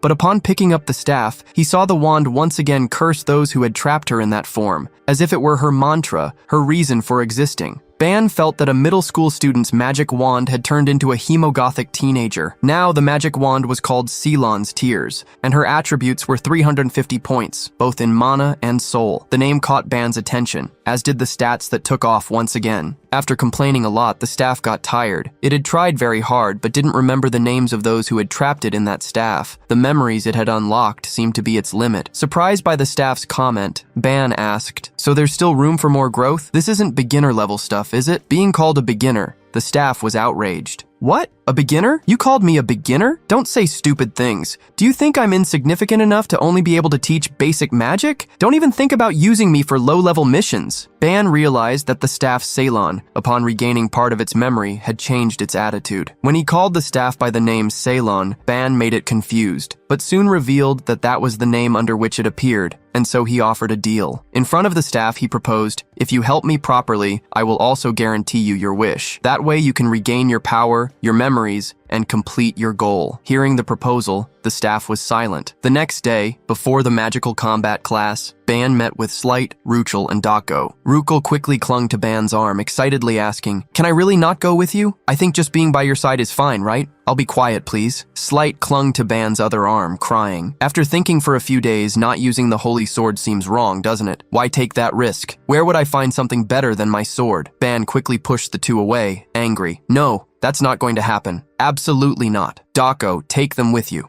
Dako smiled maliciously behind Ruchel and Slight, snapping her fingers while she commented, Hey, I didn't like how these two were acting lately. Maybe this can make them better." Grabbing Ruchel and Slight by the collars of their shirts, Dako dragged them, while they cried an appeal for Ban to save them. Having been left alone again, Ban sat on a sofa, being able to rest in peace. Opening a number window, the protagonist began to study the structure of the student's teleport card, the one present in the necklace given when they entered the Union. The binary number codes represented concepts related to spatial movements. To use them, Ban would need to extract only the variable element, the coordinate. Feeling a little smart, Ban smiled internally. With the current understanding he had, as well as Ceylon's power, this combined quite well with the generation of coordinates. Spells he didn't understand before could now be deconstructed and reconstructed easily by him. Setting up the information on the teleport device, Ban inserted some pre-memorized coordinates, besides adding an activation point. In the end, a magic circle appeared around him, impressing him with the result. So, he disappeared, teleporting instantly. Ban reappeared in another place, scaring a young witch who was resting there. She watched him celebrate, a little speechless. Curiosity forced her to ask, "Teleportation?" Ban, upon hearing someone's voice, turned around. The blue-haired young woman,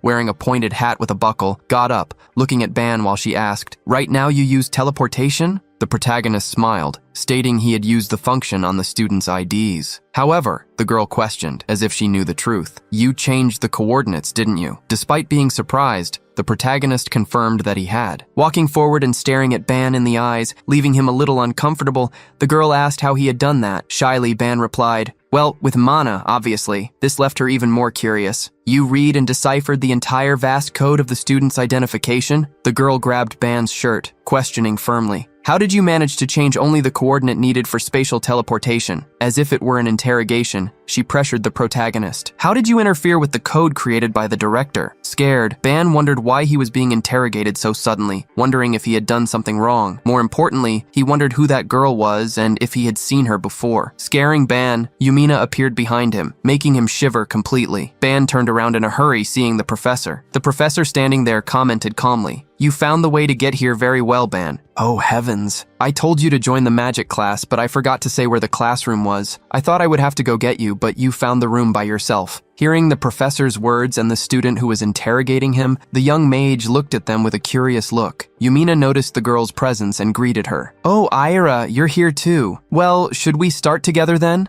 Bowing in thanks, the young Ira agreed with Yumina. Ban stood beside Yumina, who was smiling in silence. Sighing, Ban thanked her. "Thank you for intervening, Professor. It's the first time I've seen anyone be so aggressive in this way since I met Doko." Smiling in relief, Yumina commented, "Well, I also prefer not to have any events that add other heroines." Leaving Ban a little confused, Yumina prepared to start the class. On a plateau in the sky, in a covered arena where a few selected students were, Yumina at the podium got everyone's attention. "Guys, a new student is joining our class. This is Ban from Class 11. Please, everyone give him a warm welcome." Seeing some people clap for him having joined the class, Ban introduced himself with a slight nod. "From now on, I hope to learn a lot from all of you." Somehow, Ban was already in that situation. All the students there, although they clapped and greeted him, burned with hatred for him having talked so happily with their beloved Professor Yumina. Looking around, Ban only found 9 students in total. It seemed that only a few could really use magic, as well as their innate abilities. While looking around, Ban ended up finding the mage who questioned him earlier. Thinking about the girl, he tried to remember her name, Era. She was sitting alone, which left him confused, making him wonder if she and the other students were on bad terms. However, Ban noticed something that rejected his initial thought. In Era, a large amount of mana exploded like a sun, while in the other students, this aura was just like a light breeze. There was a big barrier between them, the same one that distanced them. Ban remembered that Dako in the special class had said that there was someone possibly stronger than Ortama. Looking at the blue-haired girl with the pointed hat,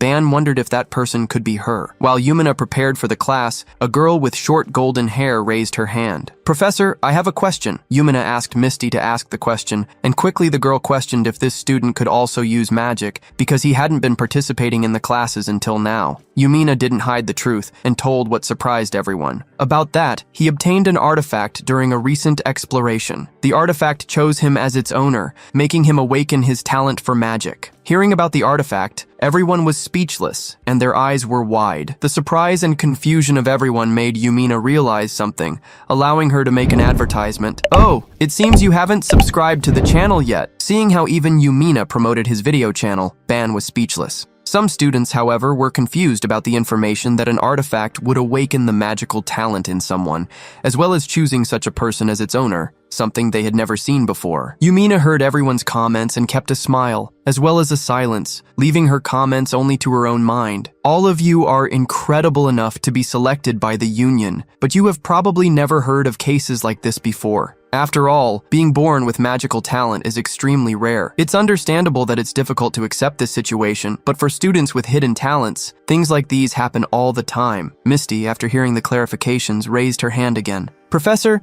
so can we ask him to show us some magic?" Of course, without using the artifact. Ban was surprised by the girl's request, who wanted to see what the awakening of a latent talent meant. Yumina defensively tried to protect Ban, but he spoke up. "I'm fine with doing that, Professor." Even Yumina was surprised by Ban's words, as she knew he had only obtained the artifact a week ago. Ban, upon getting up, asked for the girl's understanding. "I just started learning magic, so keep in mind that I'm not ready for anything complex." Despite the calm words, Ban kept a smile on his face, leaving Misty suspicious. Ban walked to the center of the classroom arena while thinking about spells. There were several spells he still couldn't do, so he decided to use the most basic one. For the selected spell, Ban would use the air element. Holding out his hands, he summoned the element. Thinking about the form that appeared in everyone's minds, he changed the format of the magical attribute, making it spin like a tornado, expanding. The next moment, Ban used fire, surprising many as they saw him use elemental magic. Combining the wind with the fire, Ban created a tornado that furiously rose in the center of the arena. Many students ended up backing away in fear of the flames that grew under Ban's command. Most were shocked and commented out loud, "He doesn't even use an incantation? This is more like a physical ability than magic?" However, Misty, who was watching carefully, knew that that was definitely magic. That was a type of magic that didn't need an incantation. Era watched Ban's magic in silence while many were making a fuss. With several thoughts in mind, she didn't comment on anything. After Ban demonstrated the magic, Yumina asked him to finish it. Quickly, clapping his hands, Ban extinguished the flames and the wind. Yumina clapped her hands with a smile, praising. That was an incredible demonstration. The lack of incantation was surprising, but the power was just as impressive. It's hard to believe that he just started learning magic now, isn't it, guys? Faced with Yumina's question, everyone was silent. While Ban was climbing the stairs of the bleachers, he heard some frustrated people.